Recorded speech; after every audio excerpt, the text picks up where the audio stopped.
As the Revolutionary War's 5th year came to a close, the prospects for American independence never seemed so bleak.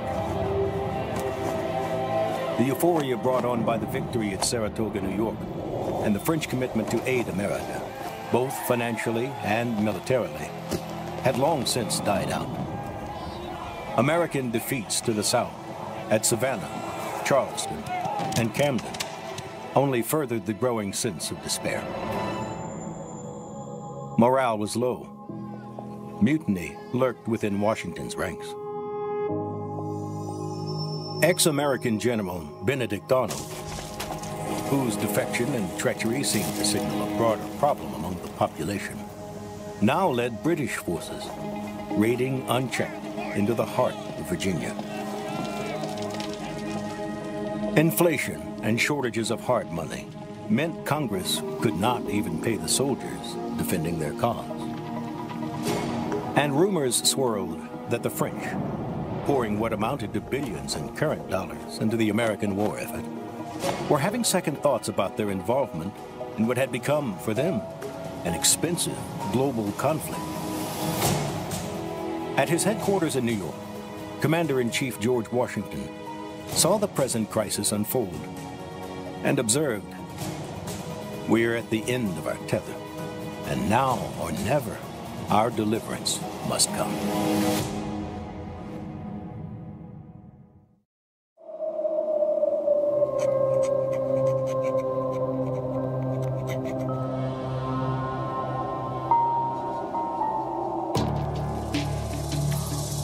The long streak of British victories would end as they continued their advance into the Carolinas. A recently formed American army under Nathaniel Greene harassed Lord Charles Cornwallis's troops as they marched endlessly through the rough Carolina backcountry. The British were stung with losses at Kings Mountain and Cowpens, coupled with devastating casualties suffered at Guilford Courthouse. Tired of the inconclusive fighting in the Carolinas, Cornwallis made the fateful decision to march his army north to Virginia. It is here, in the home colony of Washington, Thomas Jefferson, and Patrick Henry, that Cornwallis hopes to not only stop the flow of supplies into the Deep South, but to also make Virginia the seat of war, even at the expense of British control of New York.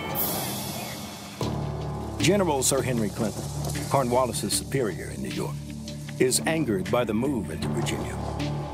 Not only is it a blatant disregard of orders, it risks wiping away the hard-fought British gains in the Carolinas. Plus, with the news of the French fleet's operation in American waters, Clinton is no longer certain that he can safeguard Cornwallis's position in Virginia or transport him safely elsewhere. Despite these doubts over his strategy, Clinton sends reinforcements south to his aid.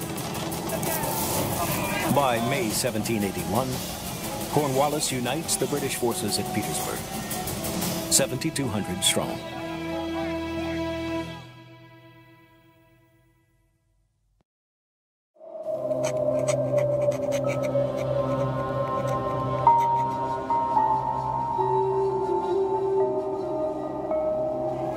As Cornwallis moves into Virginia, George Washington and his French allies consider their option. Since the arrival of French forces in 1778, the Allies have yet to produce a significant victory. Repeated failures had created confusion and distrust amidst the Franco-American alliance.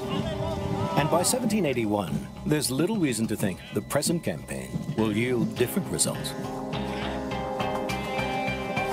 Washington believes that Clinton has made himself vulnerable by sending troops south to Cornwallis. With French military and naval cooperation, he thinks a combined Allied strike against the British stronghold in New York could end the war. But the Comte de Rochambeau, commander of the French forces, doesn't agree. Though a more experienced officer than Washington, Rochambeau has orders to obey the American general's chosen strategy. At a strategic conference with Washington in Connecticut, Rochambeau makes the case that New York is too difficult a position to attack. Both commanders are aware of a large French fleet sailing in the West Indies, and that it's available to operate off the American coast before returning to France. Washington wants it to sail to New York. Rochambeau has another idea. In the waning moments of their conference, the French commander secures a vital concession from Washington, who agrees to move his army elsewhere, provided that the French fleet arrives upon the coast. But what Washington doesn't know is that Rochambeau has already written the fleet's commander, Admiral François-Joseph Paul, Comte de Grasse, with a strong directive for him to sail not to New York, but toward Cornwallis in Virginia, to the Chesapeake Bay. It's a move that will reap significant Allied advantages in the months to come. Meanwhile, Washington's plans for an attack on New York remain frustrated. Much-needed men and supplies for the attack have failed to materialize. Amidst the ongoing stalemate, Washington learns on August 14th that de Grasse's French fleet has been directed to the waters off Virginia. He confides to his diary that matters have now come to a crisis. Stay the course with the attack on New York, or gamble all on this new opportunity in Virginia. He faces a crucial strategic choice that must be made quickly. To take advantage of Cornwallis's precarious position, he must move his and Rochambeau's armies overland to Virginia and give up his aims for New York. The march south is filled with risk. Can the French fleet and the small American army in Virginia hold Cornwallis in place long enough? Will Clinton, at New York, even allow his French and American forces to move south? Despite these great concerns, Washington decides to change course. He will move south and attack Cornwallis.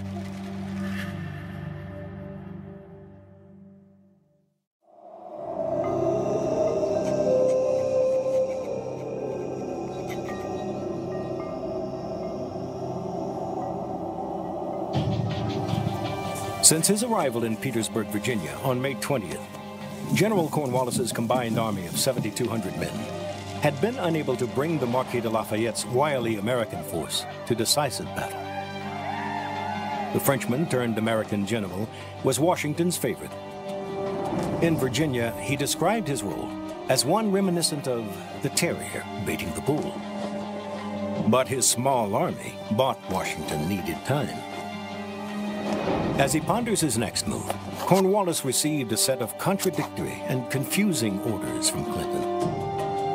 In one, a nervous Clinton requests reinforcements for his threatened position in New York. Then another proposing a march toward Philadelphia. And then a third ordering him to stay put in Virginia. Ultimately, the two British commanders decide that Cornwallis's army will remain along the Virginia coast. Cornwallis settles upon Yorktown as his future base.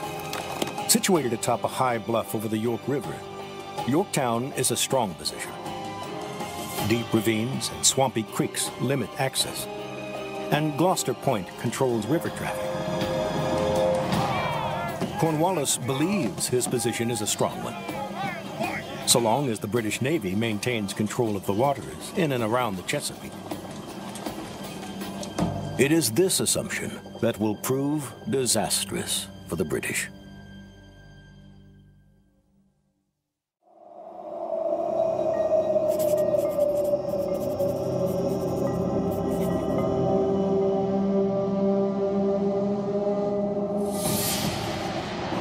Armed with Rochambeau's directive, de Grasse sails north from French-controlled bases in the Caribbean on August 15th. Using Virginia pilots and sailing the smuggler's route, he arrives at the Chesapeake 2 weeks later.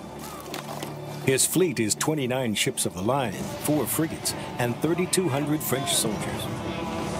The British quickly realize that it will take a victory by their Royal Navy to reopen any escape by water. Sailing south from New York, British Admiral Thomas Graves and a fleet of 19 ships of the line arrive on September 5th to find the larger French fleet blocking the entrance to the Great Bay. By 4 p.m., the two lines begin to exchange blistering cannon broadsides at a range more suited for pistols. A change in the wind direction forces Graves to stand off. With the sun beginning to set and damage to his fleet mounting rapidly, Graves makes the fateful decision to disengage. Though inconclusive tactically, the Battle of Virginia Capes was the first major naval defeat of the British by the French since 1690. Graves' retreat to New York leaves control of the Chesapeake and Cornwallis's escape route firmly in the hands of de Grasse's French fleet.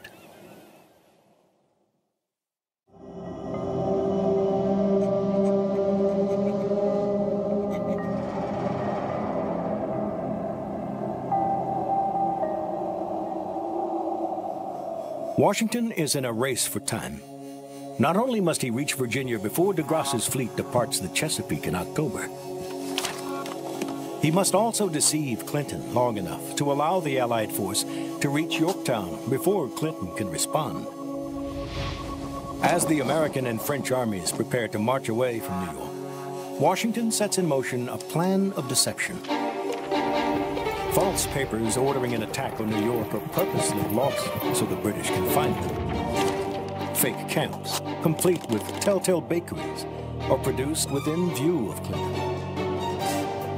Washington's ruse works. As he moves south, Clinton waits for an attack that never comes. Despite the hot sun and endless marching, hopes of a decisive action grow within the Allied ranks.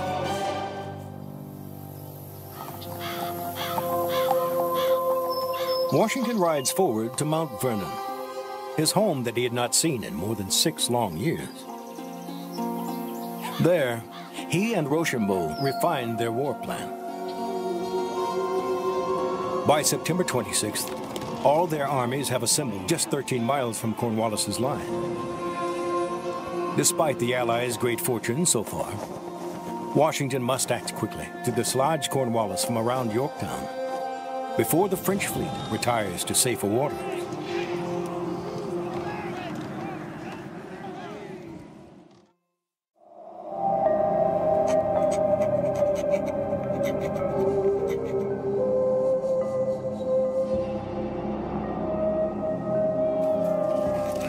The British are well dug in, with earthen redoubts protected by sharpened poles called phrases, and palisades to protect the defenders. Cornwallis's artillery is arranged to harass Washington's army and keep them at bay. Reduced by sickness and wounds, Cornwallis is still able to place 5,500 veteran British and Hessians into the fortified lines, some of the best soldiers in the world. Despite these defenses, Cornwallis is soon in a perilous position. By October 3rd, the Yorktown and nearby Gloucester positions are surrounded by the growing Allied force. Augmented by the recent arrival of heavy siege guns, Washington has 18,000 French and American soldiers ready for action.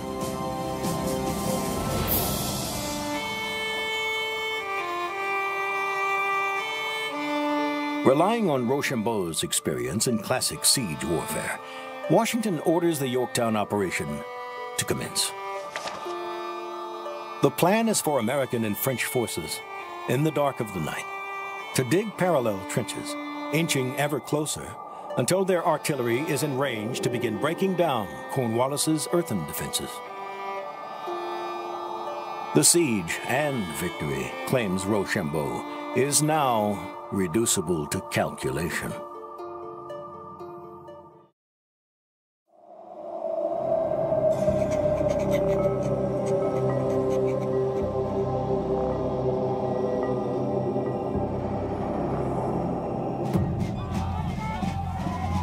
Ever since arriving at Yorktown, hundreds of French and American soldiers had been on constant rotating duty, building the massive infrastructure needed to support the planned half-mile siege line.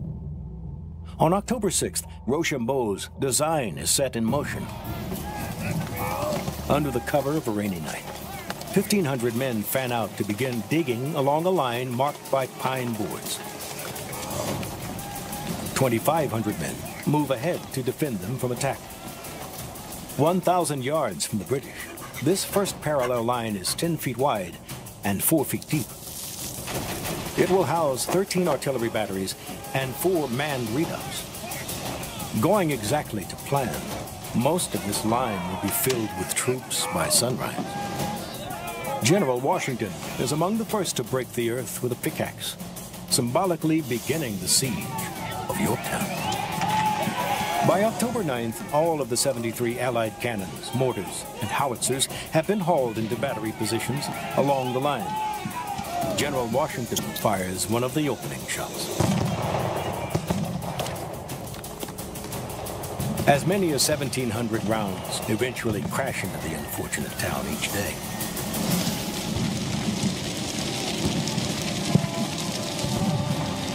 Those citizens who remain are forced to seek shelter along the river's edge. Even Cornwallis, who had been occupying the home of former Virginia Governor Thomas Nelson, shelters in an underground bunker.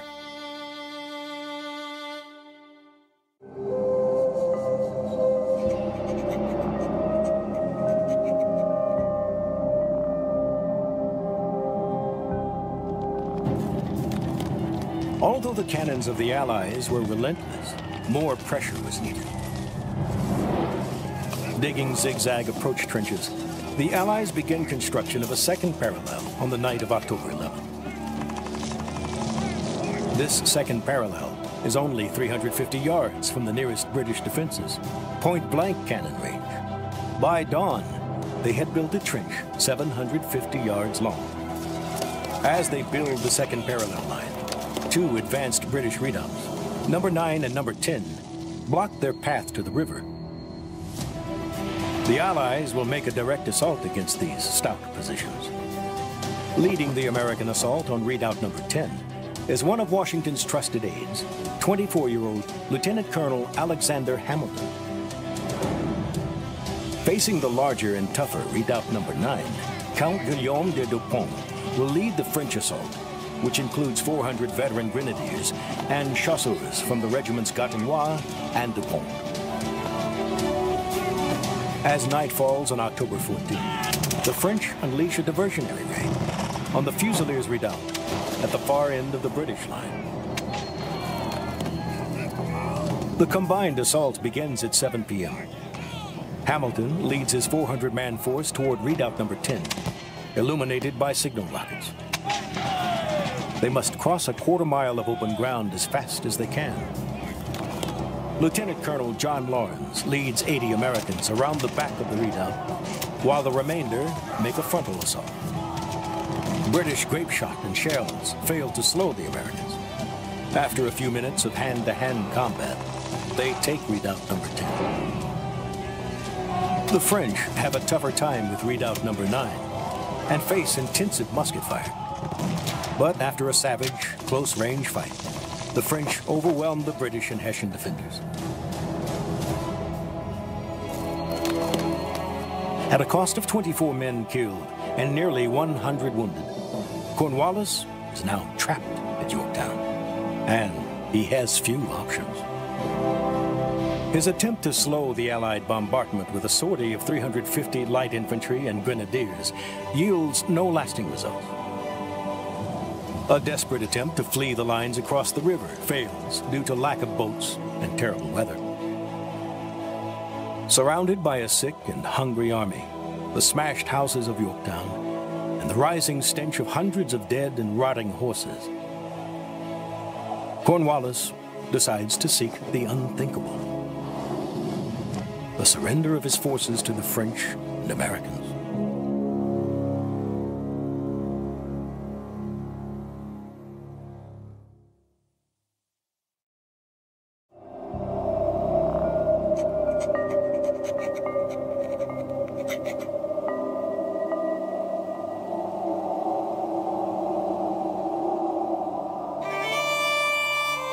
Cornwallis seeks honorable terms, which Washington rejects.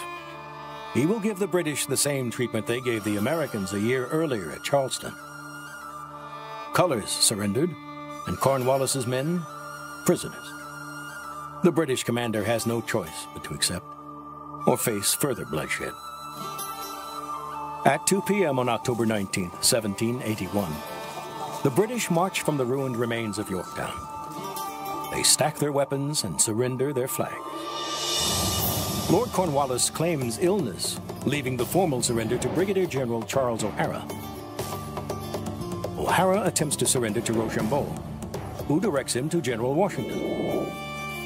Washington, in turn, has O'Hara surrender to his second-in-command, General Benjamin Lincoln, who had been forced to ignobly surrender a year before at Charleston. With Cornwallis's sick and wounded, more than 8,000 prisoners are counted at Yorktown, along with over 200 cannon, 8,000 muskets, and 2,000 swords. The British suffer 556 killed, wounded, or missing. The Allies, 389, nearly two-thirds of which were French. That evening, Washington notifies Congress, writing simply that a reduction of the British Army under the command of Lord Cornwallis is most happily effected. The evening of October 22nd, they issue a decree for a day and a night of celebration.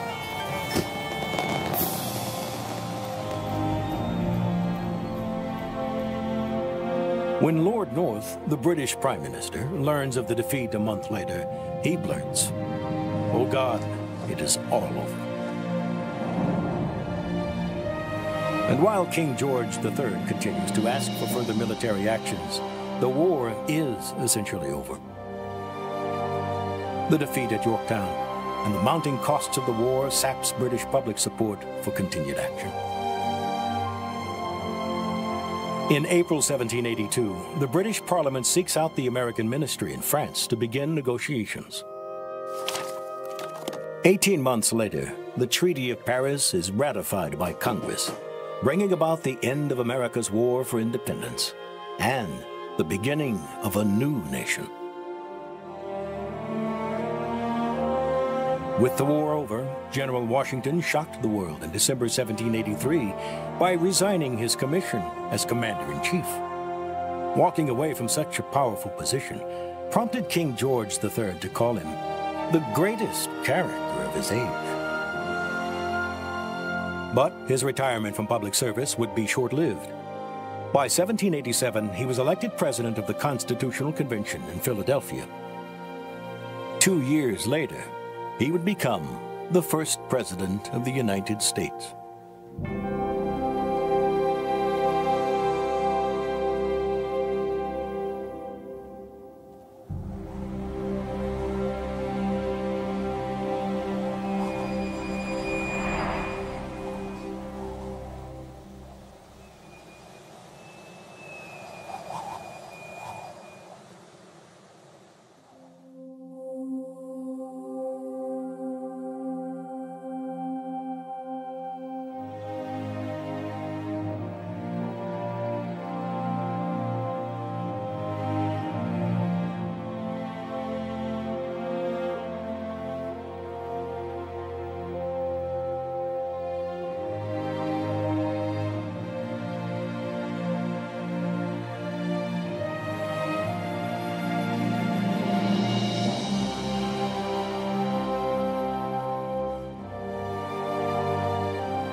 Come on! What is this nonsense? Guys, I need some help. I'm lagging like crazy. Are there any other better emulators? I don't want to get bullied again because of lag. Yeah, right. Lag. LOL. Hey, maybe try the official PC version? Rise of Kingdoms PC version gives governors the ultimate experience in multiple scenarios.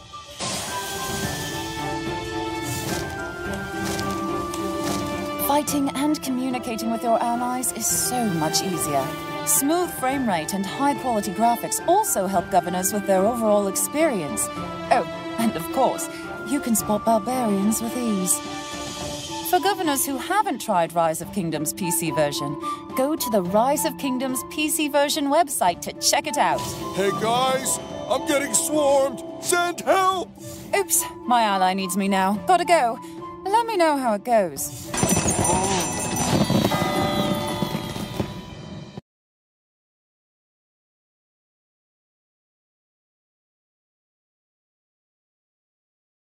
Fast 2 Milliarden Kilogramm Versorgungsgüter sind in annähernd 100.000 Lkw nach Gaza gelangt. Seit Beginn der Hilfsmission ermöglicht Israel eine gewaltige humanitäre Operation für die Bevölkerung von Gaza.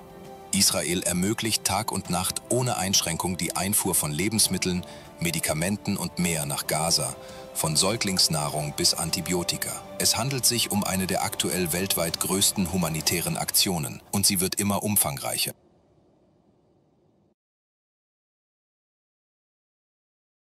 And the Sunshine Patriot will, in this crisis, shrink from the service of their country. But he that stands by it now deserves the love and thanks of man and woman. While many have given up hope, General Washington has not. Determined to strike a blow before the year was out, he spies a weak point in the British lines. A Hessian garrison at Trenton, New Jersey appears isolated and vulnerable. But to reach them, his army must cross the ice-choked waters of the Delaware River. Undaunted, Washington develops a risky plan of attack. He will cross the river on Christmas night and surprise them at dawn. He will divide his army, sending one column south to block reinforcements, a second to cut off the Hessian retreat, and a third under his personal command to attack Trenton at dawn. All depends on stealth, the cover of night, and good weather.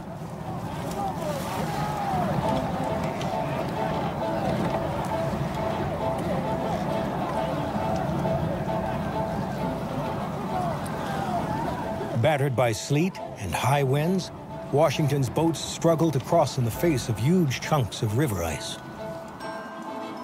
They make it to New Jersey without the loss of a man, but they are now 3 hours behind schedule. Worse, the other two columns failed to cross. His plan has fallen apart. Without surprise would his army be exposed and destroyed. Washington, with the weight of the revolution on his shoulders, decides to press on to Trenton.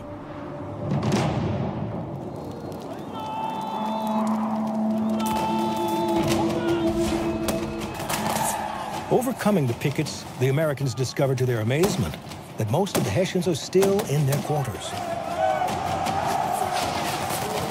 Surprise has been achieved. Washington quickly positions his artillery on the heights north of town, overlooking Trenton's streets. His force divides into columns and moves swiftly to encircle the stunned Hessians.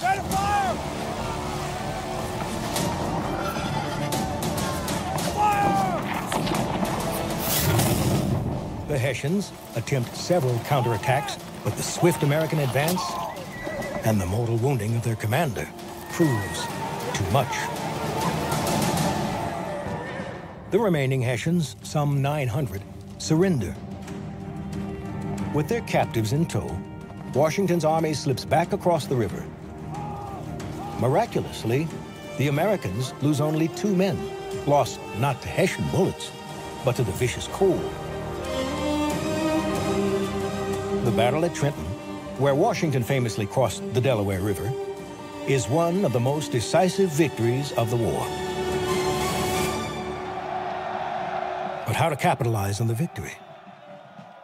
Many of Washington's best soldiers are nearing the end of their tours of duty, and the British are already plotting their revenge. To keep his army from disintegrating, Washington appeals to his soldiers' patriotism. He reminds them of the glorious cause and reinforces their patriotism with cold, hard cash. Responding to their general's appeal, the army once more sets off to confront the British.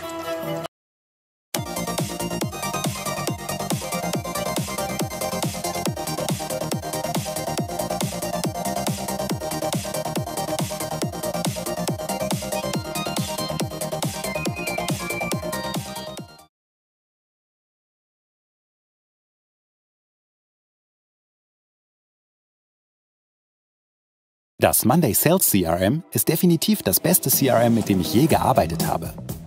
Seitdem wir das Monday Sales CRM nutzen, sind unsere Geschäftsabläufe reibungslos und effizient. Wir können jetzt all unsere Leads an einem zentralen Ort einsehen und sie durch den gesamten Vertriebszyklus hindurch verwalten. Mit nur einem Klick kann ich alle Infos aufrufen zu jedem beliebigen Kunden oder Konto in einer einzigen Ansicht. Ich muss nicht mehr zwischen verschiedenen Tabs hin und her wechseln. Ich versende und empfange E-Mails direkt über das Monday Sales CRM. Wir können jede Interaktion protokollieren. Dadurch weiß ich genau, was jeder Kunde braucht. Ich habe selbstständig so viele Automatisierungen eingerichtet, dass ich mich jetzt voll auf meine Kunden konzentrieren kann. Außerdem habe ich meine Dashboards personalisiert, damit ich genau das sehe, was ich sehen will und den Status von jedem Deal kenne. Wenn du nach einem CRM suchst, mit dem die Arbeit Spaß macht, dann probiere das Monday Sales CRM.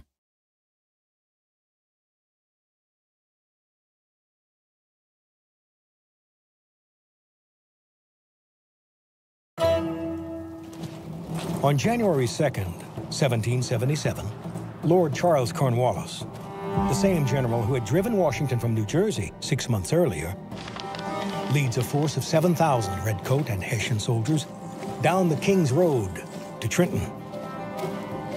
These are some of the best troops in the British Army, and they are intent on destroying the American rebellion once and for all.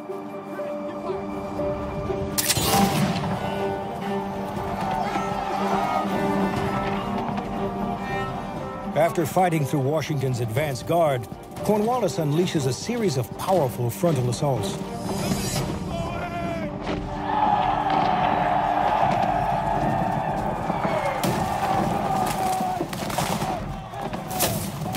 Each driven back with heavy casualties.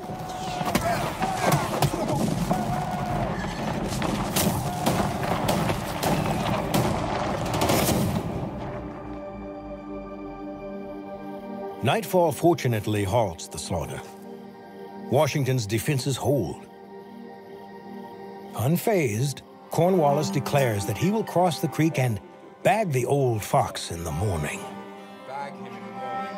Rather than wait for the British assault, Washington agrees to a bold but risky plan. One that will allow them to retain the initiative and avoid any sense of retreat in the face of the enemy. We will march to Princeton.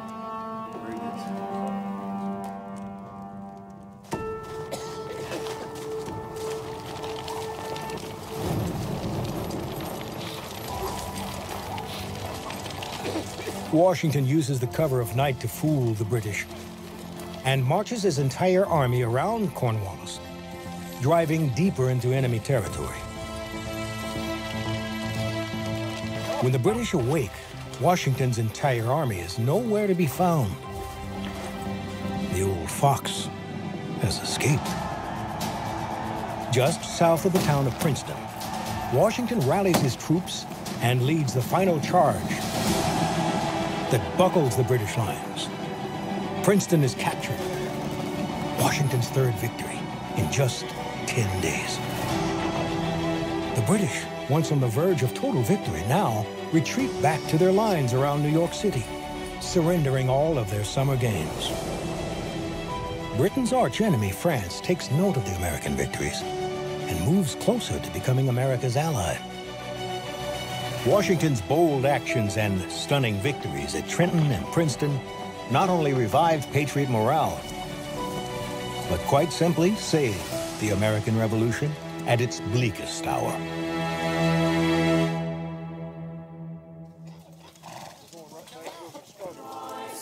The next 4 years are filled with trials and setbacks. Although the French Army and Navy have joined the American cause, New York City remains firmly in British hands. Charleston has fallen. And Benedict Arnold, one of America's most celebrated generals, has deserted to the British side. America is out of money, and the will to fight seems almost at an end. Poorly supported by Congress, Washington must plead for even the most basic necessities for his dwindling army.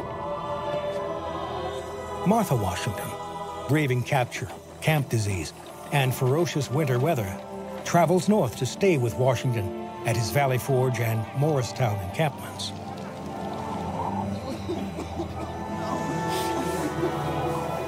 Thank you for your service, dear. But even her presence is not enough to overcome his growing sense of dread.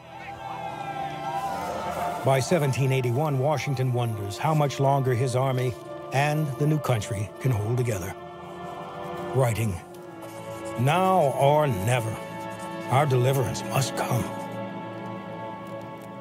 But just when all seems lost, Washington learns of a new opportunity to strike a decisive blow. His old foe, Lord Cornwallis, has led his army to the coastal village of Yorktown, Virginia, where he awaits evacuation. If the Allied Army and French Navy can converge there first, it might just be possible to capture Cornwallis's entire force. Even before it is certain that the French fleet will arrive, Washington and his allies decide to seize the opportunity. As Washington's army reaches Philadelphia, they learn the exciting news. A French fleet under Admiral de Grasse has defeated the British Navy at the mouth of the Chesapeake Bay. The French warships have cut off Cornwallis's escape. When the American and French columns arrive outside of Yorktown, they immediately begin to construct their lines. With heavy siege guns now in place and the French Navy blocking the sea routes, Cornwallis and his army are trapped. Now, they will tighten their grip.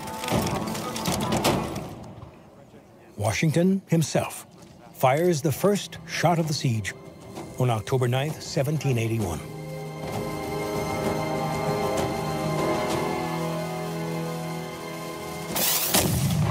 Soon, thousands of French and American shells bombard the British lines at Yorktown.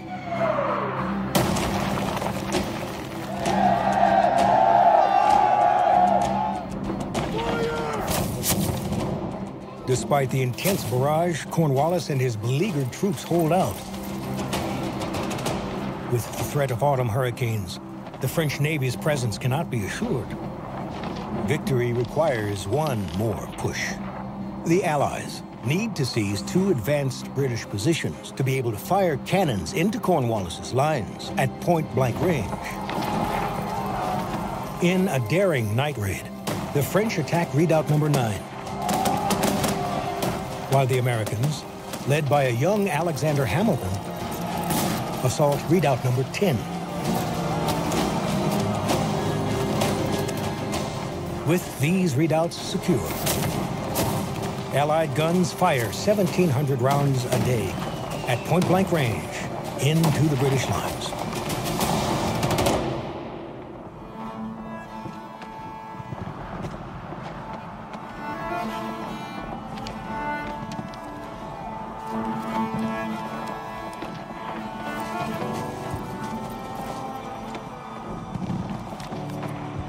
With no hope of relief, You're dismissed. Cornwallis considers the unthinkable. On October 19th, 1781, 8,000 British soldiers march out of their lines and surrender. When news of the disaster at Yorktown reaches across the Atlantic, Lord North, the British Prime Minister, exclaimed, Oh, God, it's all over. Exhausted by the ongoing struggle and facing growing unrest at home, King George III reluctantly, bitterly, agrees to end all further attempts to reclaim his wayward colonies.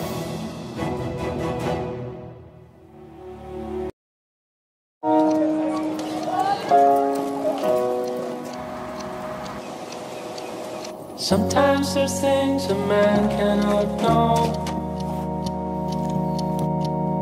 Engines won't turn and the train won't leave.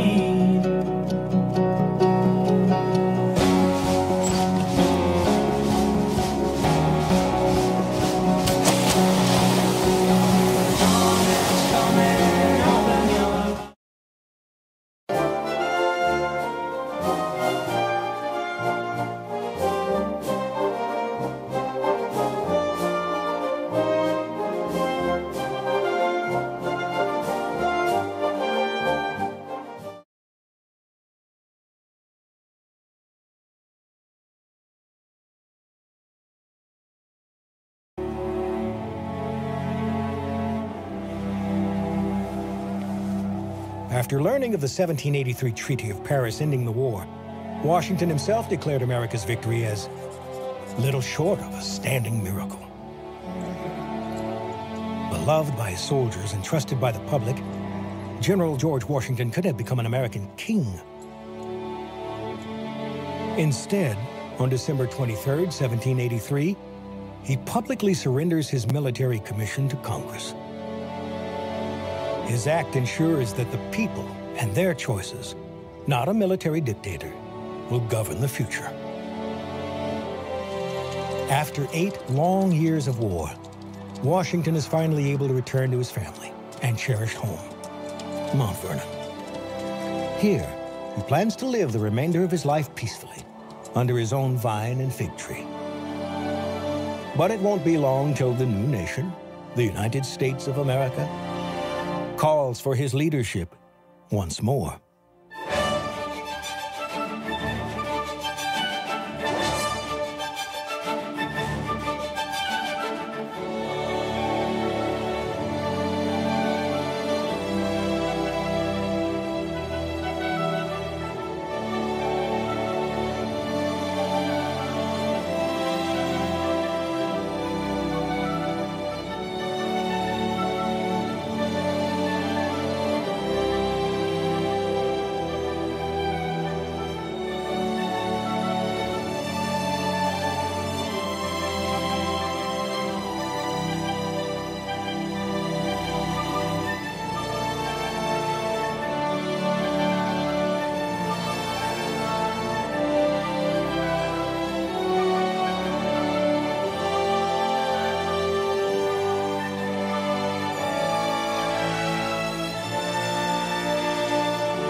Washington crossing the Delaware. A painting by Emanuel Leutze hangs at the Metropolitan Museum of Art in New York City. This painting is perhaps one of the most recognized in American history. But few know the whole story of this treacherous crossing of the icy Delaware River, the terrible battles that followed. Amidst the darkest hours of the Revolution, General George Washington led a ragtag force against one of the mightiest militaries in the world. The American effort would stun the world and revitalize the Patriots' cause.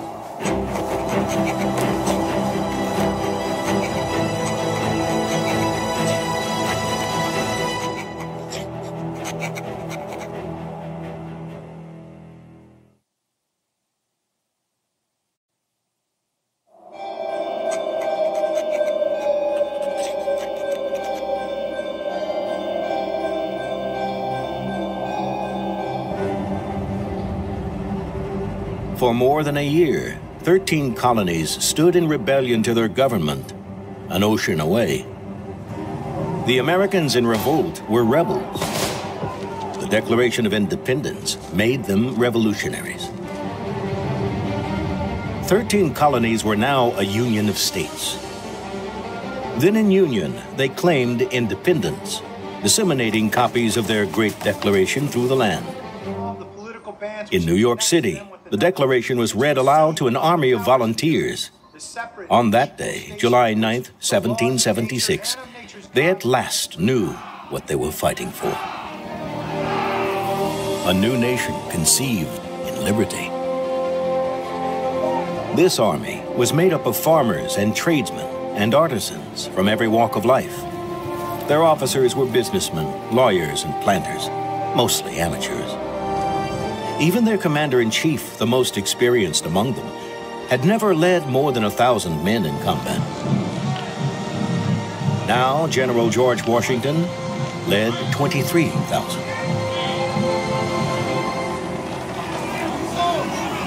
Independence, however grandly declared, would not be won by words. And while Americans cheered, a British army, 25,000 strong, more than half of the armed forces of the British Empire, descended upon New York to contest the argument. The British soldiers under General William Howe were well-trained, well-equipped, and well-paid. And their ranks were bolstered by German contract soldiers. These Hessians, famous for their skill and feared for their fierce fighting ability, made up over a third of the British Army. In short order, they swept Washington's army in battle after battle, from Brooklyn to New York City, Manhattan, White Plains, and the Jersey Palisades, leaving little to stop them from seizing Philadelphia, the seat of the fledgling nation. With mounting defeats, joy was replaced by desperation. Many of Washington's soldiers deserted for home as they retreated south. By December 1776, only 3,800 were left. Washington despaired of what the future might bring, writing, "I am wearied almost to death." British General Howe was convinced Washington and the American army had lost the will to fight. It was hard to disagree. New York City had fallen, and the British occupation spread to control 3 colonies. The Continental Army was badly beaten, outflanked, demoralized. The rebellion seemed doomed.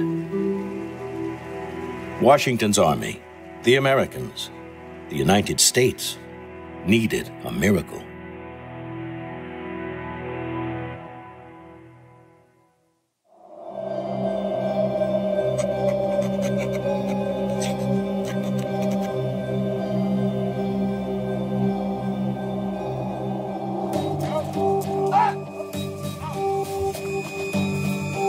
As the British and Hessian soldiers occupied New Jersey, they behaved like conquerors, ravaging homes, stealing property, not bothering to distinguish between patriot or loyalist. But Americans would not be idle victims. Incensed by the depredations, bands of New Jersey militiamen began to raid and attack small, isolated British units. And Thomas Paine, the author of Common Sense, the popular voice of the American Revolution, while marching south with Washington's army, captured the desperate hopes of the moment. "These are the times that try men's souls," he wrote. "The summer soldier and the sunshine patriot will, in this crisis, shrink from the service of their country. But he that stands by it now deserves the love and thanks of man and woman. Tyranny, like hell, is not easily conquered. But the harder the conflict, the more glorious the triumph."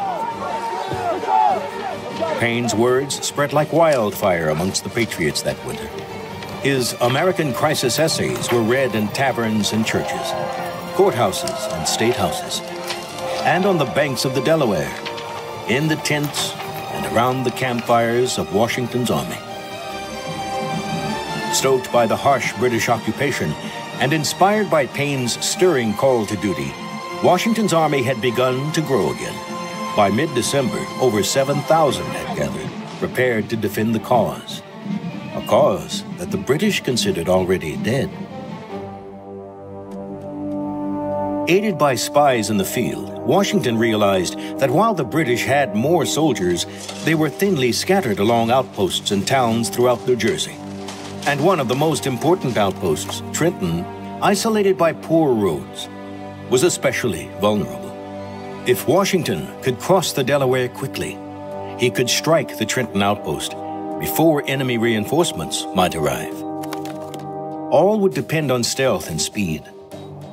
But how could he quickly cross the Delaware River? A task that had recently taken a smaller army 5 days. And time was not on Washington's side. By late December, most of his soldiers' enlistments would end. His army would disappear. "By perseverance and fortitude, we have the prospect of a glorious issue," wrote Paine. "But by cowardice and submission, a sad choice is a ravaged country and slavery without hope." If, as Paine pointed out, salvation were at hand, Washington would test it with a very bold move.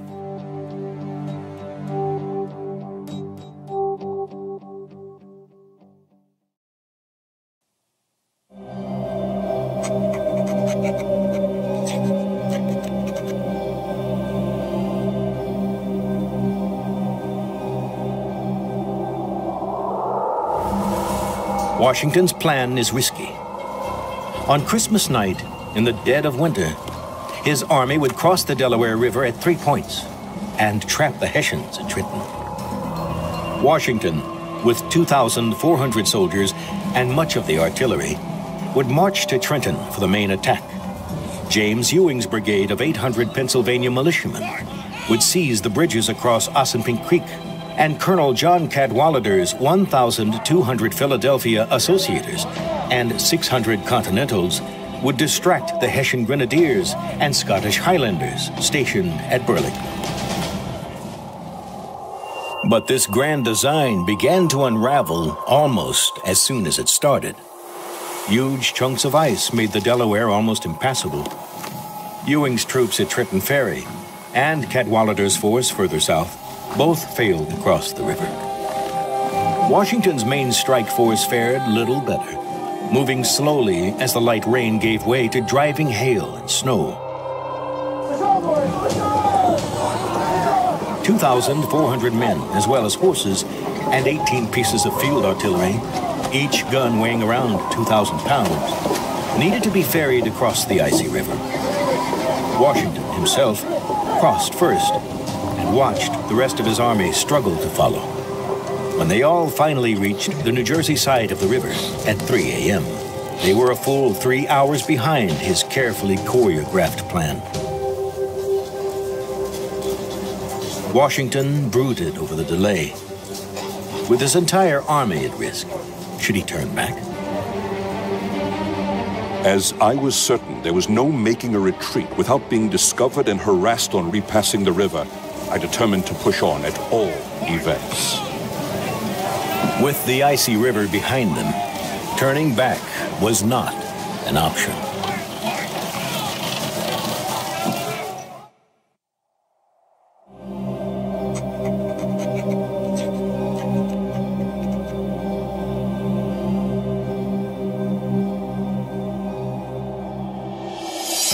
Despite the delays, Washington and his generals decide to follow the original plan. Washington's column approaches Trenton on two wings. Defending Trenton were three battle-hardened Hessian regiments, 1,500 men, under the command of Colonel Johann Gottlieb Rohl. Contrary to legend, they were not drunk or even drinking. Instead, they were on high alert. Hessian pickets guard the approaches to Trenton. Those not on duty sleep in battle dress, loaded muskets within reach. Despite the preparations, Rohl's men are caught by surprise. Erroneously believing Washington has the town encircled, but considering the Americans' poor soldiers, Rohl orders his men to counterattack. Knox's field guns and American musket fire shatter their brave charge. Rallying his men for one last frontal assault, Rohl is shot twice in the side. He'll die later that night. When the remaining Hessians attempt to retreat, their only route of escape is cut off by General Sullivan's arriving column. Though some Hessians make it out, Washington's men capture almost 900 and inflict 100 casualties.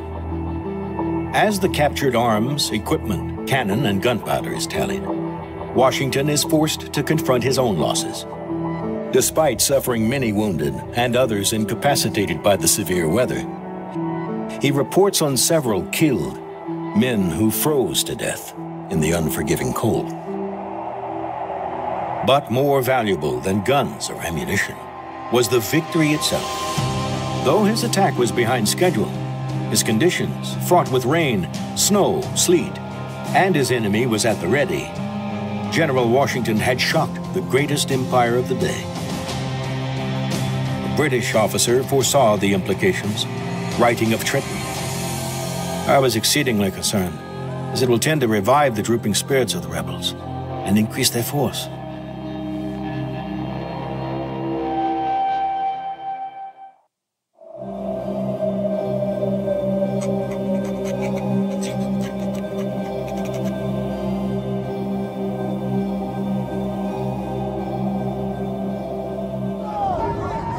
There was little time to rest or celebrate. Laden with captured supplies, Washington's army slipped across the river back into Pennsylvania. He knew that a single victory was not enough. Plus, time was running out. His soldiers' enlistments ended in a matter of days. On December 27th, just a day after capturing Trenton, Washington learned that Colonel Cadwalader's 1,800 Pennsylvanians had crossed into New Jersey, probing the British defenses. Their reports indicated that the British were panicking and falling back. Was this the moment to strike another blow? Washington asked for an honest assessment from his advisors. At first, some argued that a second crossing would tempt fate. Others pressed for action. As they debated into the night, the consensus began to shift as more realized that without another victory, Trenton could be dismissed as a lucky blow. Soon they all agreed they would move immediately. Once again, the weather doesn't cooperate. If the first crossing was bad, the second was worse. Yet, by New Year's Eve, most of the army is across the river back in Trenton. New Year's Eve is also the day that many of his soldiers' terms of enlistment ended. Some were leaving for home. Others could not be compelled to stay. And if they left, his army would collapse. Washington appeals to his men's patriotism. You have done all I asked you to do, and more. But your country is at stake. Your wives, your houses, and all that you hold dear. You have worn yourselves out, but we know not how to spare you.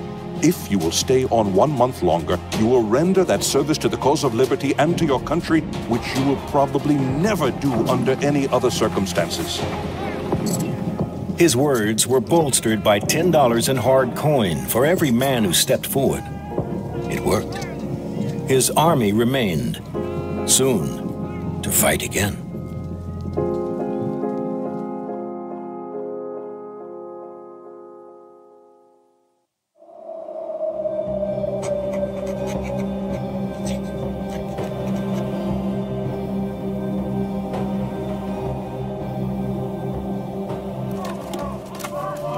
6,800 Americans ushered in the new year of 1777 east of Trenton along Assunpink Creek. The British had pulled back to Princeton, 11 miles away. Lord Charles Cornwallis, who had chased Washington's army across the New Jersey countryside, moved to confront Washington with over 8,000 troops, including a body of Hessians intent on revenge. Washington intended to meet them on good ground. Yet, with the Delaware River at his back, there was no easy way to escape if the British forced a retreat. To buy time, Washington orders 1,000 men to harass Cornwallis's force as they approach from the north. The delaying force falls back across a stone bridge over Assunpink Creek. As British musket balls whistle by, Washington rode to the bridge to greet them, inspiring confidence and assurance to his men. Assured of his army's superiority, Cornwallis orders 3 successive and bloody assaults across the narrow bridges and lower fords. In the face of blistering American cannon and musket fire, all British attempts fail as the light disappears. For his brash assault, Cornwallis lost 365 men. For the Americans, who continued to hold their defensive line along the creek, the losses were 100. For the second time in 2 weeks, Washington and his ragtag army had proven their mettle against some of the best combat troops in the world.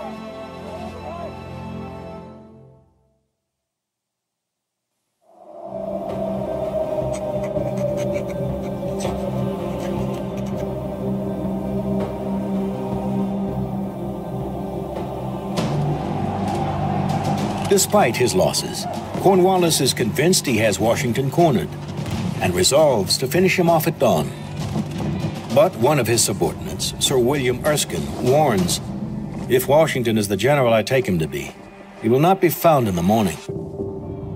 Discovering that a northern ford provides access to Washington's vulnerable right flank, Erskine advises an immediate attack. Across the Assunpink, Washington lays out the stakes for his officers. The loss of this army might be fatal to the country, but a retreat in the face of the enemy would also have lasting negative consequences. They were in a double bind. American Brigadier General Arthur St. Clair proposes a novel solution.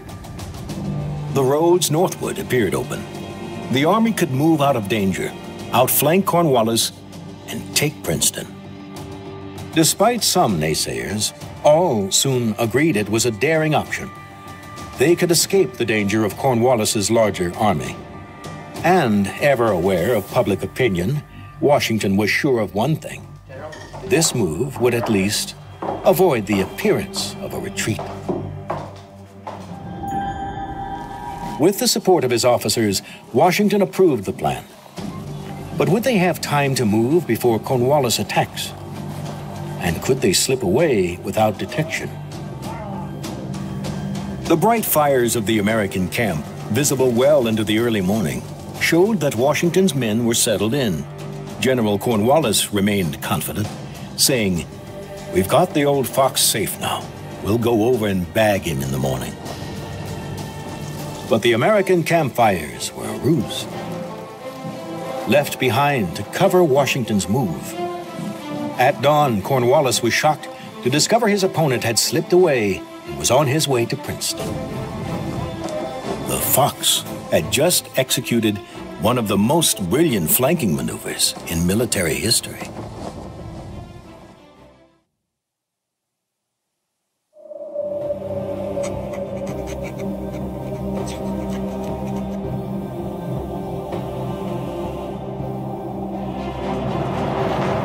Washington marched his army in 2 columns throughout the night to Princeton. As the Americans approach, Colonel Charles Mahood, moving south to reinforce Cornwallis with 450 grenadiers, Scottish Highlanders, and dragoons, spots Nathaniel Greene's force. Assessing the situation quickly, Mahood immediately attacks across a rising field. The battle begins on Clark Farm. After a vicious, bloody firefight, Mahood orders bayonets fixed and breaks an American brigade led by General Hugh Mercer. Thinking they've cornered the chief rebel himself, General Washington, the British surround, taunt, and bayonet Mercer, leaving him for dead. The arrival of a force under Cadwalader staves off defeat. Aided by a pair of 4-pound cannons, they slow the British onslaught. But even these efforts prove insufficient, and Cadwalader's men soon begin to give way. At this moment, Washington himself arrives on the spot, again exposing himself to musket fire, rallying his men with the cry, "Parade with us, my brave fellows." Leading his advance, they force the British to break and run. Galloping after the broken remnants, Washington shouts, "It is a fine fox chase, my boys." Mahood and his garrison ultimately flee Princeton, leaving it to the Americans. The British were retreating. In just a matter of weeks, Washington and his army had shattered the illusion of British invincibility.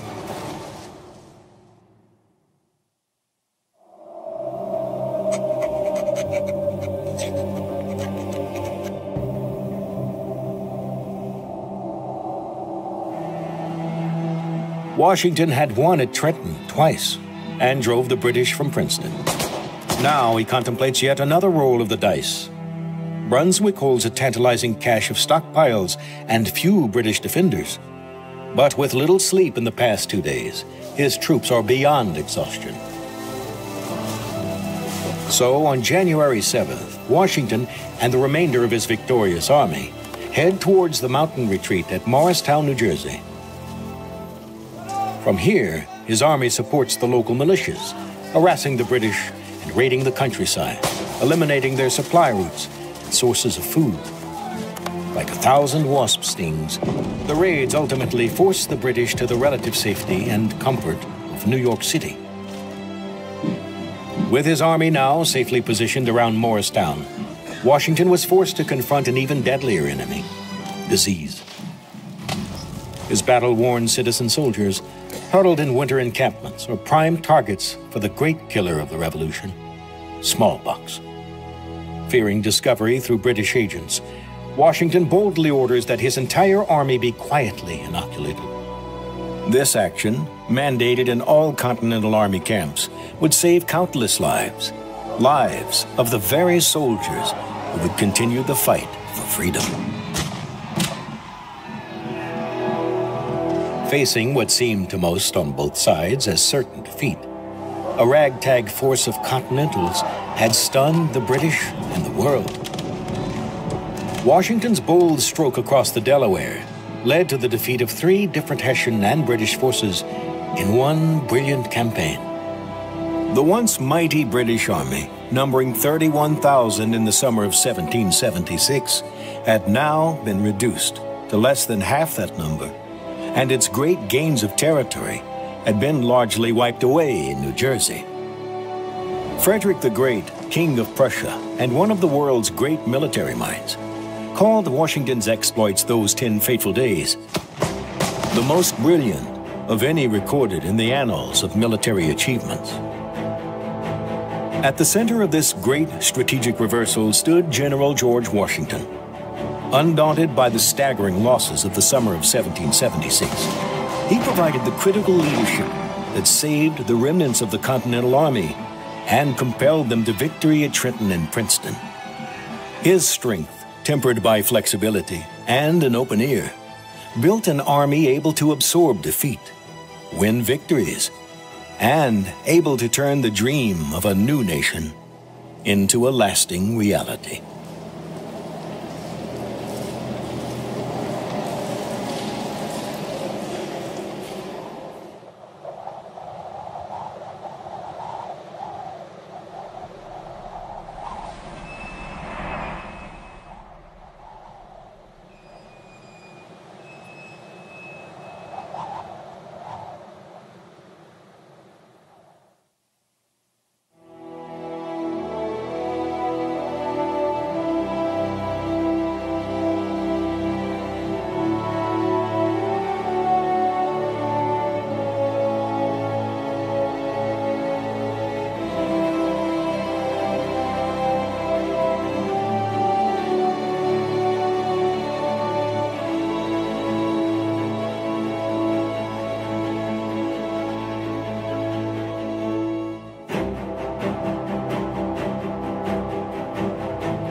But George Washington had an incredible talent for figuring out what was the most important thing to do. I mean, most of us get so distracted by what's happening around us and go off on tangents, but it took him a while to figure it out. He didn't have that jittery, quick intelligence of a Madison or particularly a Hamilton. He was someone who really had to study a problem, but once he figured out what was the way to go, he had a real genius to just lock into it and follow it and pursue it with just indefatigable patience and resolve. When the revolution broke out and he was suddenly general, he was kind of at sea, and he eventually realized, I can't fight an aggressive campaign. It has to be in a defensive mode and just hang in there. And this was completely contrary to all his instincts, but he realized this is what I have to do, and so that's what he pursued. And then after Saratoga, the French come in, and now we have this French alliance, he realizes what has to happen. The only way we can deliver the blow that will take down England is if we have naval superiority via the French Navy. And so as soon as the French were a part of it, he pursued this with that same kind of intensity for what he called naval superiority. And and so he countless frustrations, but he kept hammering away. This is what we need to do, and ultimately it worked out.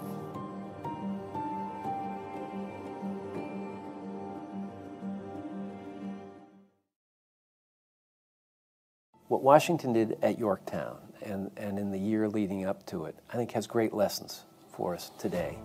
What he had was vision, patience, and an incredible work ethic. There was no one who could outwork Washington. I mean, the amount of correspondence he's laying out there, but it was his just sheer rugged determination. Everything is falling apart around him when it comes to his own government, his own army. It's very frustrating. The American people aren't coming up with the money and food and soldiers he needs, but he's just hanging in there. And I think the lesson is, have a vision and stick with it no matter what. Don't let the current distractions get in your way, because Washington had that focus. That was his true genius, his ability to lock onto a path, and no matter what happens around him, see it to the end. And I think that's a lesson that is important today.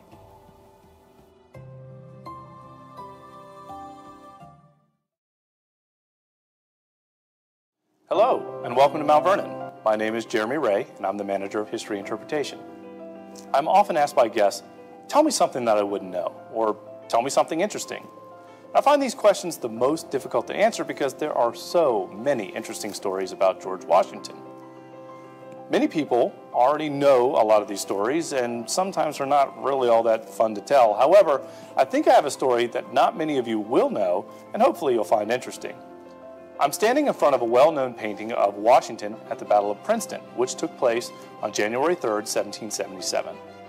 It was the final battle in a series of daring sneak attacks and maneuvers that reignited American resolve during the Revolutionary War. But instead of focusing on the merits of this beautiful example of American artwork or the strategic and tactical cunning of General Washington, I want to focus on a detail that often gets overlooked: the stars on Washington's epaulets. This painting is by Charles Peale Polk, and it was completed in 1790. On Washington's epaulets, you will see 3 six-sided stars. Polk's famous uncle, painter Charles Wilson Peale, also completed a number of portraits of Washington. In Peale's painting of Washington at Princeton, which was completed in 1780, we see Washington with 5 pointed stars on his epaulets and a light blue sash across his body. In another example of Washington at Verplancks Point in New York by John Trumbull, Washington has no stars, no sash, and no defining insignia. So the question is, why the inconsistency in these paintings? Surely there was a way of determining rank in the American Army, and if so, what was it? First, I think it's important to remember that when Washington received his commission from Congress in 1775, the Army was quite literally an army of one, just George Washington. He didn't have the luxury of uniforms, ranking insignia, or even a staff. Washington quickly got to work recruiting aides and army and putting regulations in place to manage it all. On July 23, 1775, General Washington took a stab at organizing his officers and non-commissioned officers with recognizable ranking insignia through the following general order. As the Continental Army have unfortunately no uniforms, and consequently many inconveniences must arise from not being able to always distinguish the commissioned officers from the non-commissioned and the non-commissioned from the private, it is desired that some badges of distinction may be immediately provided. For instance, the field officers may have red or pink colored cockades in their hats, the captains yellow of buff, and the subalterns green. They are to furnish themselves accordingly. The sergeants may be distinguished by an epaulet or stripe of red cloth sewed to the right shoulder, the corporals by one of green. A few weeks later, July 14, 1775, Washington issued another order specifying that he, as Commander-in-Chief, was to wear a light blue ribbon, or a sash. Major and brigadier generals were to wear pink sashes and aide-de-camps green. 10 days later, probably to avoid confusion, it was decided that major generals would distinguish themselves from brigadier generals by wearing purple sashes. So, are you confused? I know I am, and I'm sure many soldiers were as well. In June of 1780, it was finally decided to outfit generals with the more familiar star system. Brigadiers wore 1, and major generals wore 2 on their epaulets.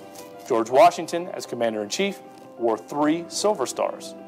It wouldn't be until May 28, 1798, through an act of Congress, that the rank of Lieutenant General was created, a rank intended for George Washington to oversee the Army's preparations for a presumed invasion by the French. Now, that invasion never came, and that rank was never fulfilled as Washington passed away in December of 1799. So now we finally have an answer to why Washington is depicted with a sash or with stars, but we haven't discussed the discrepancy in the style of star or why Washington is sometimes painted with no insignia at all. Well, the easy answer to that question is simply artistic license. Many of these paintings were completed many years after the conclusion of the war. In fact, there are a litany of images where Washington, in his military uniform, that was painted by people who never actually met him. As for uniforms, oftentimes details would be filled in later based off of descriptions.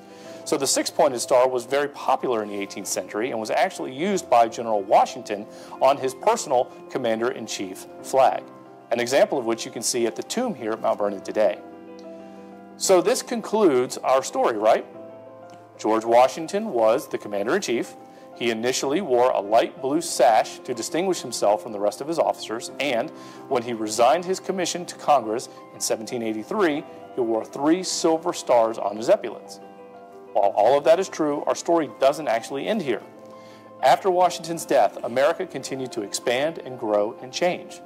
There were many conflicts along the way that required Congress to reauthorize old military positions as well as authorize new ones.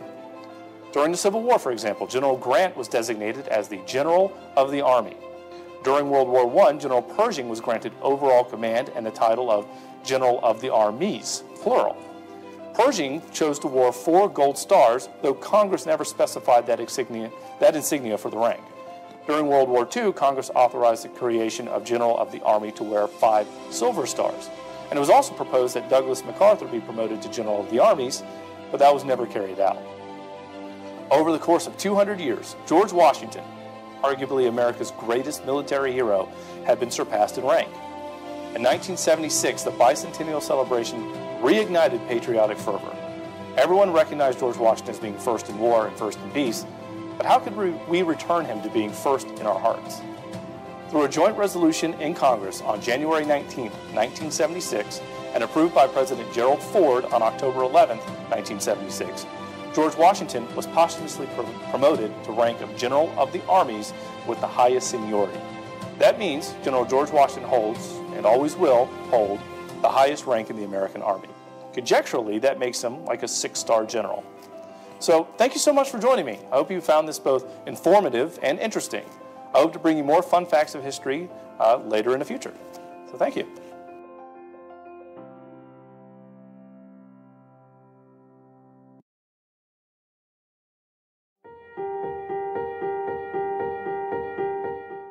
The American Revolution nearly came to a bad end barely a year after it began. By the early summer of 1776, more than 12,000 American soldiers had bivouacked in Little New York City, which was to become the war's central battlefront after Britain evacuated Boston that spring. For months, the troops and civilian residents toiled with picks and shovels to fortify the town, summoned by fife and drum to work gangs known as Diggers' Inn. Streets along the waterfront were barricaded, and artillery redoubts built around the island of Manhattan and across the East River on Long Island, all overseen by General Washington after his arrival in late spring. And all for naught. Given that New York was set in an archipelago with almost 800 miles of waterfront, one of Washington's lieutenants observed that whoever commands the sea must command the town. And the British commanded the sea. On June 29, 1776, New York Bay suddenly filled up first with scores and then with hundreds of enemy ships as General William Howe's army arrived from temporary refuge in Halifax. Over the next few weeks, the force grew ever larger with the arrival of another fleet from Britain, commanded by Howe's brother, Admiral Richard Howe, and thousands of German mercenaries known generally as Hessians. They made camp on Staten Island and sent combat squadrons up the Hudson River. As Washington wrote to Congress, the amazing advantage the enemy derive from their ships and the command of the water keeps us in a state of constant perplexity and the most anxious conjecture. Conjecture ended on August 22nd, when more than 20,000 British and Hessian troops landed along the southwestern tip of Long Island in one of the most adroit amphibious operations of the 18th century. After gathering themselves for several days on the flatlands, General Howe's troops attacked American fortifications near the village of Brooklyn on August 27th, feinting at the rebel right and center defenses, then deftly outflanking the American left in a brilliant night march. This plan succeeded even beyond our expectation, a British general wrote, for we were on their flank and in their rear before they knew what we were about.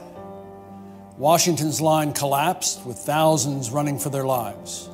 The largest battle of the entire Revolution turned into a rout. Only a bold nighttime evacuation in the fog across the East River from Brooklyn to Manhattan saved the army from obliteration. All of Long Island had been lost for over 7 years, as it turned out. The rest of the New York campaign wouldn't go much better for the Americans. The Howe brothers landed their forces on Manhattan at Kips Bay on September 15th, capturing New York City and much of that island in hours.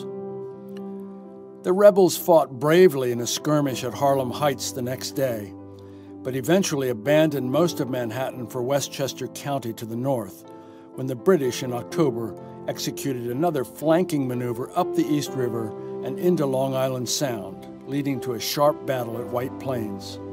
The only acreage on Manhattan left to the Americans was at Fort Washington, near today's George Washington Bridge.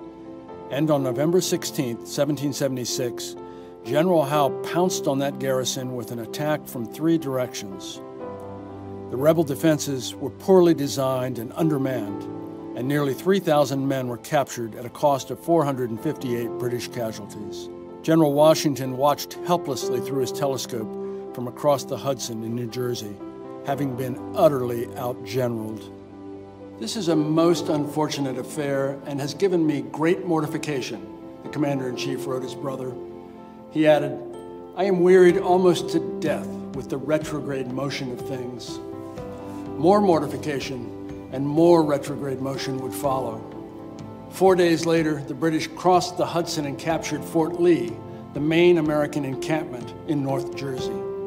The paltry remnant of the Continental Army, barely 3,000 men under Washington's direct command, trudged south toward Trenton. Washington and his generals had nearly lost the war several times in the past several months, through miscalculation, misfortune, imprudence, and deficient military skills. Now annihilation threatened them again. On sale now. The British are coming. Rick Atkinson's epic story of the American Revolution. Available from the shops at Mount Vernon or wherever books are sold.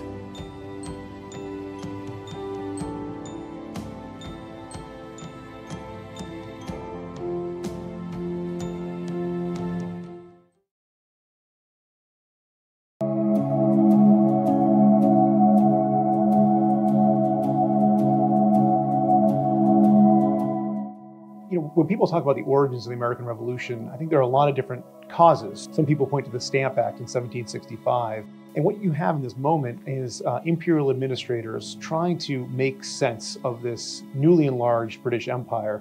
After the 7 Years' War, also known as the French and Indian War, British administrators realized that they had to have this empire be more efficient, more effective, and put greater controls on colonists and on other colonies themselves. And so one of the things that they did was the Stamp Act, but they also looked west to the frontiers, and they wanted to adopt new policies that were meant to both integrate this new territory, but also put controls and regulations on it. And so in October, I believe, of 1763, the king made a pronouncement, and it's called the Proclamation of 1763. And what the proclamation does is it draws a line along the Appalachian Mountains, and it says colonists should not settle any further west from here. And their thinking is that this British Empire is a mercantile empire, it's oceanic, and it's also deeply in debt. The British Empire took on an enormous amount of debt during the 7 Years' War. And the idea that the colonists are going to spread further west, they thought was going to undermine their larger strategy of an integrated ocean-going trading empire, that colonists would move further and further away from the colonial seaports and become less and less dependent on Great Britain. And they also worried that colonists spreading west would only create greater violence and contestation with Native American groups, leading to wars that the British Empire felt like they couldn't fight. And so what the proclamation did first was draw a line along the Appalachian Mountains. The other thing that it declares that Native Americans should receive the protections that any subject receives. That is, if there's a violent act of colonists against a Native American, that should be deemed illegal. And I think this was really important for the king to try and make sense, a pronouncement, a statement on what how North America should function. Colonists reacted, especially those that were living closest to this line, in ways that are very similar to the way colonists in the seaports reacted to the Stamp Act or the Townsend duties even later than that. Colonists on the frontier said, we just fought a war for control of North America, and we thought the result was that we were going to be able to acquire new territory for us, to expand, to own our own farms and land. And it seemed like this line on the Appalachian Mountains was hemming them in, was not allowing them to realize their vision for the future. And so colonists ignored the line, disregarded it, and it helped lead to the kind of an undermining of authority on the frontiers. The Western lands are always in doubt. There are all these competing claims. There are all these groups that are trying to get their territories recognized by British administrators. And so the proclamation line is one of those things that raises this question, well, what about all of the land that we were received as compensation after the 7 Years' War? Are we going to be able to realize this or not?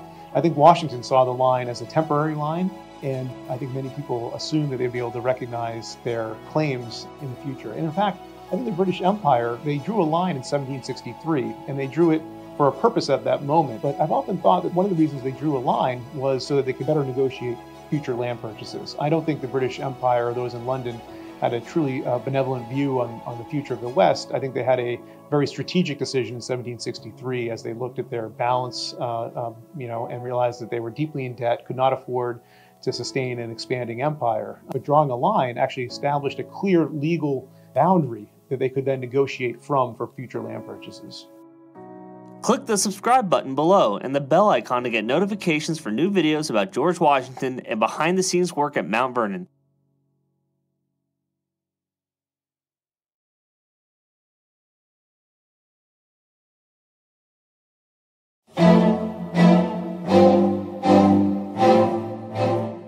King George III was a stubborn, foolish ninny, right? Stuck in his ways as protest in America finally exploded into the revolution. Even today, we see George mincing across the stage in the musical Hamilton, a silly caricature of a monarch. But in fact, George was shrewder, more complex, and more intriguing than we often acknowledge.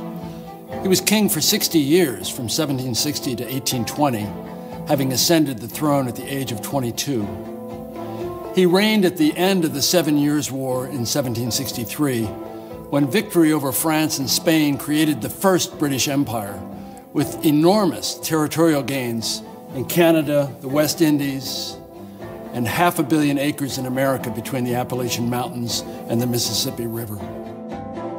He matured into a steadfast king and an admirable man, diligent, dutiful, habitually moderate, peevish but rarely bellicose. He was frugal in an age of excess, pious at a time of impiety. His interests ranged from physics and theology to horticulture and astronomy. His 65,000 books would stock the British National Library. He was a devoted family man, unlike many monarchs of his day. In 1761, he chose an obscure, drab German princess, sight unseen, to be his queen, and married Charlotte in St. James's Palace 6 hours after her arrival in London. She had learned to play God Save the King on the harpsichord. He had the marriage bedroom decorated with 700 yards of blue damask and large basins of goldfish. The happy union proved fertile. She produced children with lunar regularity, eventually to number 15. The 3 requirements of an English king came easily to him: to shun Roman Catholicism, to obey the law, and to acknowledge Parliament. Under reforms adopted in the 17th century, he could not rule by edict as an absolute king, but rather needed the cooperation of his ministers and both houses of Parliament. He saw himself as John Bull, the frock-coated, commonsensical embodiment of Britain, while acknowledging that I am apt to despise what I am not accustomed to. And truth be told, George despised disorder, and he loathed disobedience. He had an inflexible attachment to his own prejudices, with, as one biographer later wrote, the pertinacity that marks little minds of all ranks. His mulish disposition also aligned with sincere conviction. In his view, the empire, so newly congealed after the 7 Years' War, must not melt away. Why would Britain fight for 8 years across 3,000 miles of Atlantic Ocean in the age of sail, in a costly, bloody, failed effort to keep the American colonies from gaining independence? What were they thinking? Why was the king so obstinate? George and his ministers made 3 critical miscalculations. One, that most American colonists remained loyal to the crown, notwithstanding troublemakers in New England capable of inciting a rabble. 2, that firmness, including military firepower if necessary, would intimidate the obstreperous and restore harmony. And 3, that failure to reassert London's authority in America would eventually unstitch the newly created British Empire, encouraging insurrections in Ireland, Canada, the Caribbean, and India. This was an 18th century version of the domino theory that would propel America into Vietnam 2 centuries later. George had never traveled outside of England, and none of his ministers had been to America. There was a great deal they did not know about the 2.5 million subjects who lived there. And we can see that perhaps George's tragic flaw was a lack of empathy and imagination in trying to understand who those distant people were and what they aspired to become. In the king's view, shared by his cabinet and a strong majority in Parliament, British wealth and status derived from her colonies. They simply must not be allowed to slip away. And so George's heart had hardened. To his Prime Minister, Lord North, he wrote, "The line of conduct seems now chalked out. Blows must decide." On sale now, The British Are Coming, Rick Atkinson's epic story of the American Revolution. Available from the shops at Mount Vernon or wherever books are sold.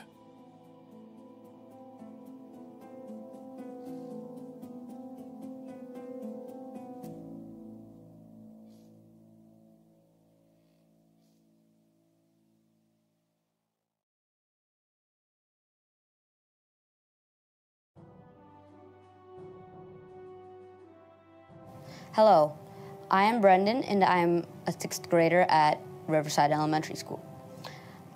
I was wondering, what did George Washington think of King George III? Interesting question. What did Washington think of George III? Well, he had a strange relationship with George III, but because of course he was the subject of the king. And when George III was proclaimed king, George Washington very much participated in all the rituals that were part of that kingship. So he would go to the king's birthday parties and he would toast the king, just like every other loyal subject. And when the first complaints of the Americans against taxation happened, they were focused against Parliament, not against the king per se.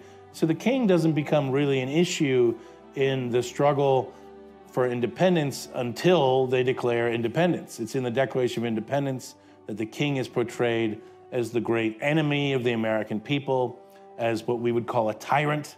That is, some king that's overstepped their legal bounds and starts to use arbitrary power. They do whatever they want. And so George III is very much depicted in this way, and George Washington agrees with that depiction.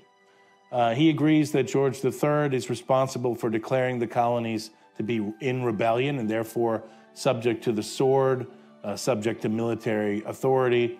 He agrees that George III needs to be held responsible for sending foreign mercenaries, as they called the Hessians, over to the United States to attack and subjugate the new country.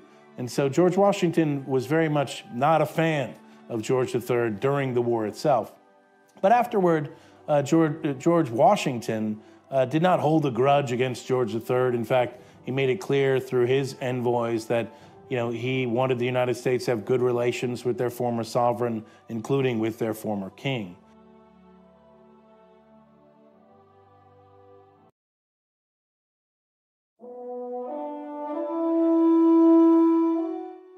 Few commanding generals in the history of warfare have been as green and untested as George Washington when he took over the American rebel army on July 2, 1775. It had been 17 years since he last wore a military uniform, and even then he had been just a provincial officer with 5 years of limited experience in frontier combat during the French and Indian War, always serving under British superior officers. In that earlier war, young Colonel Washington certainly demonstrated courage, durability, and more than a little luck, the trait that Napoleon would most cherish in his lieutenants. At age 23, Washington was with Major General Edward Braddock in 1755 when the British suffered a devastating defeat on the Monongahela River near today's Pittsburgh. The young Virginian survived 4 bullets through his uniform, another through his hat, and 2 horses shot dead beneath him, before dragging his mortally wounded commander across the river and riding 60 miles for help in covering the British retreat. That ordeal, which left more than 400 British dead, including men scalped or burned alive, gave Washington a tincture of indestructibility, while convincing him that, as he wrote, the all-powerful dispensations of Providence had protected him beyond all human probability. But it hardly prepared him for leading the new Continental Army.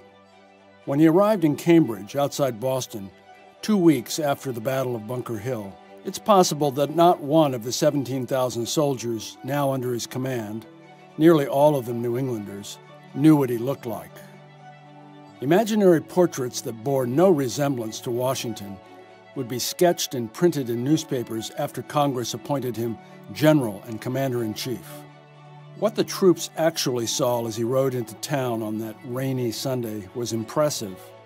At 43, he was over 6 feet tall, but so erect he seemed taller, with wide-set blue eyes, fair skin lightly spattered with smallpox pits, and fine hair tied back in a queue. He was nimble for a large man, and so graceful in the saddle that some reckoned him the finest horseman of his age. His personal appearance is truly noble and majestic, being tall and well-proportioned, a doctor in Cambridge wrote. His dress is a blue coat with buff-colored facings, a rich epaulet on each shoulder, and a black cockade in his hat. From that day, and through the first couple years of the American Revolution, we will see him struggle to avert catastrophic defeat, to hold his army together, and to be a commander in deed as well as in title. Great responsibility would enlarge him, but it would take time. He admitted that his 5 earlier years as a provincial officer left him with the want of experience to move upon a large scale. He knew little of cavalry, artillery, the mass movement of armies, or how to command a continental force. For every moment when he drew his sword or spurred his horse to the sound of the guns, there would be 1,000 administrative moments, dictating orders, scribbling letters, delving personally into the smallest aspects of his army's operations, from the number of camp kettles to the quality of bread. He was instinctively, brilliantly, a political general.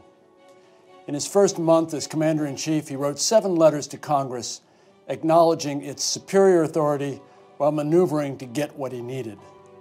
More letters went to colonial governors and other civilian leaders. He was aware that placing a Southerner in command of this predominantly Northern army was a fragile experiment in continental unity. My greatest concern is to establish order, regularity, and discipline, Washington wrote Congress. My difficulties thicken every day.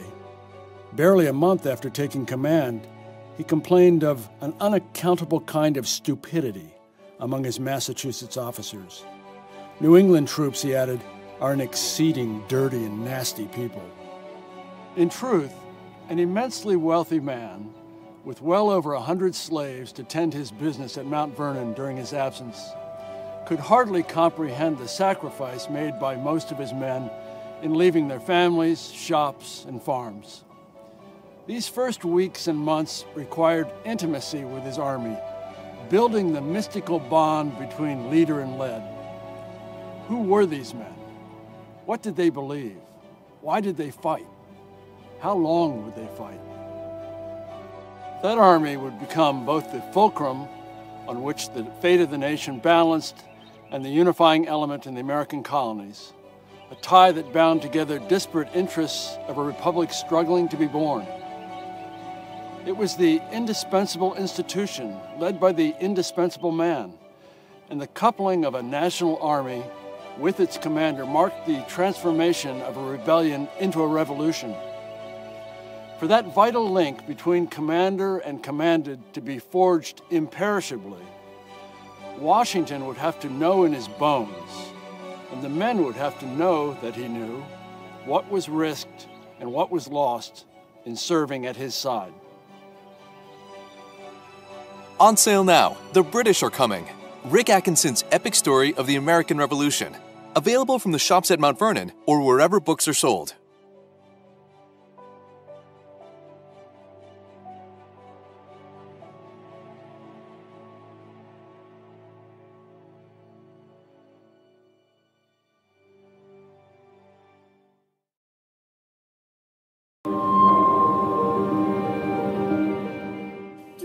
Any idea how George Washington felt about the Sons of Liberty and the tactics they used against the British?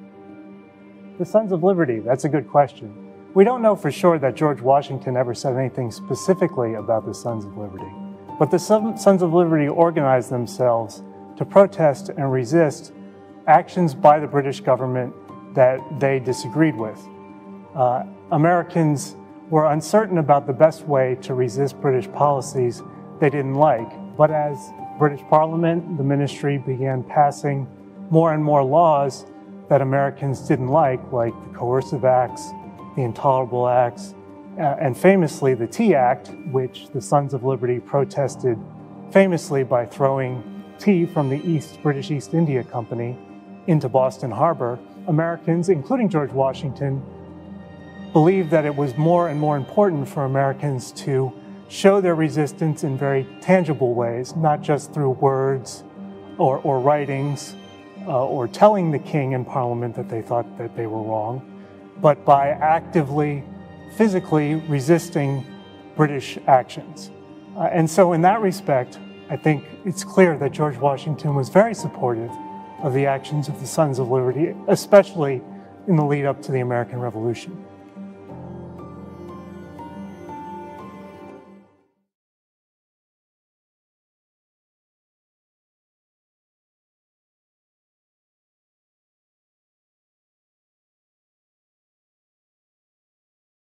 Benedict Arnold was a merchant, horse trader, former apothecary from New Haven, Connecticut. And he had been a mariner, had gone down to the Caribbean, up to the St. Lawrence, and really knew not only America by water, but all sorts of trade routes and things like that. And he was very much a patriot. And when he heard about Lexington and Concord, he led a company from New Haven to Boston and convinced the authorities there that the key to the north was taking Fort Ticonderoga. There were all sorts of cannons there that would be very helpful to the cause. It was poorly defended, and he should be the one to do it. Unfortunately, from Arnold's perspective, Ethan Allen had the same idea. The two formed an uneasy alliance, took Fort Ticonderoga, and this began a real incredible rise for Arnold. He then led an overland march to Quebec through the wilderness of Maine. He then led the retreat from Montreal into Lake Champlain, and eventually fought the Battle of Valcour Island, which made him a real hero. And so he was a great battlefield commander. He had magnificent instincts in battle, but he was a fiery personality. And if you were serving with him, you'd love him. If you were an officer trying to work cooperatively with him, there was a good chance that you would have a different opinion. And he was not a very politic man. He made enemies very easily, and so he was a constant source of controversy. And and yet he had genuine talents. And Washington recognized those talents. But he also realized that Arnold was the aggressive person that he was, and that there were certain dangers attached to that.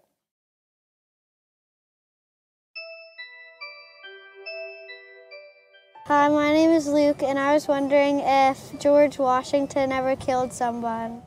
Did George Washington ever kill anyone? If we're speaking of George Washington in military combat, my answer would be no.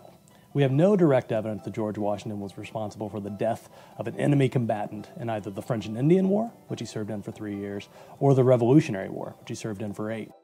Now, it is possible that in the earliest encounters of Washington's military career, such as the Battle of Jumonville Glen, that Washington would have been responsible for firing into the ranks of enemy soldiers and killing someone. But we have no evidence that it happened. What we also lack evidence for is a clear statement that he killed someone as a commanding officer in the field, either later in the French and Indian War or during his years as commander-in-chief in the Revolutionary War. Someone probably would have described it if it had been witnessed. Of course, as commander-in-chief, Washington often ordered men into battle to kill and to be killed. So while it's probable that George Washington did not kill anyone in combat, what is interesting to note is that he was responsible for the execution of soldiers in both the French and Indian War and the Revolutionary War for the crime of desertion. He presided over courts-martial, where men were tried for this capital offense and were convicted and executed, and George Washington did not take a step to pardon them. Click the subscribe button below and the bell icon to get notifications for new videos about George Washington and behind-the-scenes work at Mount Vernon.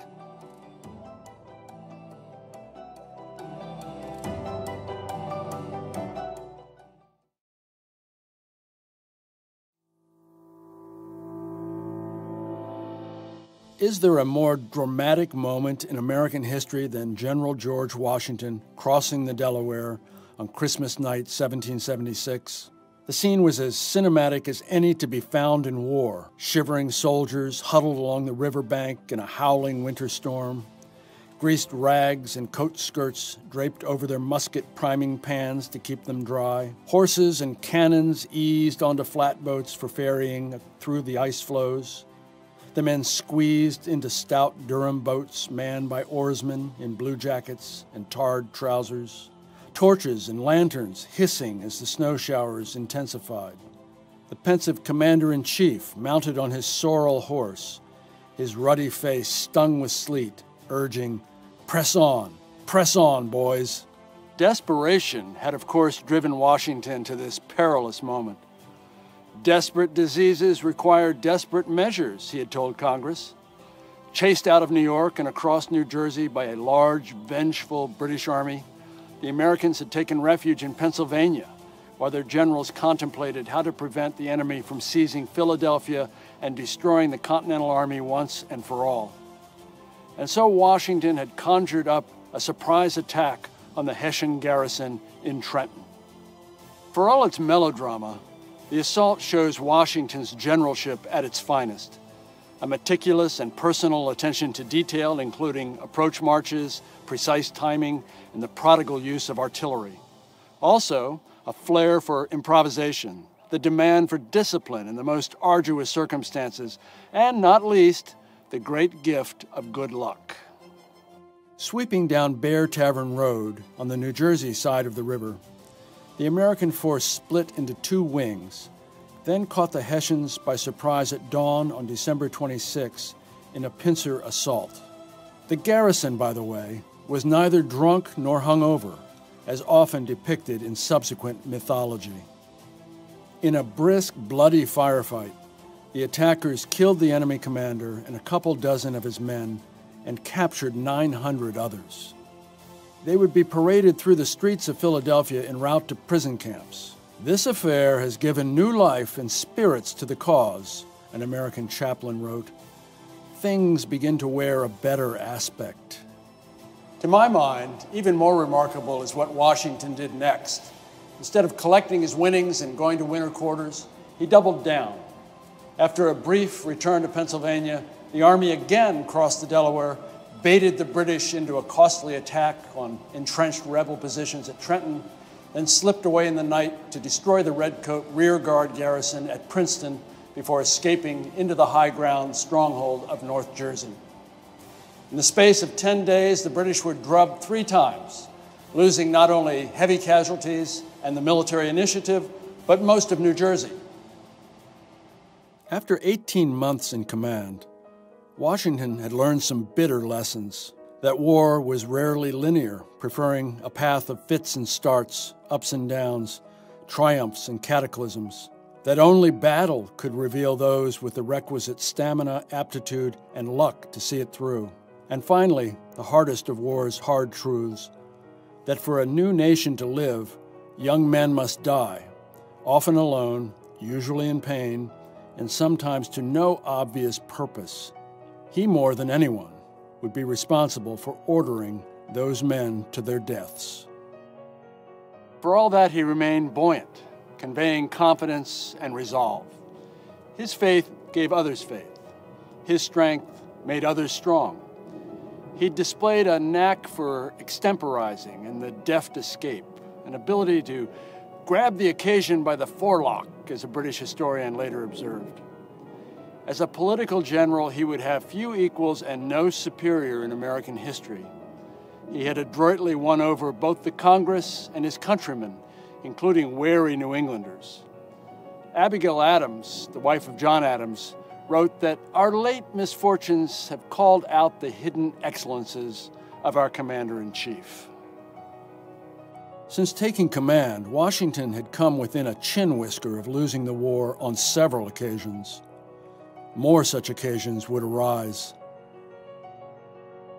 But he had also developed a shrewd understanding of the refractory, independent peoples known collectively as Americans. A people unused to restraint must be led, he wrote in January 1777, after the Battle of Princeton. They will not be drove. He was a leader. On sale now, The British Are Coming. Rick Atkinson's epic story of the American Revolution. Available from the shops at Mount Vernon or wherever books are sold.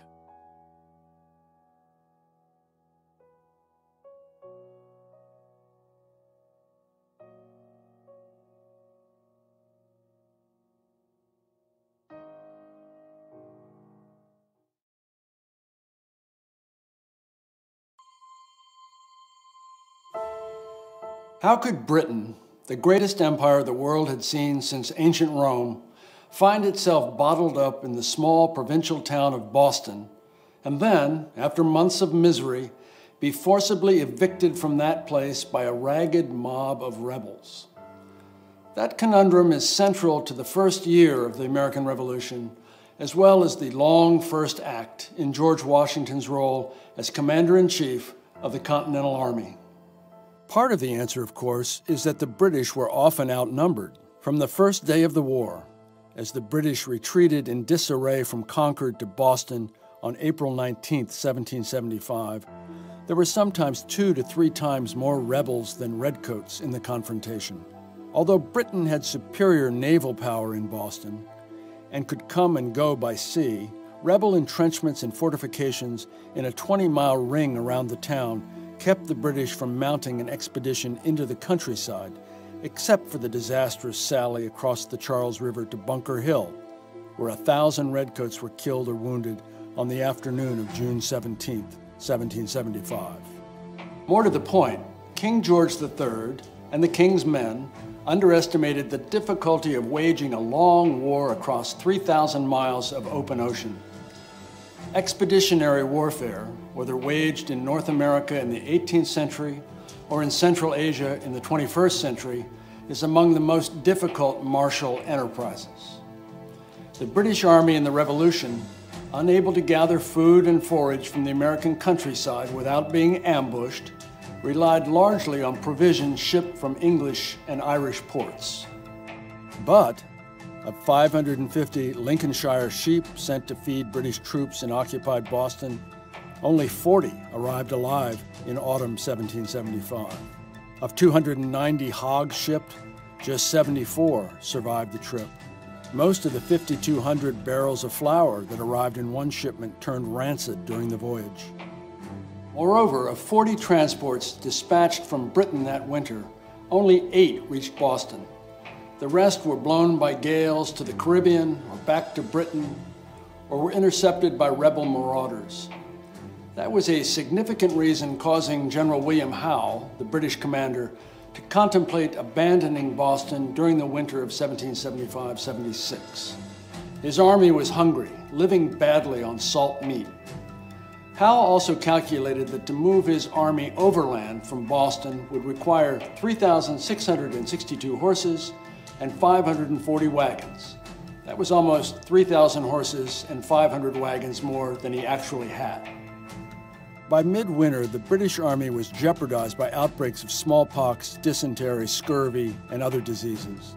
The rebels tormented the redcoats with skirmishes, raids, sniping, and an increasingly pesky naval force that captured British merchant vessels, munition ships, and troop transports along the New England coast. Through all this, Washington did his best to keep his new army intact, despite very spotty discipline, sickness, his own acute shortages of gunpowder and other supplies, and the mass exit of troops when their enlistments expired. The commanding general did his best to conceal from both the enemy and his own ranks how dire things had become. As the weeks and months went by, Washington confided to an aide, "Could I have foreseen what I have and am likely to experience, no consideration upon earth should have induced me to accept this command." The stalemate began to break when a bulky, bow-legged man named Henry Knox rode into Cambridge in mid-January 1776. A former Boston bookseller with a knack for gunnery, Knox, on Washington's orders, had successfully transported in midwinter, by boat and by sled, 58 large cannons from 2 former British forts in upstate New York, Ticonderoga and Crown Point. Those guns gave Washington the firepower that he needed. It all came to a climax on March 5, 1776, when the astonished British awoke to find that overnight the Americans had hauled Knox's guns up Dorchester Heights, high ground overlooking Boston.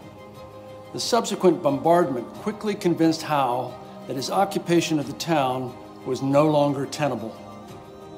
Over the next 2 weeks, he organized an evacuation of not only 9,000 redcoats and their military equipment, but 1,200 of their dependents and 1,000 loyalists, everyone jammed onto 78 ships, which would carry them to Halifax in Nova Scotia. This overcrowded, despondent squadron sailed on March 17th, leaving the British Empire without a single port on the Atlantic seaboard between Canada and Florida. Washington rode into Boston to claim his prize. It won a remarkable victory without fighting a single battle, but the war had really just begun. On sale now, The British Are Coming, Rick Atkinson's epic story of the American Revolution.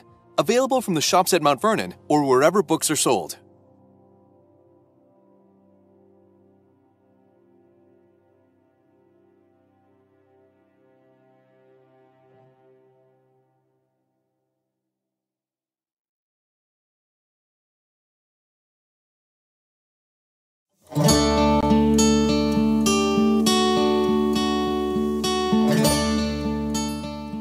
Medical school in the 18th century was very different in certain aspects than what we do today. There were no clinical studies. You never touched a patient when you were in medical school. It was mostly reading the classics of surgery and medicine, Hippocrates, Galen. You may, if you're at a very, very advanced medical school, may get an anatomy lesson once or twice, but primarily it was just reading the writings of the old philosophers. Then, to graduate, you had to present and defend your thesis in Latin to a board of doctors. Once that was done, they would give you your certificate and you could call yourself a medical doctor. Now, the first patient that you saw was the very first patient you ever laid hands on. So they didn't have a lot of practical experience. Now, another method of getting medical education, this was done much more often because medical school was expensive. They only had 2 medical schools in the the 13 colonies into the United States. That was King's College in New York, which is now Columbia University, and the Teaching Hospital of Philadelphia, which is University of Pennsylvania. The universities in Europe were much more well thought of. That was like an Ivy League school versus a community college, so to speak. Now, the other method of getting medical education was not quite so formal. It was an apprenticeship. And like everything else that they did in those days, you went and lived with a person for a certain period of time, and as long as you followed his teachings, you could practice medicine. And up until about 1920, that had the same professional cachet as a medical school degree. A doctor had to be prepared for anything. It could be something as simple as a common cold.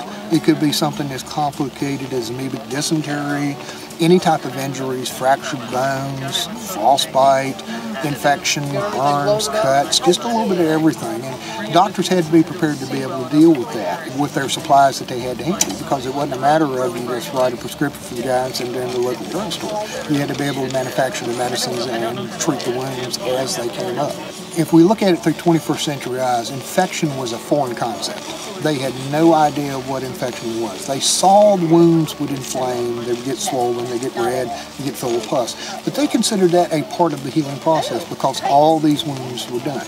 Now, they would do some things that were good for wounds. They would use various concoctions containing turpentine or honey or such like that that were helpful in killing bacteria and killing germs in wounds, but they did not know it was. They were not able to identify what a germ or bacteria was until much later when microscopes came in and the science knowledge was caught up with the illnesses. If you were near a swamp or a river and the men started having fevers, they would consider a cause of that is the miasma, the bad air. As a matter of fact, the term malaria comes from bad air from Latin. So they would try to get the men away from it, but once they come down with it, that was basically supportive treatment. The only thing that they could come close to doing to treat contagious disease was to build a firebreak by giving you an inoculation, which smallpox was the only disease that they could do that for, and smallpox was a big killer. What they would do is take the pus from a person suffering from smallpox after he's on the mend out of the wounds on his body and insert that in the skin of a person that they wished to inoculate. And they would make sure he was healthy and the person they were getting the pus from was on the mend. So the virus is not that virulent and the person would catch it and he would be immune from that point on. It was very effective. On average, the research we've done, smallpox, if you caught it naturally, it's 100% contagious. I mean, if a person in the camp, if you've seen the camp laid out, if one person had smallpox, the entire camp would get it. 1 out of every 4 patients would die from smallpox if they caught it naturally. Now, if you inoculated, 2 out of 100 would die. So you can see your chances were improved with that. And also, it conditions the Army to be, we don't have any nasty surprises. If the Army's going to attack a certain position, you don't want all your guys to come down with smallpox just before they do that. So that would make the leadership of the Army a little bit more confident in what they were planning. In the summertime, the primary illness is going to be intermittent fever, or what we know as malaria today. Caused by mosquitoes, high fever, chills, such like that. And that was endemic. Most of the 13 colonies had large pockets of malaria around. Had nothing to do. In the wintertime, amoebic dysentery or diarrhea. The quality of food was poor, the water was poor, and the closed-in situations caused a lot of loose bowels and such like that. There were a lot of ways that you could catch a disease in camp, because the tents that you'll see out here, these are 5-man tents. Not that 5 men got in them all at one time. They did what the modern Navy would call hot bunking. You'd have 2 or 3 asleep and 2 or 3 on duty. Now they swap off. They don't swap blankets. They don't swap straw. So whatever that guy's left behind in his tent, the next guy picks up. So it didn't take long for disease to spread. There were attempts at trying to keep the Army clean. His Excellency General Washington once put out an order to forbid the men from taking their ease on the company streets. Well, taking their ease means you was in the bathroom. And they would just defecate in the middle of the company streets because it seemed like a nice place to do it. And of course, you're going to have that in the camp. It was just not, it was not healthy. Each regiment was supposed to have a surgeon and a couple of surgeons' mates, which were assistant surgeons. When the English sent their armies over, each regiment was supposed to have that. Well, unfortunately, a lot of surgeons would say, well, I've got something to do and I'll catch up with you guys later. So there were actually British units that would go out and without any medical support whatsoever. That was the reason for the detached hospital. No matter what that doctor does, it's going to be better than the illness, and it's going to be better than the injury. No matter how filthy the surgical tools might be, no matter how unskilled the surgeon is, he's going to try to improve your chances for survival by taking that bad injury away. A bullet would be extracted by following the track of the bullet with your finger or another type of probe, and then tissue is cut away from it. If it had impacted a bone, usually they would not try to take that bullet out, they would just take the limb off. It was much simpler and much faster for the patient. Keep in mind that these doctors are going to be working as fast as they possibly can to ease the suffering of the patient and to keep the blood in the patient and to get him off the table as fast as he could, because they may have another patient waiting.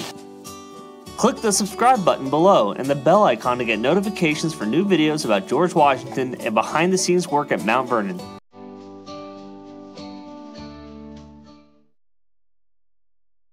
To Washington's frustration, Rochambeau did not share with him what he knew about the arrival of de Grasse's huge fleet from France in the Caribbean. He was under orders not to share that information because back home, the French High Command was concerned that the American Revolution was about to fall apart,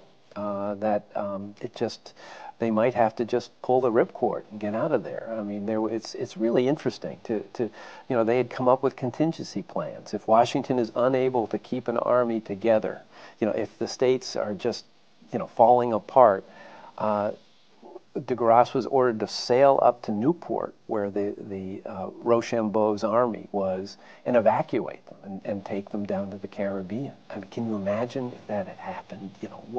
What that scene would have been like. And so those kinds of things, they wanted to see what was going to happen, and they also wanted to keep control of things. So Washington was nominally the commander-in-chief of the Allied army.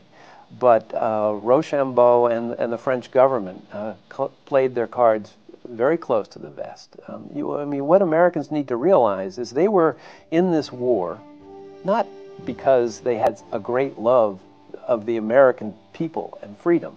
They wanted to get back at Britain for what they had done to them in the 7 Years' War. And they had, soon after the conclusion, even before the conclusion of that, the French Navy had set upon a program of revenge, to make themselves a better Navy, and they had done that. They had instituted their version of a naval academy.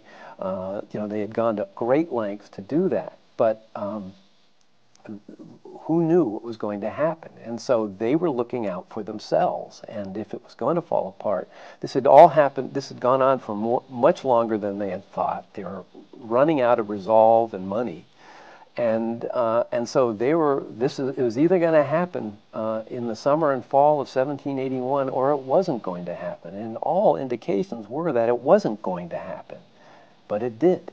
And as Washington realized, looking back, it was really a miracle.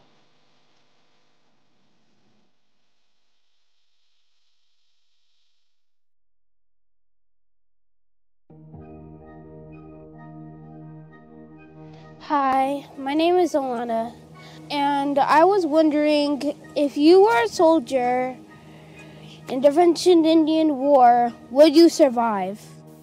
If you were a soldier in the French and Indian War, would you survive? That's a very difficult question to answer because it really all depends on where you are in the conflict. It's important to remember that while we refer to it as the French and Indian War, we're really only referring to the North American conflict that took part in a larger global conflict that took place in Europe, the Caribbean, in the Philippines, in India, all around the world. And it's very difficult to really nail down what the casualty numbers are for the time because we had varying types of combatants. Here in North America alone, you had British regulars, you had American colonial militia, you even had colonial regiments who were regular soldiers. In fact, George Washington was the colonel and commander-in-chief of the Virginia Regiment, a permanent force for Virginia's defense. And then, of course, you also had the native tribes who were allied both with the French and the British. So getting firm numbers is very difficult. But what we can do is look at specific campaigns. General Washington, of course, took part in the Braddock campaign to try and take Fort Duquesne in modern-day Pittsburgh. In that conflict, the British were surprised by the French and their native allies, and 2/3 of all the British forces were casualties. General Washington, of course, famously was not a casualty in that conflict and helped make a name for himself, leading an organized retreat back out of that space. The French, on the other side, the attackers in that conflict, only suffered about 20 casualties in total. We can look at the numbers for major campaigns for the French and Indian War, and in 1759, there were an estimate 50,000 combatants, and there were about 11,300 casualties total. So what you're seeing is about 22 out of every 100 soldiers was a casualty, meaning deaths or injury. But another big part of that was illnesses and disease. That was a major part of conflict in the 18th century. You get a lot of people very close together, and oftentimes the hygiene was not very great. Now, General Washington, as commander-in-chief of the Virginia Regiment, was in charge of the safety of the Virginia frontier. And oftentimes, you're going to see fewer deaths or casualties from combat and more from illness. Click the subscribe button below and the bell icon to get notifications for new videos about George Washington and behind-the-scenes work at Mount Vernon.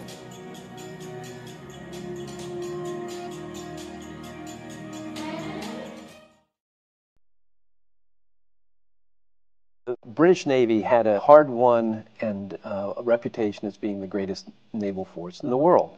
But the French Navy had really made an effort to improve its ships, and particularly its officers, and had come up with whole systems that the British Navy didn't have. And what you see is the British Navy, as they encounter the French after they come into the war, they're realizing, whoa, this is a different French Navy.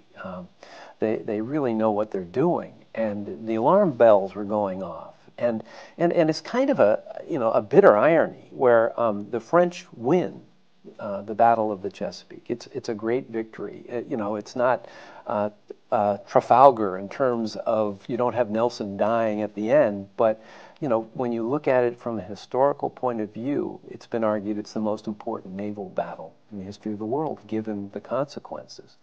But the terrible irony is, from the French side, is this is a great victory.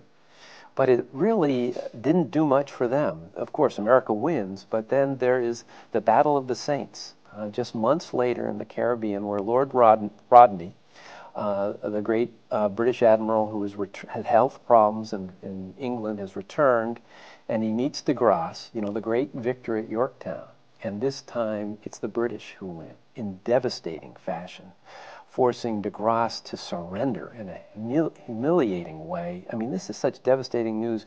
Washington fears, oh my goodness, this means the great victory at Yorktown may be for no reason, because the British are now going to renew the fight.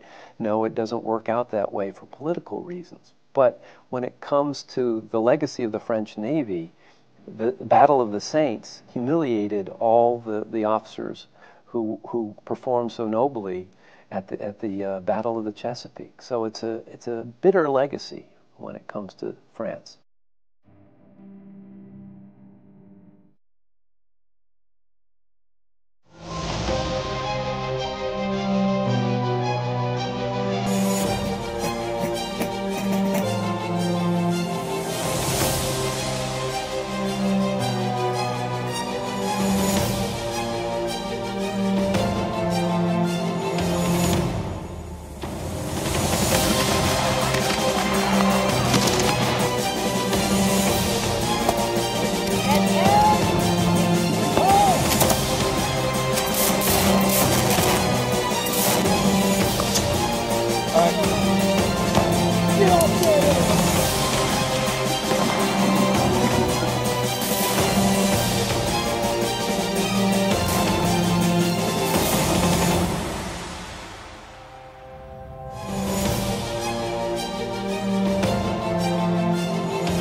这是一款中世纪模拟策略游戏，你将从一个小村庄开始，作为领主召集村民建造城堡、锻造武器并升级装备。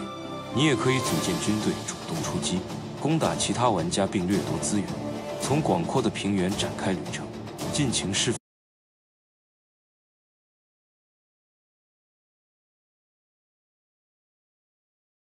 放你的想象力。这是一场真正令人惊艳又刺激无比的冒险。" We just finished the battle. It was really cool. I was right in the front lines, but that's done now, and I'm back at camp, and I'm here with Matt West, and he is going to give me a tour. Matt, can you please state your name and title? Sure. It's Lieutenant Colonel West. I'm the commander of the British Expeditionary Force to Mount Vernon. Awesome. And so are you ready to do the tour? Sure. Let's do it. Let's start out here in the front of the camp. This is our headquarters area. As you look around, this is the officers' camp.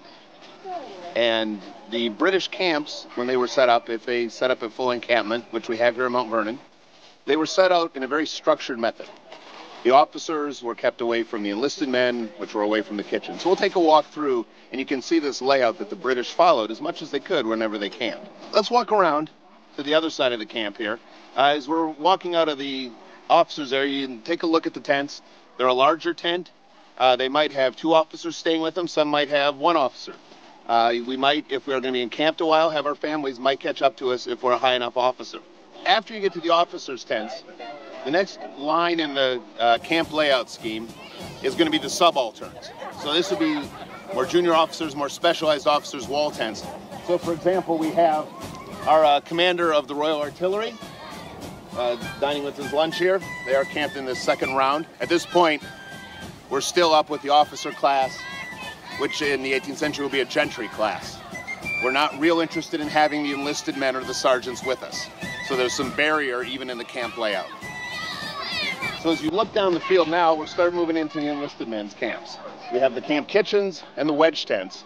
So now at this point, in the 18th century, you actually wouldn't have the officers walking through the men's camp a whole lot. I might be looking for a sergeant, but I'm generally not going to be dealing with the men. As I was saying, we do have our German allies joining us. You don't want to mess with these guys, do you? Yeah, no, these are fairly fierce fighting men that the king retained to come over with us. About a quarter of the Crown forces in the American Revolution were in fact German, and about half of them were from the state of Hesse. They were all collectively known as Hessians, which most people have heard the term Hessians, but that's all we were German auxiliary troops fighting on the side of the Crown. One thing I just wanted to show you quick, then we'll swing around and look at another couple units, is what these guys were living in. So they were in tents. these wall tents here, or these wedge tents. And if you look inside, it's not particularly big. This would have actually been pretty luxurious in that they would have had covering.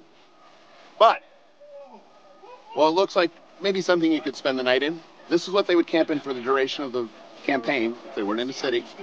And you would have 5 men that would stay there. You'd have a mess of 6 men. 1 man would be on duty rotation at all times. You would have 5 men in there sleeping.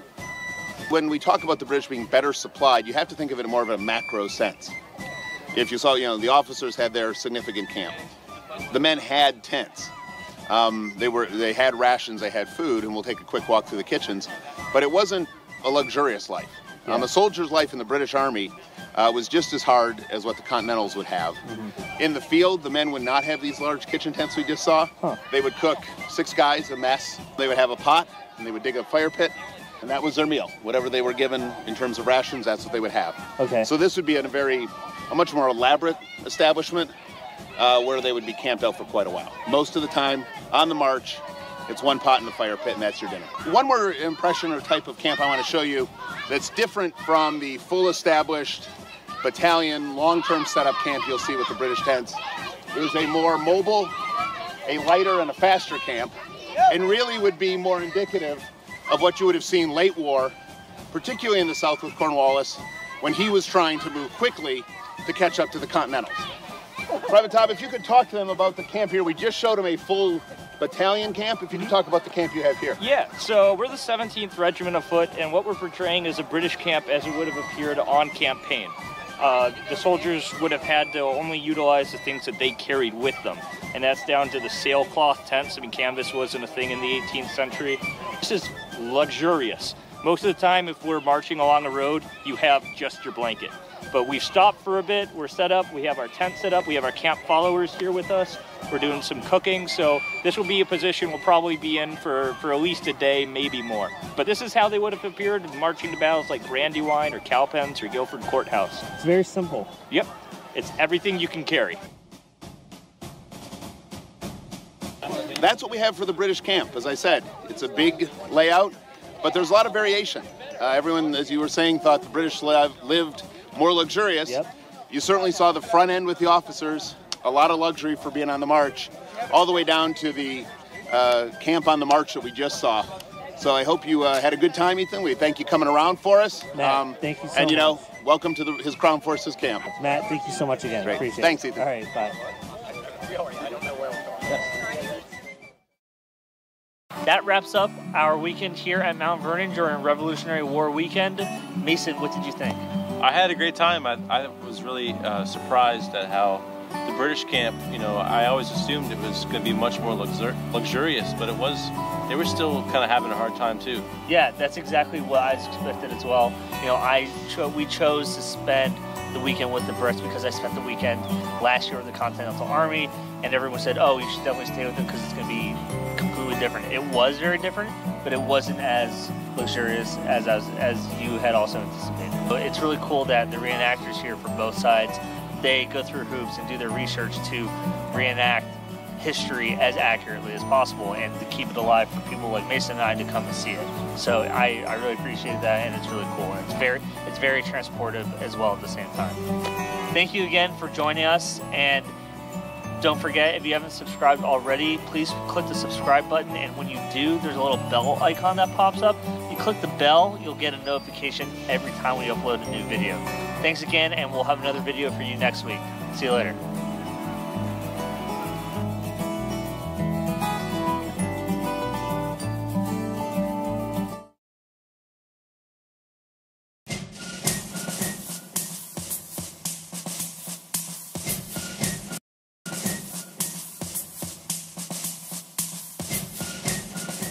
Hi, my name is Ethan. Welcome to the Mount Vernon vlog. Today I will be covering the Revolutionary War weekend here at Mount Vernon. I did it last year. I had such a great time, I had to do it again.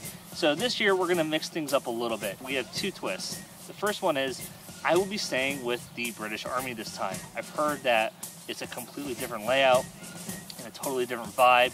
And also I have brought along with me my co-worker, Mason.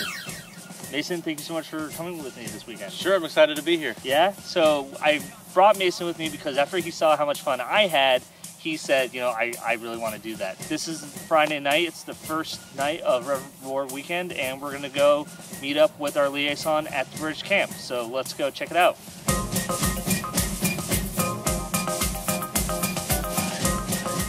After connecting with our liaison, he helped Mason and I assemble our tents.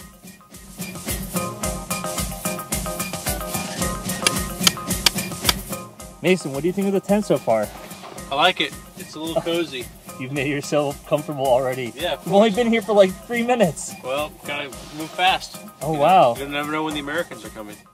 Once we were settled in, we met the other reenactors, had dinner, and got a full night's sleep for the big day ahead of us. So it's Saturday morning. Mason and I just woke up. I had a pretty good night in the tent. Slept fine throughout the night, didn't have any problems. Let's ask Mason how he slept. Hey Mason, are you up? Yeah. Morning. How'd you sleep? Pretty good. Yeah? Slept well? Yeah, the ground was kind of hard. Mason and I are going to go see if we can find some breakfast now and start meeting some of the people here who are spending the weekend at the camp.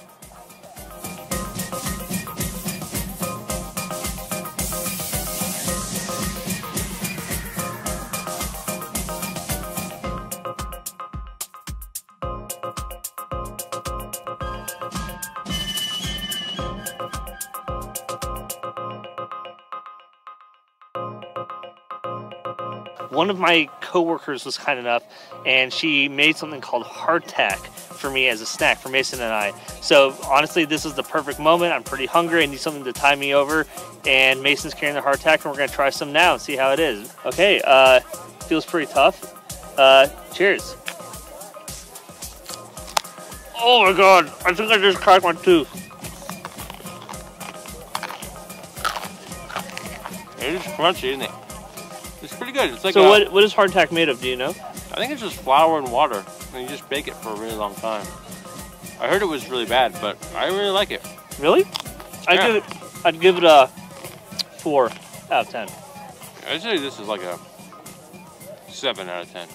Melt some cheese on it, it'd be great. Yeah, but they definitely weren't doing that back in the colonial times. Maybe not.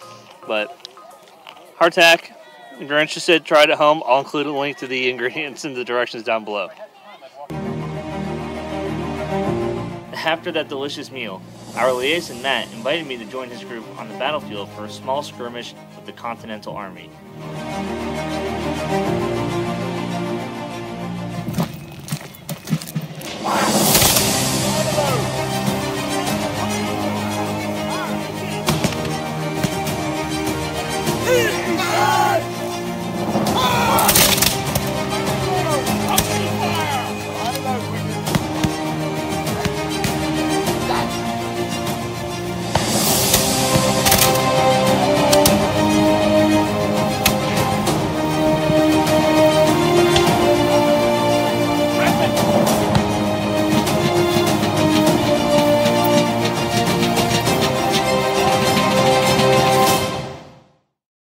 Thanks for watching, and I hope you enjoyed that. That was part 1 of my stay at Revolutionary War Weekend here at Mount Vernon, and part 2 will be coming out very soon. In part 2, our liaison Matt gives me a very in-depth tour of the British encampment. It's super cool. I learned a lot, had a great time. I can't wait for you to see it.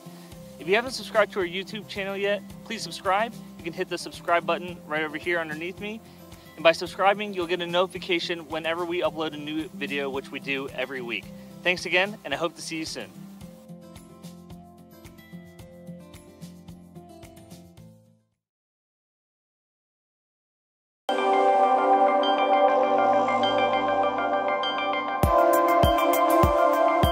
It is currently Revolutionary War Weekend here at Mount Vernon. For the last 3 years, Mount Vernon has been hosting Revolutionary War reenactors to come and spend a weekend here, and they set up tents and they dress up as the soldiers of the time period, and basically it's a way to let people kind of get a glimpse into what life literally was like back then. One of the regiments has been really kind enough to let me shadow them today. I will be joining the Continental Army, and I will be dressing up.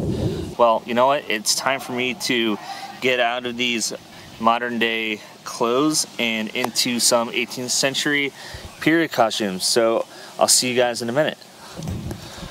All right, I've now 18th century-fied myself. As you can see, I've got my tricorn hat, vest, shirt, got some long shorts on. Let's go find my liaison.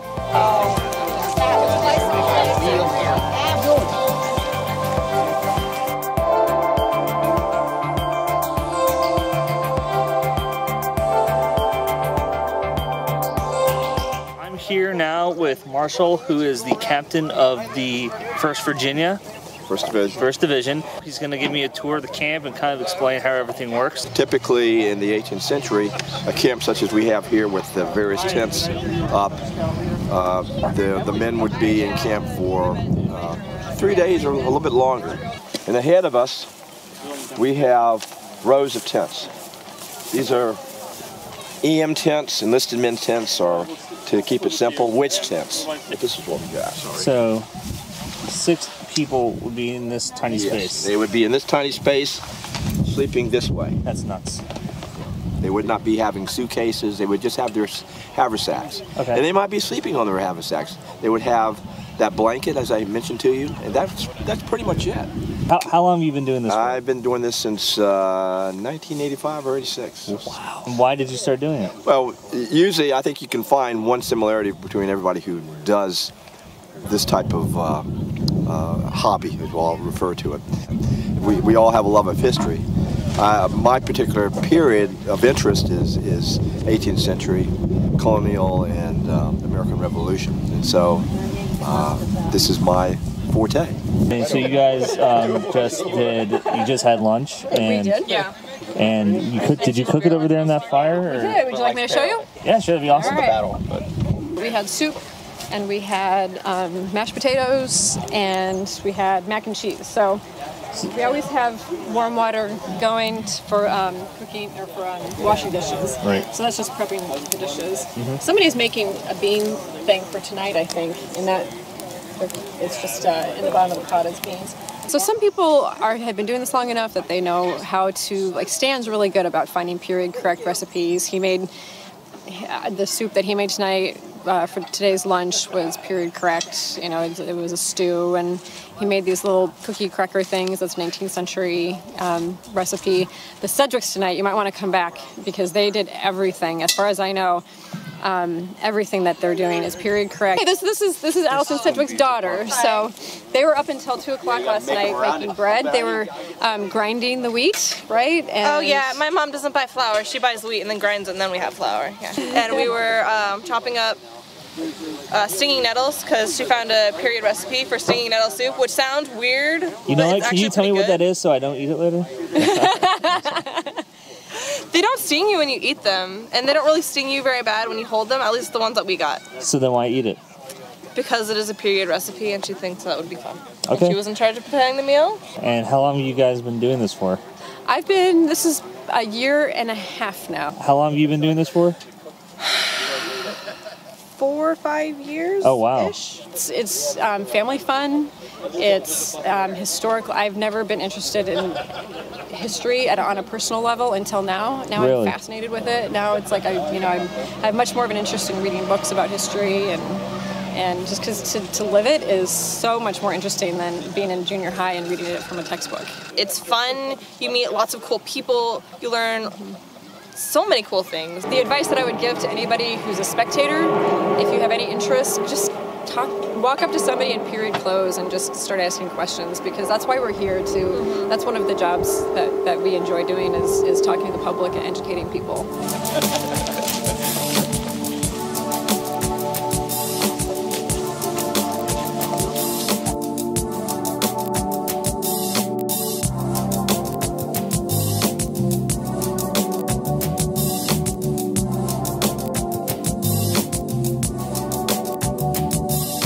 I just walked into the department of the geographer's tent, and the second I walked in, I definitely felt like I had been transported into an actual geographer's tent that you would find on the camp in the 18th century. I'm here with Doug Noble. He is I am the lieutenant with the group. In the Department of the Geographers, we are surveyors and map makers to General Washington's Army, and when we precede the Army, laying out maps for the roads so they knew where they could bed down troops, feed livestock, ford rivers, that type of thing. So it was on a need-to-know basis, and we would be in advance of the Army by a few weeks. The equipment you see in the room is, the majority of it is original equipment. We have pentographs for reproducing our maps that we made. We have Gunter's chains for surveying, and circumferers would be our direction finding equipment. Let's walk outside. We'll take a look at some of the equipment out there. Sure. This is an original piece. It was built by William Collier in 1720, and it's called a circumferer. And this is what we would use to actually sight our bearings. So it has horsehair, and horsehair is very, you can see the sight right there. It's very susceptible to humidity, so it's actually kind of wobbled itself out of there. But we would create our sight vanes like that, and we take our reading like this.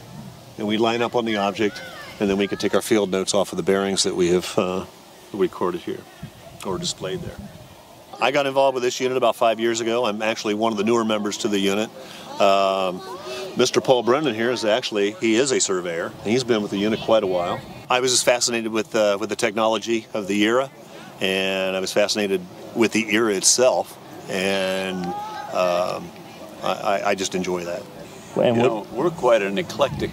We very much are, yes. They come from all different walks of lives and all different ideas and everything. Like myself, I began reenacting 25 years ago, and I did the military thing for a while, and then I did a horsey thing for a while, and then as I got older, I got more interested in the social, civic, political thing. So this is a good thing for a civilian, and I'm a retired surveyor in real life, so obviously it's my niche to begin with. Sure. And what do you do in real life? I'm a pilot. Still? Still, yes. Wow. Do I look too old to be? No. No. I'm just like, what? Could you do this and you fly planes? That's pretty impressive. Yeah, and a lot of it correlates, and that fascinates me also. That makes sense. Yeah.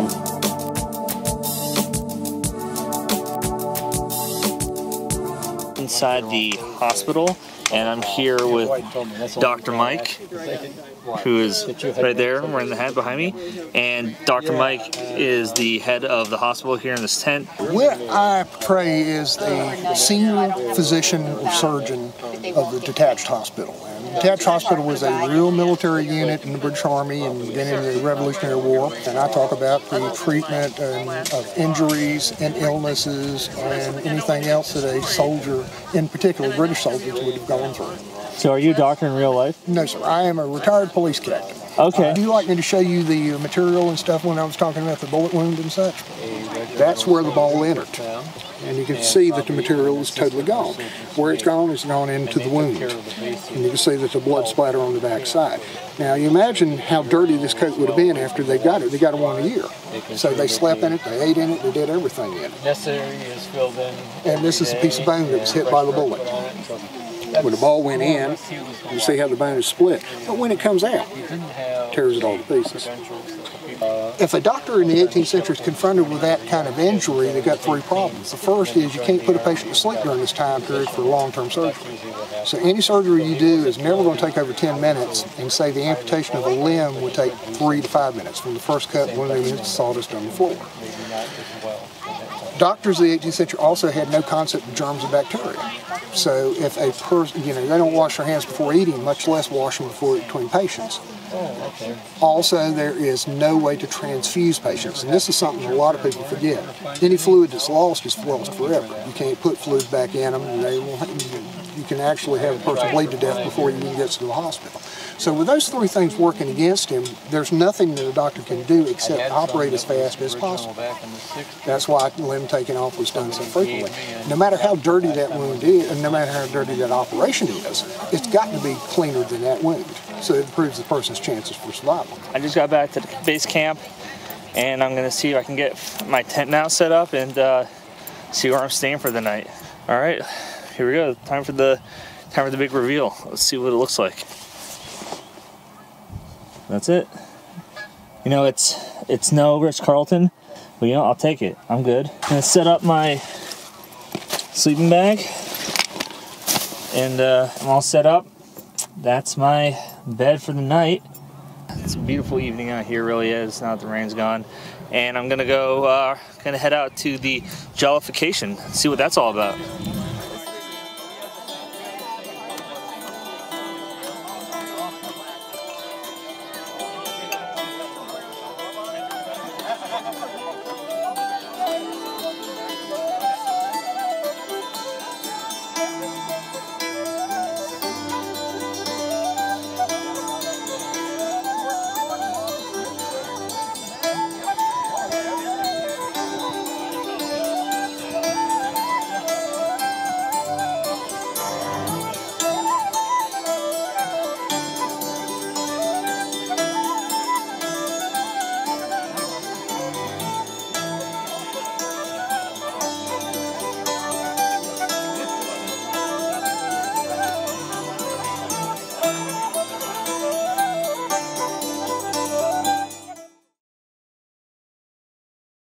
It's about 6:45 in the morning.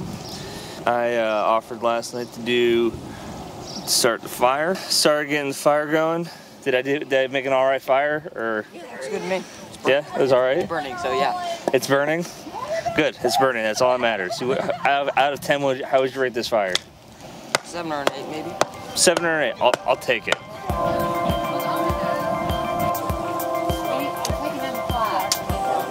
Official review of the hoe cake taco, as I'm gonna call it, because I got ham and apples in it. It's really good.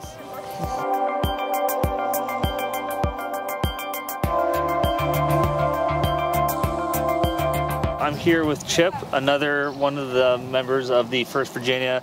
I want to know more about your musket, how it operates. So would you mind walking me through that? Absolutely. So this is a Brown Bess musket. It's a reproduction of the typical British musket of the period. It's a flintlock musket.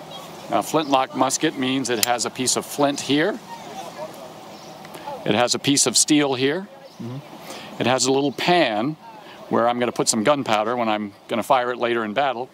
When I load this musket, I will reach into my cartridge box. I will pull out a prepared cartridge. This cartridge is a blank cartridge, meaning it just has gunpowder in it. If this were a live round, it would have a ball in the bottom, down in here in the bottom. To load and fire my musket as a musket man in the infantry, I would reach into my cartridge, pull out a cartridge, bite off the cartridge, pour a little powder into this pan. And I would just fill that pan a little bit. Okay. Then I would shut the pan. Yep. Then I would turn the musket around. I'd put the rest of the powder down the barrel. And if I were firing at the British, I would then drop the ball, still in the paper, all the way down the barrel. I would have to pull out my rammer and ram the paper and the ball all the way down so it sat right on top of the gunpowder. When I am ready to fire, I'm going to be given the order to make ready, which will bring me to this position. I will cock the musket. I will wait for the order to take aim, which will be like this. And when I pull the trigger, the flint is going to strike the steel, create sparks that drop into the pan. The pan will ignite and hopefully send enough flame through the touch hole into the barrel to ignite the main charge of powder. That powder will then propel the ball down the barrel and hopefully at the British.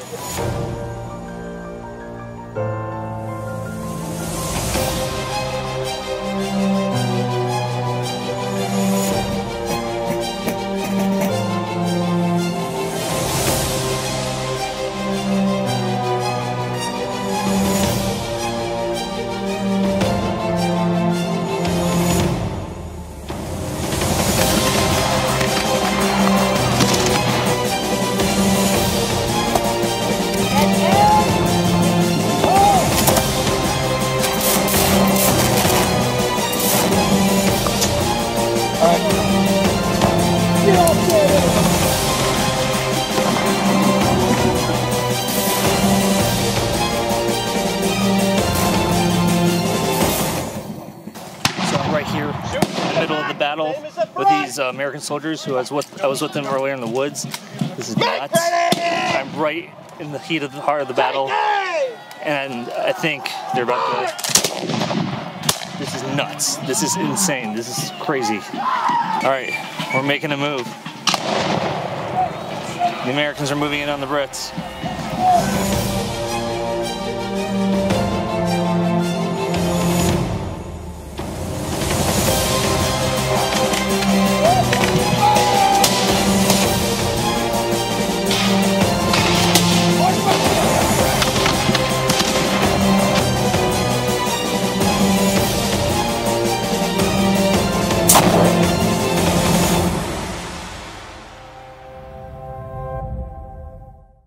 Just wanted to say goodbye to everybody, and they're all, as you can see, they are currently packing up. Yeah, this is the downside of the job, the hobby. Yeah, it's I'm not gonna lie, I got kind of attached to this place. Folks don't understand the subject matter.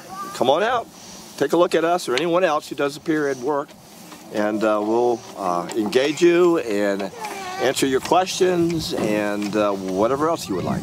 That wraps up Revolutionary War weekend. It was great to see all of the reenactors show up, and just, you know, literally, I felt like I was in a real living colonial community. The people I stayed with at the camp, they were so nice. Chip and Marshall, after speaking to them and learning more about why they do this, people who are on the outside in general, they definitely think it's different. And you know what? These are really, they're like totally down-to-earth people. This is something they like to do in their free time because it's outdoors, it's interactive, it's an excuse to be with family and other people who are really into history, and it was really cool to see that. I cannot wait for next year, and I've already got a few ideas what I'm going to do, and I'm excited to start building up to that. So, all right, I'll see you guys for our next episode, and thanks again for tuning in.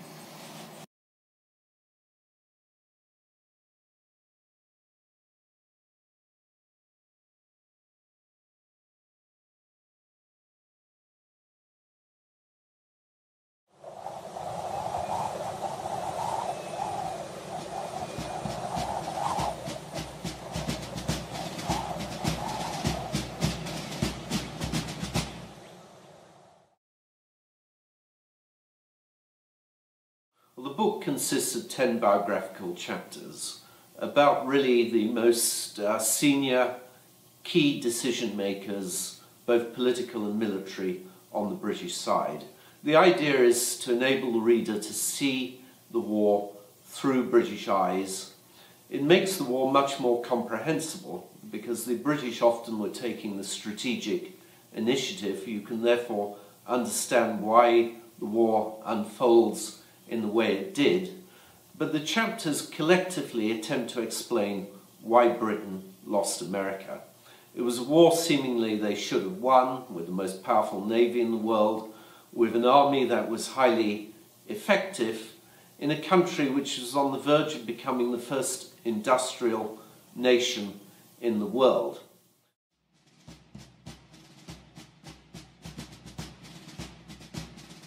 The Navy was certainly the largest in the world, and this really gave Britain its power for the next 2 centuries, and why it was able to become a global nation for a very small country. Britain in the 18th century aimed to have a 2-power navy. That was a navy large enough to combat both France and Spain combined. These were their traditional enemies. Its army, on the other hand, was much smaller than other European states, like, for example, Vienna and France. It was, though, a highly trained and highly capable army for its size.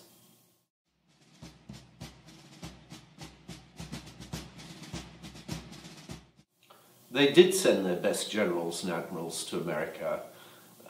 It's commonly thought that because of the patronage system that operated, the military leaders must have been incompetent and simply the next in succession. In fact, the government headed by George III and his Prime Minister Lord North skipped 105 more senior generals in order to choose Sir William Howe to command the army in America. Howe was chosen because he was an expert in light infantry, the very kind of tactics, much like modern-day commando groups, who would be effective, again, in a bush warfare, in what today we would call guerrilla warfare. they were aware they were going to encounter a different type of warfare from Europe. He seemed the man most experienced. They chose to go with him his brother, Lord Richard Howe, which may seem rather corrupt, but in actual fact Lord Richard Howe was a pioneer in amphibious warfare. That is, landing troops on the seashore. He helped design the kind of landing craft that was still being used at D-Day, where the bow of the ship would go forward like a gangplank. The two brothers got 16,000 men onto Staten Island within about 3 hours one afternoon. It was a highly effective combination. Similarly, the generals in succession to them, Sir Henry Clinton, John Burgoyne, Lord Cornwallis, were regarded as the cream of the British Army. Many of these people went on to successful military careers after the Revolutionary War. Lord Richard Howe became a hero of the French Revolutionary War after a battle he commanded called the Glorious 1st of June. Lord Cornwallis was successful in India as a general, commanding much larger armies than he commanded in America.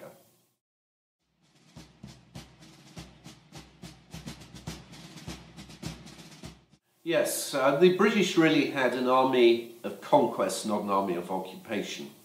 It was an army that was able to take every American city at some point during the war.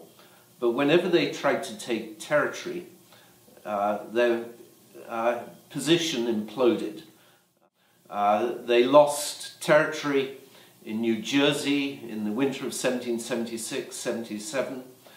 They lost it in Pennsylvania when Sir William Howe thought the taking of Philadelphia would lead to essentially the occupation of the central states of America. And they lost it very dramatically in South Carolina and North Carolina in 1780 and 1781. They also face logistical difficulties. These are often not popular to describe. They seem less interesting than battles, but no country had tried to fight a war 3,000 miles away against a hostile citizenry. So this was very different from the French and Indian War. It raised all kinds of problems. They expected they'd be able to feed their army from America within a few months, but they never gained enough territory. And so they had to send out a large part of the food supplies, candles, even forage for the horses. All of these had to be supplied from Britain and also from Ireland. This often led to delays. People ask why Sir William Howe didn't open his campaign earlier in 1777, or Henry Clinton in 1779. The reasons were they were waiting on their supplies. They needed at least several months' supplies before they could start a campaign. If the British Army ran out of food, it was much more serious than if it happened to the Continental Army. They couldn't simply go back to their farms and reappear another day, and the army could literally starve. And so generals had to wait and to delay campaigns for shipments to arrive from Britain. They were also dealing with a pre-modern administrative system. There were 5 different departments that administered the army. The cabinet, the government itself, was divided. The man who was in charge of the war in Britain, Lord George Germain, who was Secretary of State for America, didn't have any control over the Navy. So the British had what the modern-day army would call a fractured system of command. There was no single commander-in-chief. They had separate commanders in America, in Canada, and in New York. There wasn't even a serving member of the cabinet who was Secretary of War. The Secretary of War did not sit in the day-to-day government meetings. The other major problem was that the Army and Navy were actually shrinking during the course of the war. So the British Army after 1778 was smaller than the army that had existed in 1776. In other words, they were trying to win the war with fewer men when they were fighting a war also with France, Spain, and later Holland. We tend to think of this as simply, and there's a tendency to really just think about the army. The Navy was crucially important. George Washington was one of the people on the American side who most and best understood that the Navy would be key to winning the Revolutionary War. He tried to have a coordinated offensive against the British with the French Navy in 1779 and 80. It failed because the French commander was more concerned about French interests in the Caribbean than in North America. The British commander at the time was Sir Henry Clinton. He also understood the importance of the Navy to the outcome of the Revolutionary War. His father had been governor of New York, and his father was an admiral. His uncle was an admiral. And Clinton had warned the British government that at any time that the British Navy was weaker at sea against the French, it would be possible for the Continental Army to surround and capture any contingent of the British Army serving outside New York. Indeed, he was concerned that the main British base in New York was vulnerable if the British did not maintain naval superiority. This is exactly what happened in Yorktown. And this was one of the reasons Clinton was so bitter after the war and wrote more about it than any commander on either side, because he had foreseen the possibility of Yorktown. He'd warned the government. He'd been told that the British would have a superior navy at sea, and he felt betrayed.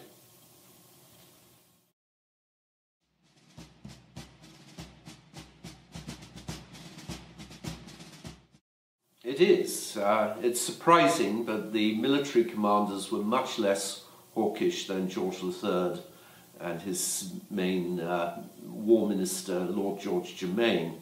Lord Cornwallis was one of only 6 members of the House of Lords who voted against the Stamp Act, the first tax of America, direct British tax from London. Sir William Howe told his constituents that he would never serve in America. Lord Cornwallis was loath to go to America, but felt it was a matter of military duty. And there were other officers who refused to go at all on grounds of conscience.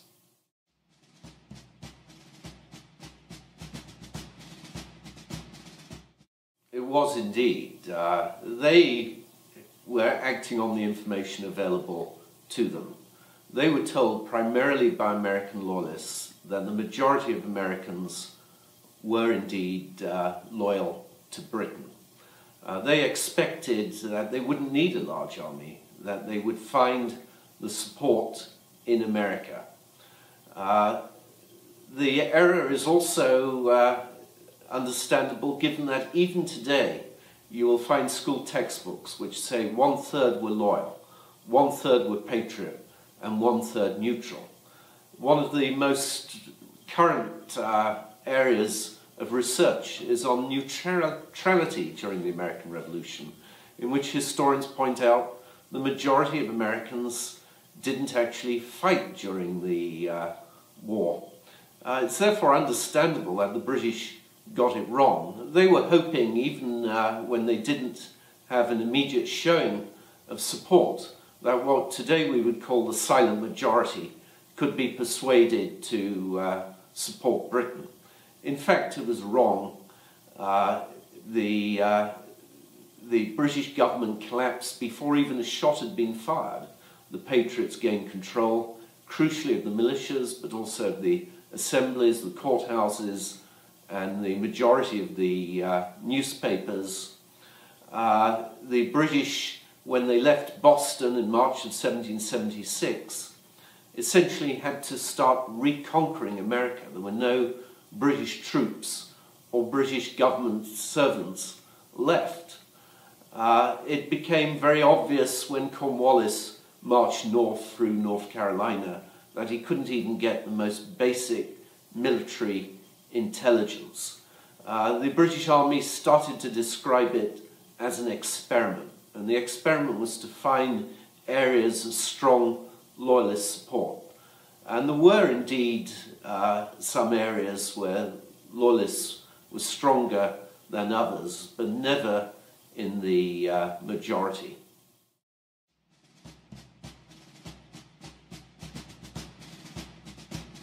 Well, the war became global in 1778 when France entered the war with the largest navy after that of the British and a much larger army.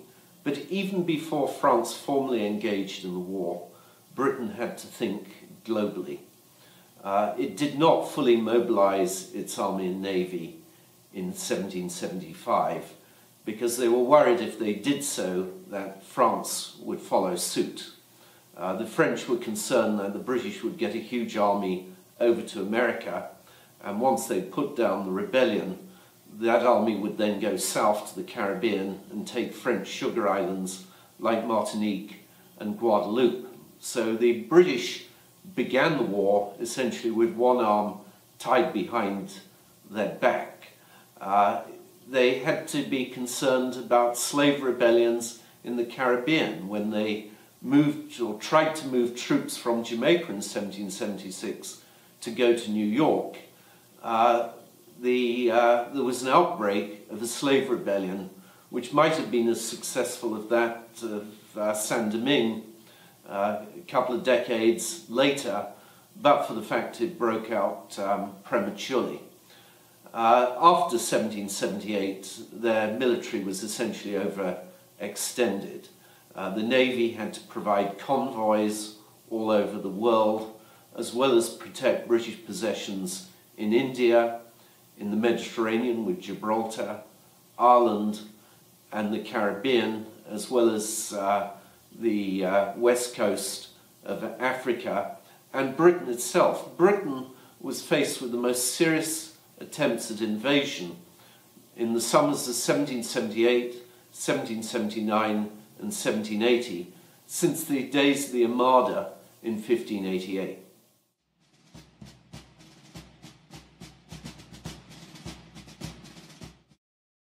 It was a war that the British took very seriously.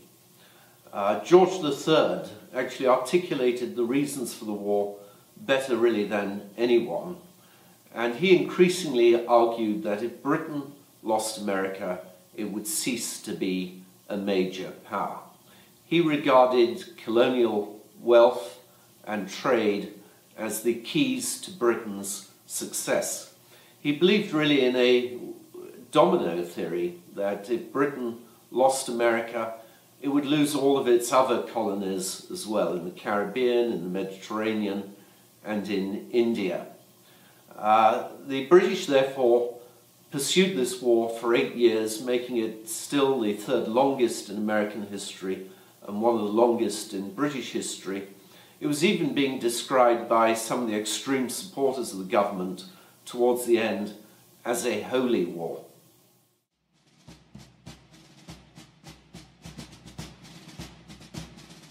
The argument of the book is essentially that the conditions of the war almost precluded a British victory. But historians never believe anything is inevitable. They're very aware of the role of chance and other contingencies that may change the outcome at any point in history. The war could have been lost by the Americans, and leadership plays a key role in their victory. It's very difficult to imagine anyone being as effective as Washington, and certainly not the alternatives who were considered during the war. John Hancock in Boston was seriously mooted in Massachusetts as an alternative commander-in-chief. And yet, in many ways, the man seems almost a poseur.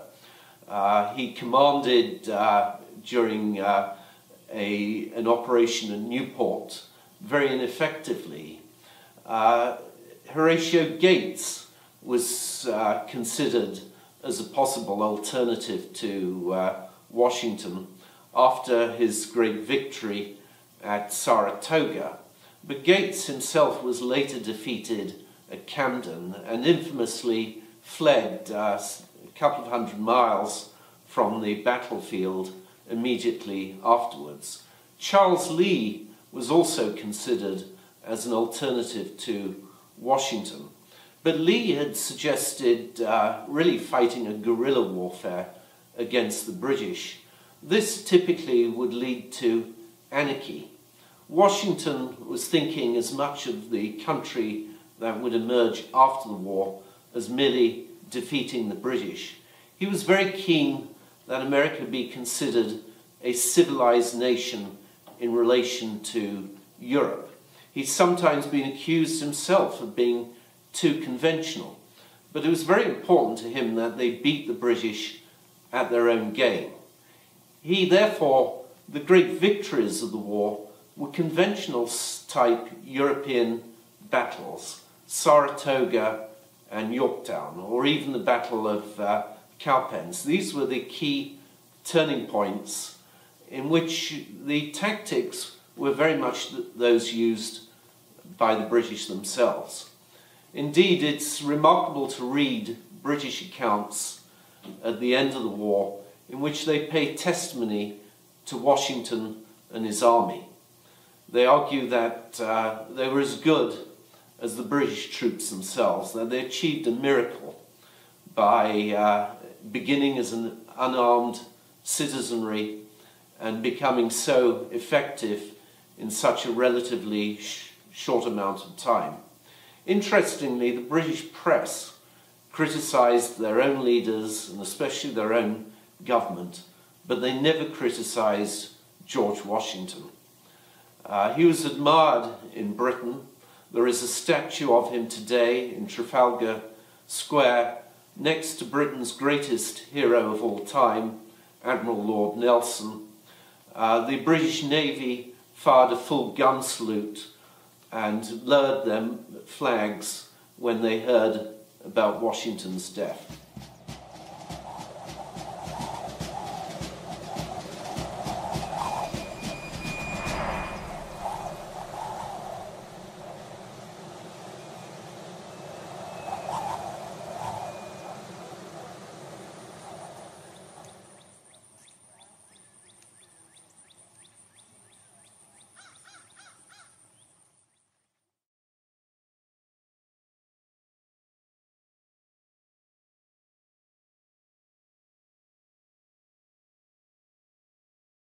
The book is called In the Hurricane's Eye, The Genius of George Washington and the Victory at Yorktown.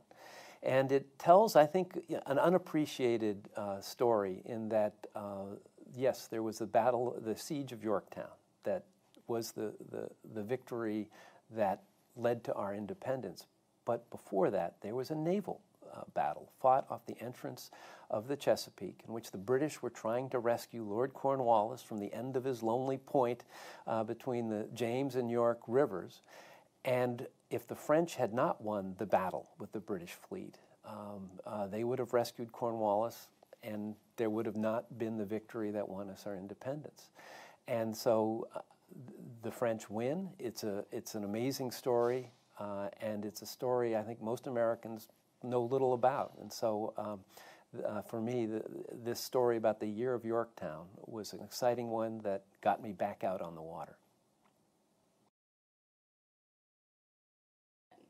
But George Washington had an incredible talent for figuring out what was the most important thing to do. I mean, most of us get so distracted by what's happening around us and go off on tangents, but it took him a while to figure it out. He didn't have that jittery, quick intelligence of a Madison or particularly a Hamilton. He was someone who really had to study a problem, but once he figured out what was the way to go, he had a real genius to just lock into it and follow it and pursue it with just indefatigable patience and resolve. And so, for example, when the revolution broke out and he was suddenly general, he was kind of at sea, and he eventually realized, I can't fight an aggressive campaign. It has to be in a defensive mode and just hang in there. And this was completely contrary to all his instincts, but he realized this is what I have to do, and so that's what he pursued. And then after Saratoga, the French come in, and now we have this French alliance, he realizes what has to happen. The only way we can deliver the blow that will take down England is if we have naval superiority via the French Navy. And so as soon as the French were a part of it, he pursued this with that same kind of intensity for what he called naval superiority. And and so he countless frustrations, but he kept hammering away. This is what we need to do, and ultimately it worked out. Well, I had written 2 other books about the Revolution, Bunker Hill and Valiant Ambition, with Valiant Ambition focusing on Benedict Arnold and Washington. It ends with Arnold's unsuccessful attempt to surrender West Point to the British, and his great treason. And that ended with a cliffhanger. And what I had realized is I'm a maritime guy when you look back throughout my career, and I knew that there was a naval battle, the Battle of the Chesapeake, fought between the British and the French, that really created the circumstances that made the victory at Yorktown possible. And I had always wanted to do a tall ship naval encounter. I'm a big Patrick O'Brien fan, and so this was my chance. And so I realized with this book, this was a way to bring the revolution to a conclusion. I knew I wanted to focus on Washington because it really was his vision that was ultimately realized. But I also, there was this naval battle at the center of it. And, what was fascinating to me, each one of my books, I'm interested in finding things that most of us don't realize about the revolution. And this was that, Yorktown was a fait accompli, given that the French were able to defeat the British just off the entrance to the Chesapeake. No Americans participated in it. This is not the narrative most of us associate with how we won our freedom in the American Revolution. So this is really, all this added up to, this is a book I had to write. The amazing thing about this year, the year of Yorktown, this is one of the reasons why I called the book In the Hurricane's Eye, because I think a hurricane is an apt metaphor for what was going on in this year. I mean, all of these seemingly random things were happening up and down the coast. Of Nathaniel Greene and Lord Cornwallis fighting in North Carolina, and then there was the French and British Navy in the Caribbean. And what they called the West Indies. And what Washington realized is he needed the ships from down there to come up the coast. And so it was, and he was constantly saying, this is what we need to do, this is what we need to do. And there had been a hurricane in 1780, the year before Yorktown, had actually 3 of them, devastating effects. And so the French were convinced, yes, we need to get our fleet up the coast just to protect them, if nothing else. So they were coming. But so Washington was always playing those angles. And the frustrating thing was no one had control of the situation. The French really didn't want to attack New York, which was Washington's priority. That he wanted them to attack there. That had been the scene of his greatest embarrassment at the beginning of the war. But it made a lot of sense because that's where the largest British army was, and so that's where he preferred them to attack. But the French were reluctant because it was difficult to get into that harbor over the sandbar, and they saw the Chesapeake as an easier target. The problem was that there was not a significant-sized British army there in the beginning of the summer. Lord Cornwallis changed all that by marching up and combining with some previous forces first brought there by Benedict Arnold. And suddenly, in a random way, all the things are coming together. Suddenly there's a 7,000-man British army there, and for reasons that are still difficult to fathom, Cornwallis, who is creating a port at Yorktown, even when this huge French fleet comes in, decides to stay there. It doesn't move, and if he had moved, it would have all gone for nothing. And Washington realized all of these variables. The French just sort of said, we're going to do this no matter what. And so it looked like it was a brilliant French strategy in retrospect. But when you go through that year, you can understand Washington's frustrations and why he wanted other things to happen. And really, I think his true brilliance was when he realized, okay, this is not going to go the way I want it. They're not going to come to New York. Okay, how are we going to make this happen? And he threw all his energies into that in a way that is just fascinating and really thrilling to watch unfold. Well, you know, it's kind of the buried theme of the revolution, I think, is water. You know, the sea, when we think of the sea in the revolution, we think of John Paul Jones and out there over in the British Channel. And that's a great story, but the truth of the matter is it had very little impact on what was happening in America. It had great symbolic value, but it really wasn't what was happening. What was happening was Washington's attempt to establish naval superiority. But also going along there was his realization, understanding of the importance of rivers. He had grown up in the Tidewater. His whole life had been spent navigating the rivers down here, and he knew that the rivers surrounding New York, particularly the Hudson River, was absolutely essential to how things were going to go. In fact, for most of In the Hurricane's Eye, Washington is on the Hudson. And it was one of the revelations to me to realize that, you know, we think of him as permanently attached to his horse, you know, as a land guy. But the fact of the matter is, at Mount Vernon, he had a schooner, and when it came to moving his entourage up and down the Hudson in those many years that he was stationed on the river, he would inevitably take the helm of whatever vessel was being transported. The book begins with an account of when the French envoy arrives in 1779 and is waiting to be transported down to West Point. The vessel arrives, and he's astonished that A, Washington's on it, and B, he's at the helm. And this is a different Washington. And so Washington was familiar with the water, realized its importance.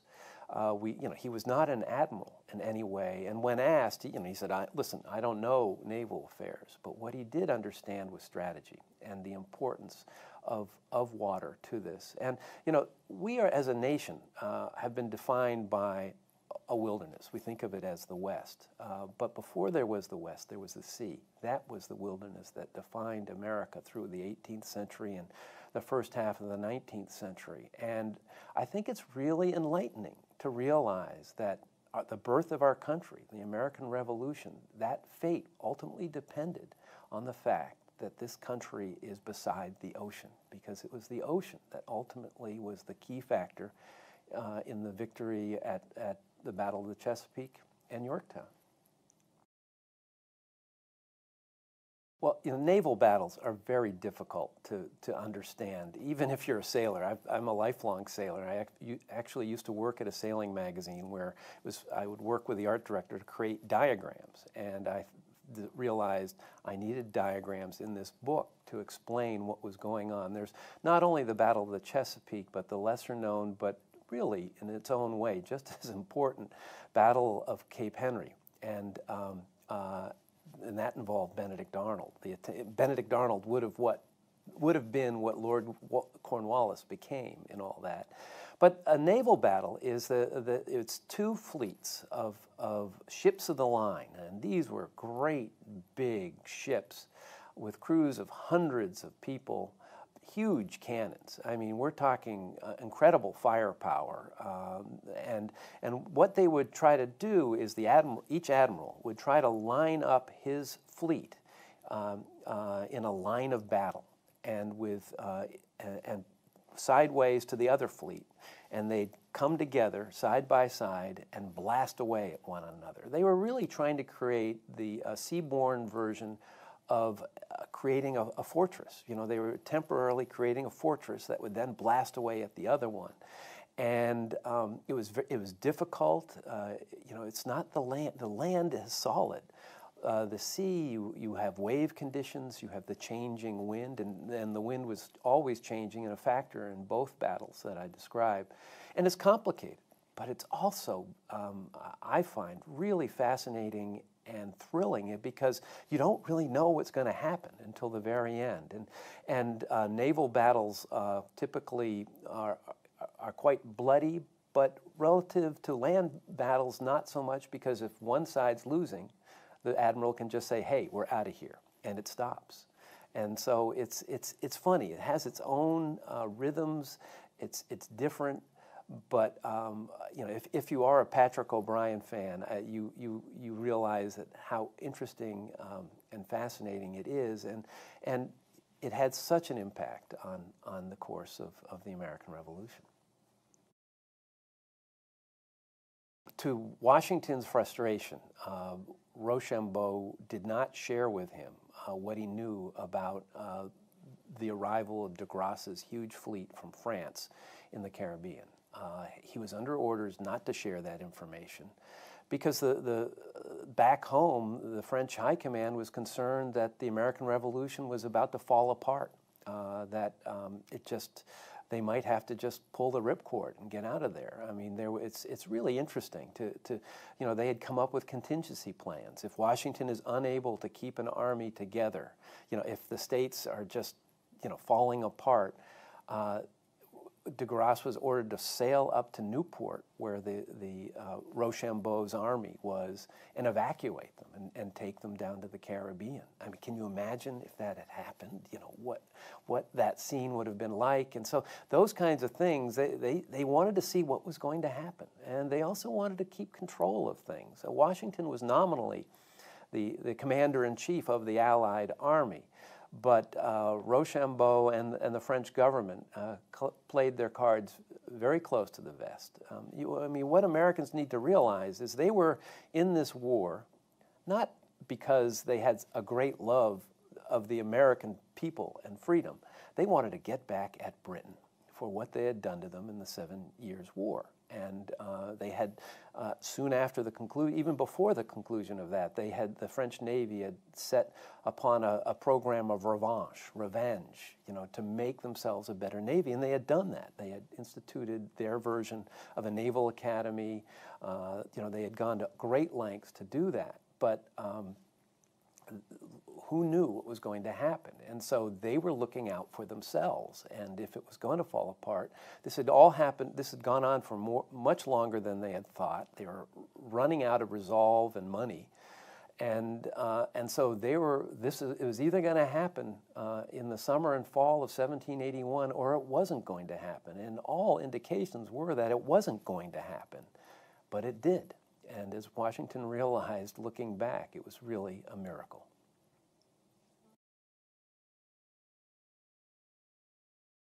There's no way Washington could have taken Yorktown without the French Navy. It would have been impossible because if there hadn't been the French Navy, the British Navy would have simply sailed into the Chesapeake, come to Cornwallis's aid, and taken him away if they had to. But the fact of the matter is Washington's army and the French army could not have supported themselves in Virginia without naval support. They couldn't have fed themselves. It just wouldn't have happened. And so the Navy was absolutely essential to all this. And Washington understood that. I mean, yes, he wanted to go to New York. That was his original plan. That wasn't going to work. That wasn't going to happen. And what frustrated him was that the French could have gone to New York, picked up the army, and sailed them down in half the time that it took to march. That didn't happen. But once again, he said, okay, I'm going to reset, and we're going to make this happen. So, no, without the Navy, it never would have happened. Well, you know, the British Navy had a hard-won and a reputation as being the greatest naval force in the war. They were in the world, but the French Navy had really made an effort to improve its ships and particularly its officers, and had come up with whole systems that the British Navy didn't have. And what you see is the British Navy, as they're encountering the British after they encounter the French after they come into the war, they're realizing, whoa, this is a different French Navy. They really know what they're doing, and the alarm bells were going off. And it's kind of a bitter irony where the French win the Battle of the Chesapeake. It's a great victory. It's not Trafalgar in terms of you don't have Nelson dying at the end, but when you look at it from a historical point of view, it's been argued it's the most important naval battle in the history of the world, given the consequences. But the terrible irony is, from the French side, is this is a great victory, but it really didn't do much for them because, of course, America wins, but then there is the Battle of the Saints, just months later in the Caribbean, where Lord Rodney, the great British admiral who had health problems in England, has returned, and he meets de Grasse, the great victor at Yorktown. And this time, it's the British who win in devastating fashion, forcing de Grasse to surrender in a humiliating way. I mean, this is such devastating news. Washington fears, oh my goodness, this means the great victory at Yorktown may be for no reason, because the British are now going to renew the fight. No, it doesn't work out that way for political reasons. But when it comes to the legacy of the French Navy, the Battle of the Saints humiliated all the officers who performed so nobly at the Battle of the Chesapeake. So it's a bitter legacy when it comes to France. What Washington did at Yorktown and in the year leading up to it, I think has great lessons for us today. What he had was vision, patience, and an incredible work ethic. There was no one who could outwork Washington. I mean, the amount of correspondence he's laying out there, but it was his just sheer rugged determination. Everything is falling apart around him when it comes to his own government, his own army. It's very frustrating.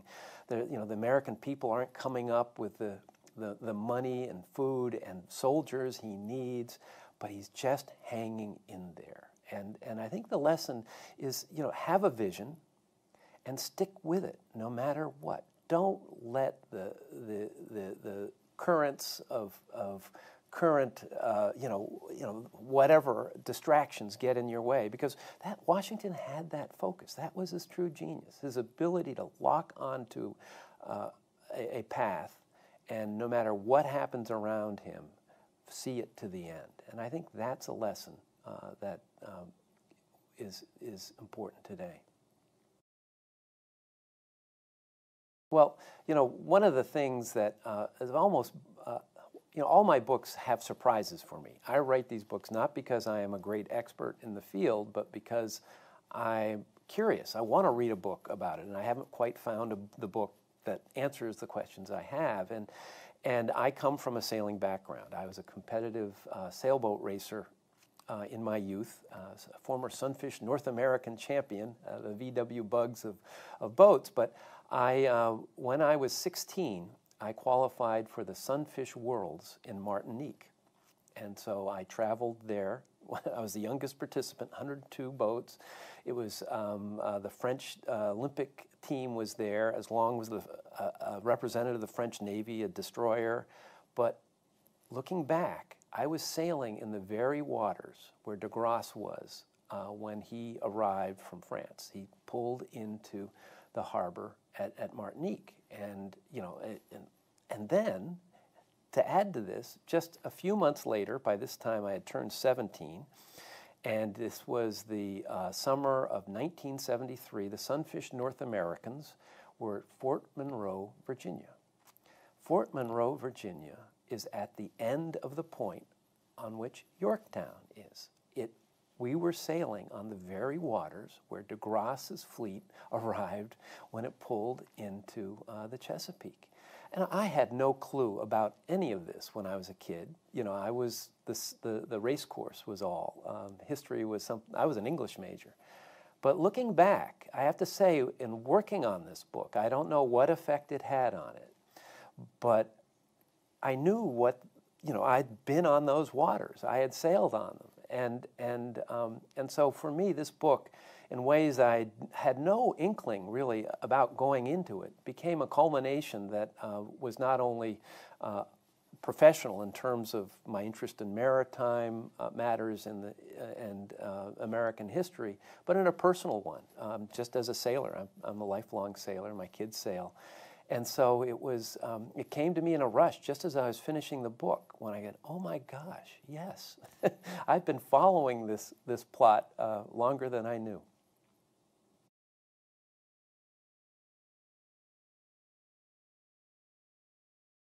The book is called In the Hurricane's Eye, The Genius of George Washington and the Victory at Yorktown.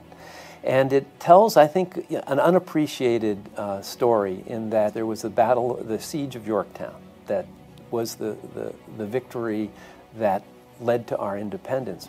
But before that, there was a naval battle fought off the entrance of the Chesapeake in which the British were trying to rescue Lord Cornwallis from the end of his lonely point between the James and York rivers. And if the French had not won the battle with the British fleet, they would have rescued Cornwallis, and there would have not been the victory that won us our independence. And so the French win. It's an amazing story, and it's a story I think most Americans know little about. And so for me, this story about the year of Yorktown was an exciting one that got me back out on the water.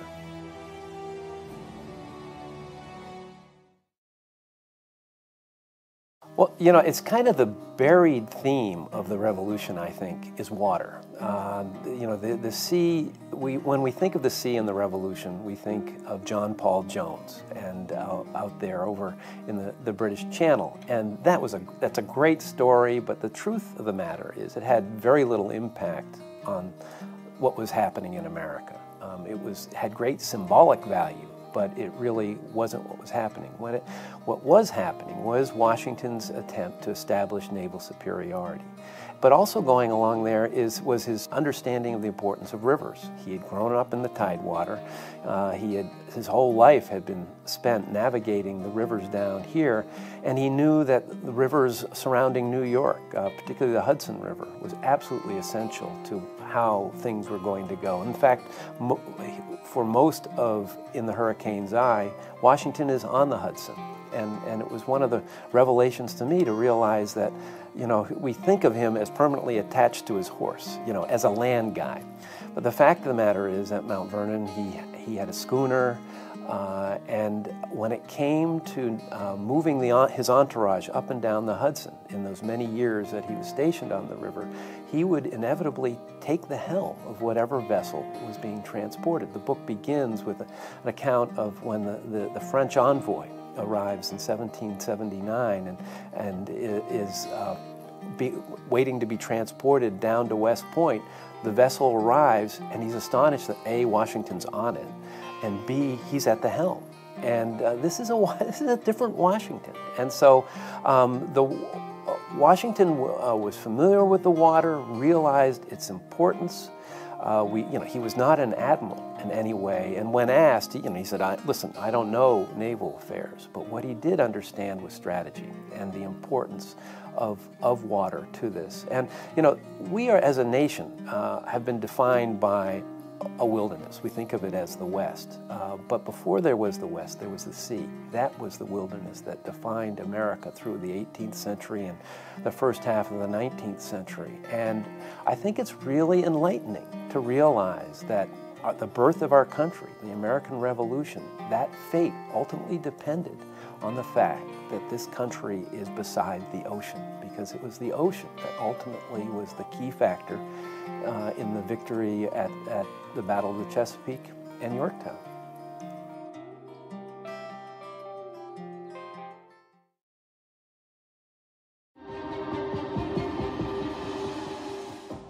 Who needs another book on the American Revolution? Historians have been writing about the rebellion virtually since it ended, nearly 2.5 centuries ago.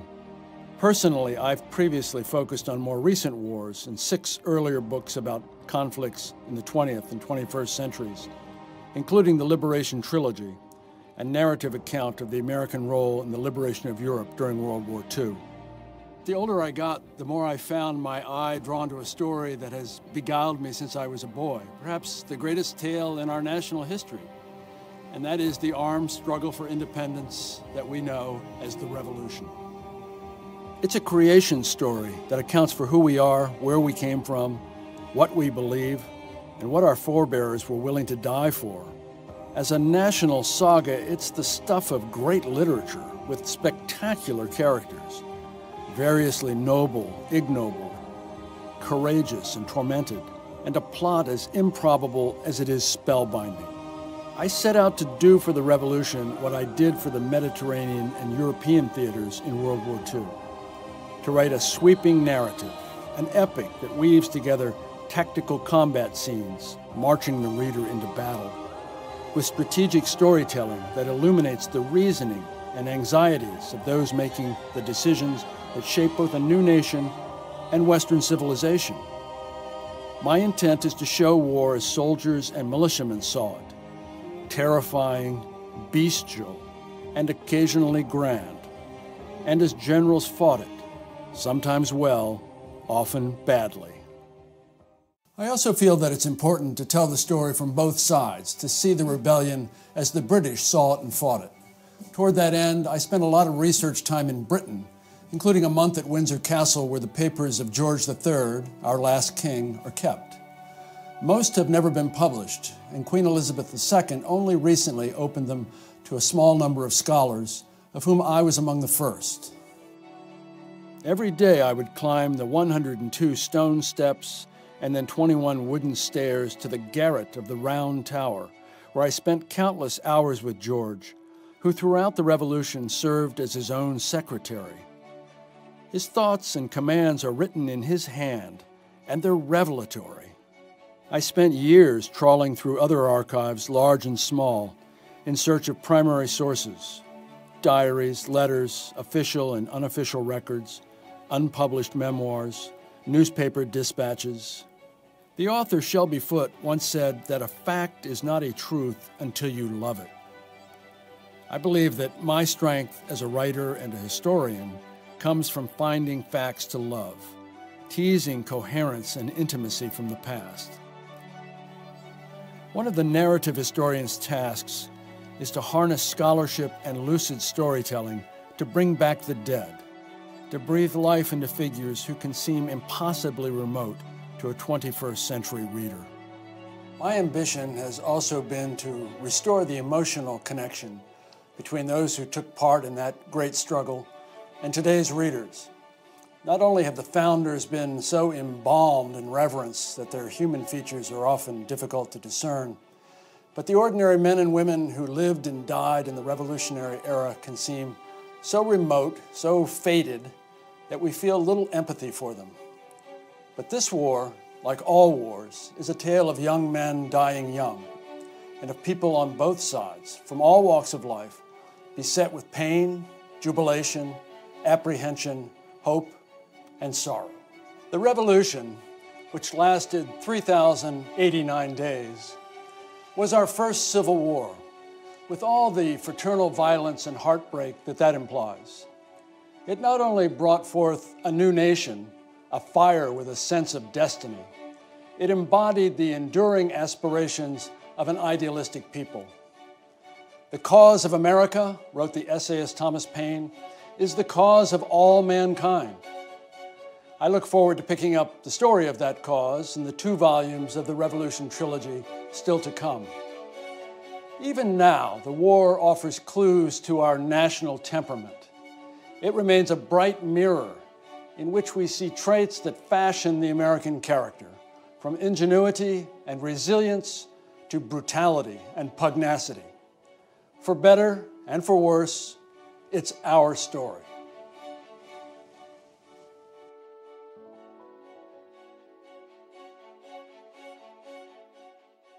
On sale now, The British Are Coming, Rick Atkinson's epic story of the American Revolution.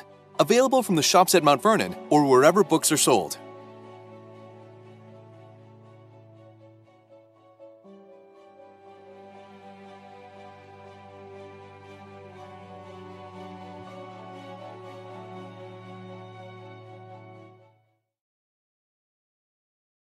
Pleasure of meeting. I am Sarah Colson, the 22nd Regent of the Mount Vernon Ladies Association. As many of you may know, our organization was formed in 1853 by a group of patriotic women who at the time, which was pre-Civil War, and as an aside, had neither the right to vote nor own property, quite improbably managed to raise the funds necessary to purchase Mount Vernon when neither the Congress nor the state of Virginia were willing or able to do so. And thus, they saved Mount Vernon from ruin.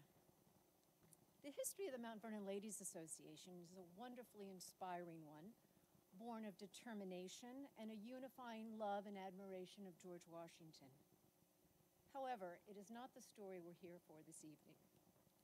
So before we introduce Pulitzer Prize-winning historian and journalist Rick Atkinson, I first must acknowledge the Robert H. and Clarice Smith Family Foundation, who have been so generous throughout our history, including tonight's lecture series, which they established in honor of their daughter, Rochelle Smith. I would also especially like to thank each of you here tonight, not only for your generous support of this program, but for all you do to help us with our incredible educational and historic preservation work, not just here at Mount Vernon, but truly across the globe. And lastly, as I think about the history, the 160-year-plus history of the association, there are two women here tonight who loom very large in our modern accomplishments. From the dream and determined execution of the exciting, and I say flourishing, Fred B. Smith National Library for the Study of George Washington, to our essential quest to protect Washington's view across the Potomac, I dare say we would not have been as successful as we were it not for the leadership and dedication of these two women. And I would like to introduce Regent number 18, Gay Gaines.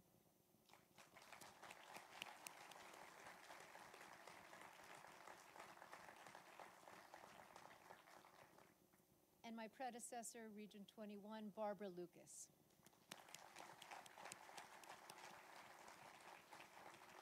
Gay, Barbara, and Ben, thank you for coming. It's wonderful to be with you. It's now my pleasure to introduce Mount Vernon's President and CEO, Doug Bradburn, who will introduce Rick Atkinson. We all know Doug very well, but I should say that in his brief 6.5-year tenure thus far, he is making his mark in so many areas of the estate. First, as the founding director of the incredible George Washington Library, and more recently by accepting the role in becoming our 12th president and CEO. Doug also is a respected historian, as well as a vibrant and inspiring leader. And he's a terrific person to partner with as the Ladies Association seeks to forever protect Mount Vernon and educate the world of George Washington's incomparable legacy. Doug, thank you very much.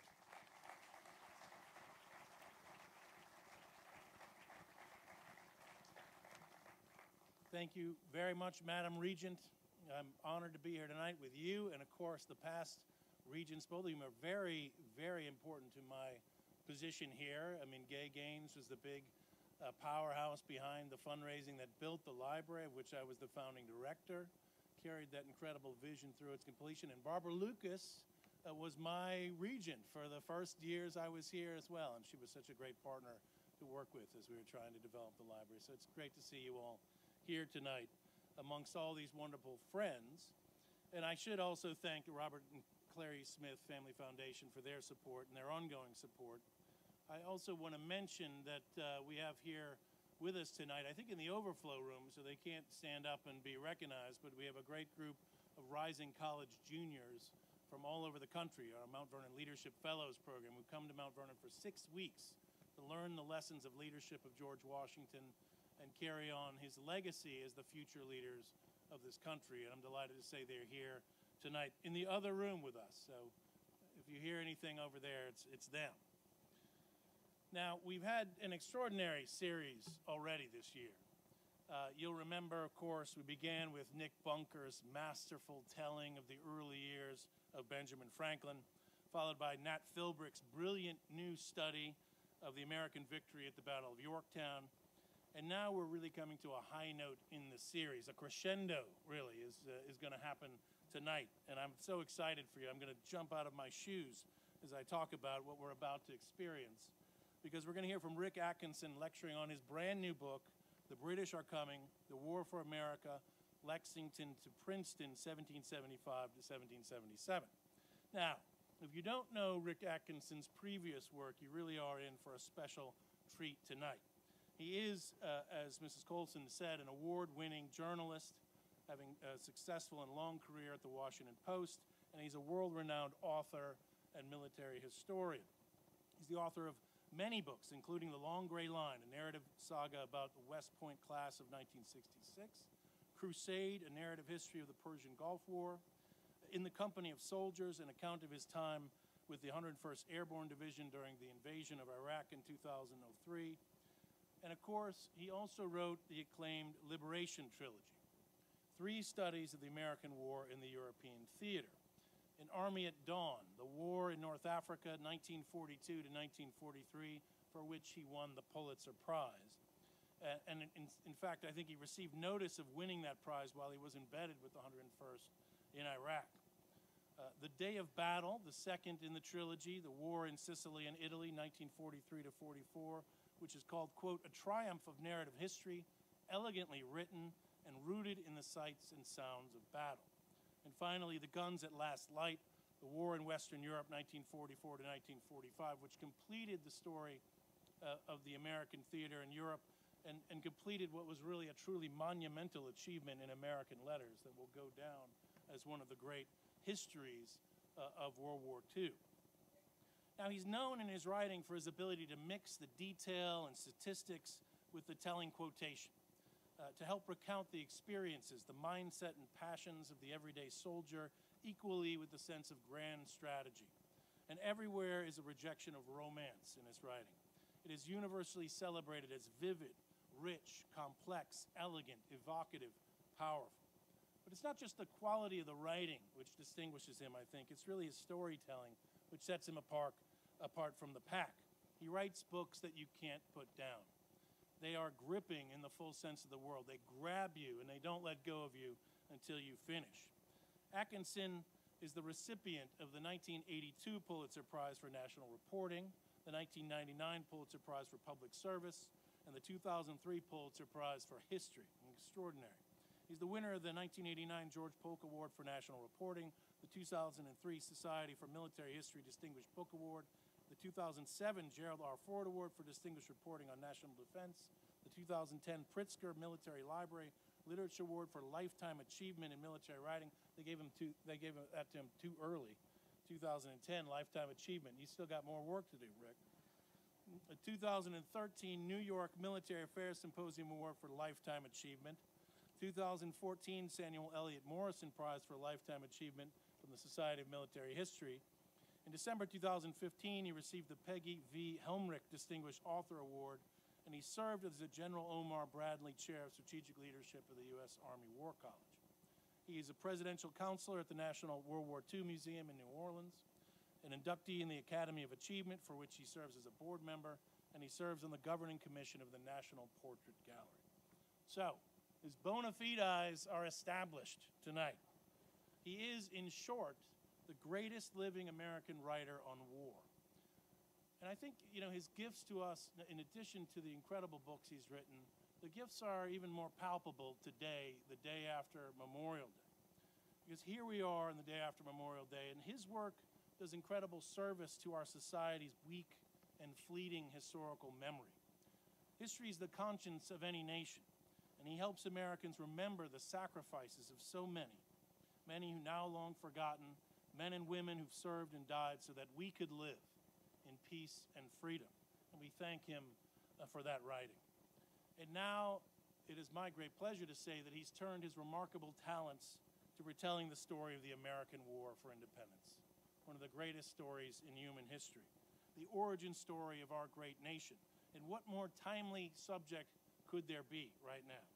We're so quick right now to divide each other up into different groups, different identities, and try to talk about the different stories that we all have, when in fact we share so many things. And we need great storytellers to remind us and ground us in our shared history, a history which tells us who we are, what values we share, and inspires us to great achievements in our time. George Washington called the United States a great experiment. It's an experiment we're all still embarked upon. He called it the last great experiment in human happiness under civil society. And that experiment began with a bloody war, the last argument of George III. And so Rick Atkinson is going to be the great historian of our generation who retells that struggle in this trilogy of books, which corresponds, of course, with the 250th anniversary of the birth of the United States. So you are really lucky to have him here tonight. The book is just out. And so we are there at the beginning of the retelling of the greatest story in our nation's history. He's joined tonight by his lovely partner in life, his wife, Dr. Jane Chestnut Atkinson, who's a researcher and clinician at the National Institutes of Health. Welcome tonight. And let's all give a big Mount Vernon welcome to Rick Atkinson to take the stage.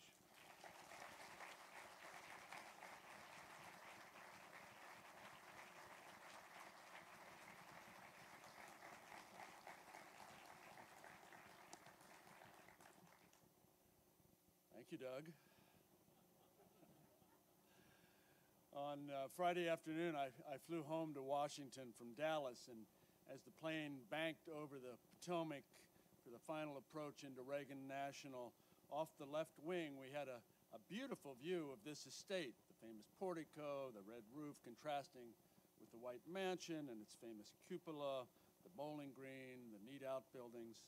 The young woman in the window seat in front of me turned to her boyfriend and said with a big smile, "There's Monticello."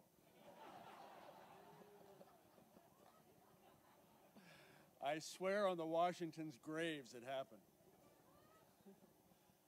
Still work to be done, Doug.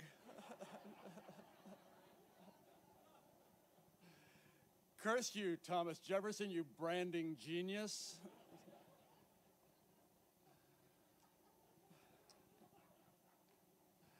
I went to high school about 5 miles north of here, back when the Washingtons were still in residence on the estate. And in truth, it must be said that Mount Vernon in the past half-century has grown tremendously in stature, interpretive clout, and sheer fun. Doug, you and your team are doing terrific work, and you've been great friends and partners to me. Thank you. Thank you.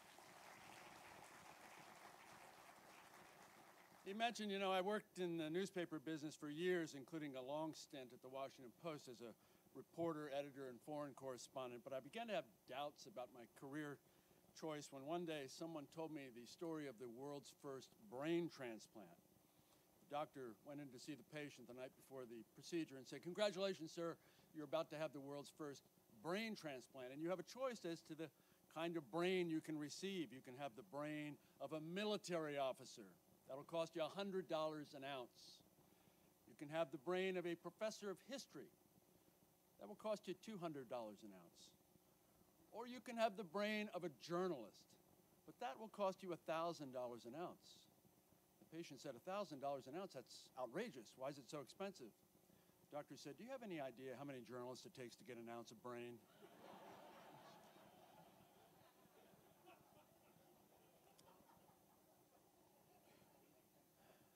They're not enemies of the people. They have their issues. At any rate, so I became a military historian, only $500 or $600 an ounce. And I spent 15 years, as Doug mentioned, writing a trilogy about the American role in the liberation of Europe during World War II. And in 2013, as I finished that third and final volume, I began pondering what to do next. The obvious thing would have been to pivot to the Pacific and do for that campaign what I had done for the Mediterranean and Western Europe. But that would have required me to start World War II all over again at Pearl Harbor or even earlier, and that didn't have much appeal. And besides, I couldn't shake a personal fascination with a different war in a different century, a fascination I've had since I was a kid living just down the road. Well, I've now completed Volume 1, as Doug mentioned, and what I hope will be another trilogy, knock wood.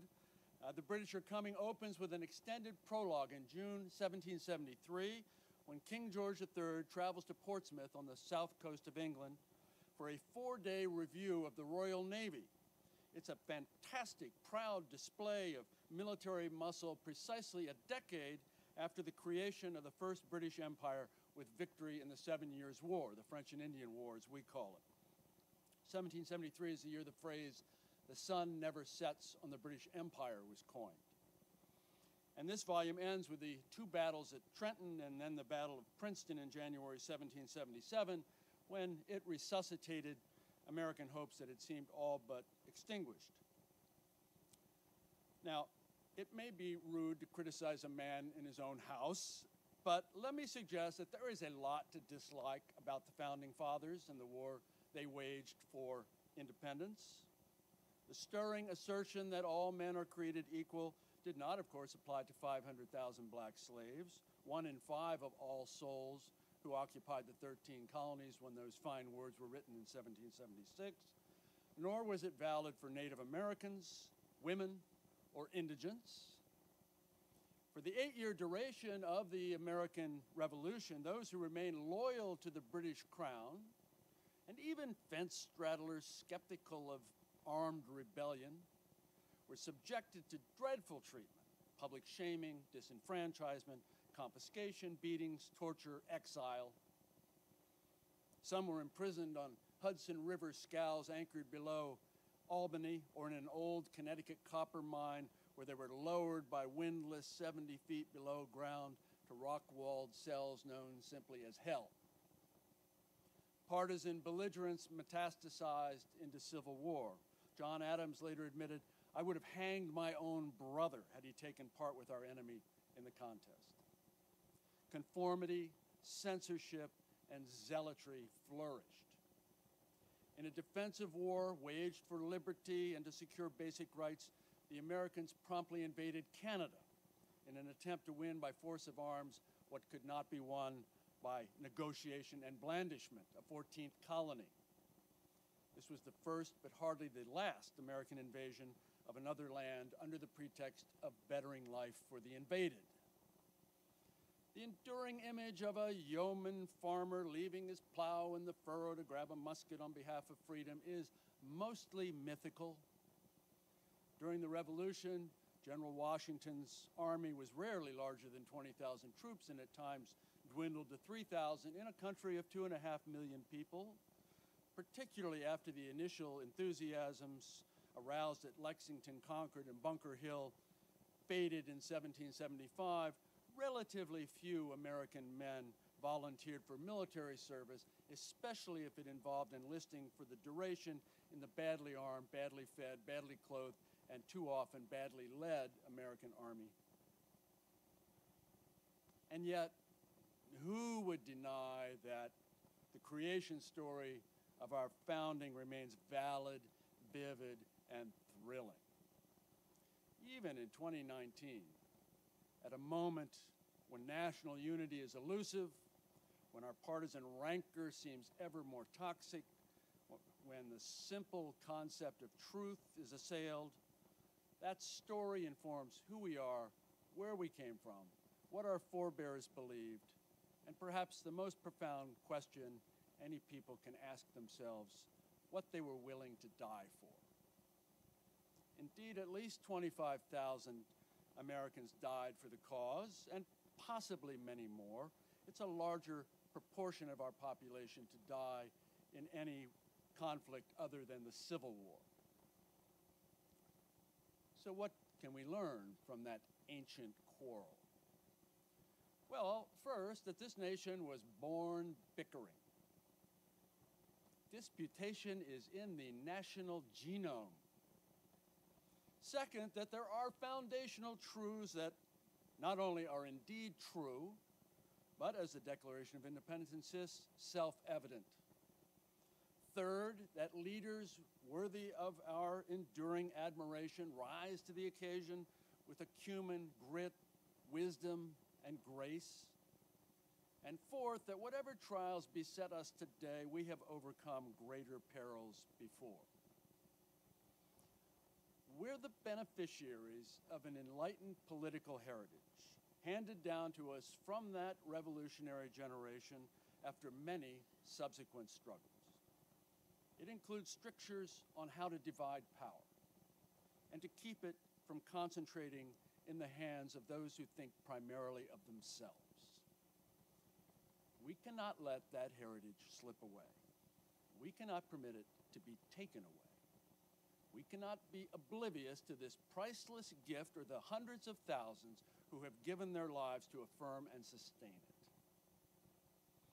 Now, the American Revolution was not a war between regimes or dynasties fought for territory or the usual commercial advantages, but rather an improvised struggle between two peoples of a common heritage who had been gradually sundered by divergent values and conflicting visions of the future world.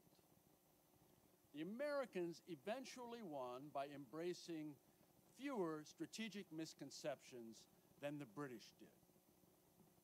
Certainly the rebels could be wrong-headed in believing that they had greater economic leverage over the mother country than they actually possessed, for example, or in caricaturing George III, who sat on his throne for 60 years and was shrewder, more complex, and more admirable than the overbearing ninny who still dominates our imaginations and even tonight is mincing across the stage in Hamilton. Yet George and his ministers made three critical miscalculations. One, that most colonists remained loyal to the crown, notwithstanding troublemakers in New England capable of inciting a rabble. Two, that firmness, including military firepower, would intimidate the obstreperous and eventually restore harmony. And three, that failure to reassert London's authority in America would eventually unstitch the newly created British Empire, encouraging insurrections in Ireland, Canada, the Sugar Islands of the West Indies, India. It's an 18th century version of the domino theory that would propel America into Vietnam 2 centuries later. Britain also underestimated the difficulty of waging a protracted war across 3,000 miles of open ocean in the age of sail, for 8 years, as it turned out. Expeditionary warfare, whether waged in North America in the 18th century or in Central Asia in the 21st century, is among the hardest of all martial enterprises. General Kelly could attest to that. The British Army in the Revolution, unable to gather food and forage from the American countryside without being ambushed, relied largely on provisions shipped from English and Irish ports. But of 40 transports dispatched across the Atlantic in the winter of 1775-76, only 8 of those 40 ships arrived directly in Boston. The rest were blown by gales back to Britain, or blown to the West Indies, or intercepted by rebel marauders. Of 550 Lincolnshire sheep carried aboard ships that actually made it to Boston, that breed was deemed the fittest to undergo the voyage across the North Atlantic. Only 40 of those 550 arrived alive. Of 290 hogs shipped, just 74 arrived alive. Most of the 5,200 barrels of flour in one shipment proved to be rancid. When the British moved to New York in the summer of 1776 and requested 950 horses to pull their artillery carriages and supply wagons, 412 of the 950 horses died at sea during the voyage from Britain. Scores more were ruined beyond use. Similar difficulties plagued the British for years. Logistics is always hard in war. I've personally seen just how hard in Somalia, Bosnia, Iraq, Afghanistan, and elsewhere. Even when the American rebels were fighting on their home turf in the Revolution, they faced enormous difficulties. Of 75 official letters that General Washington wrote in January and February 1776, half mentioned munition shortages, often in pleading, fretful terms, especially gunpowder, which he just called the thing. It's difficult to make musket balls without lead. And by the summer of 1776, the Americans were desperately short of the stuff. In New York, more than 100 tons of lead weights from fishing nets, clocks, and window sash cords were collected to make bullets, along with lead from downspouts and window glass cames and pewter dishes. Without salt, armies and navies couldn't stockpile the meat and fish needed to move anywhere. 2 bushels of salt, more than 100 pounds, were needed to cure 1,000 pounds of pork. Beef required even more. Before the war, America imported 15 million bushels of salt annually, half from the West Indies and half from Britain and Southern Europe. But the British trade embargo, once the shooting started, strangled 2/3 of those imports.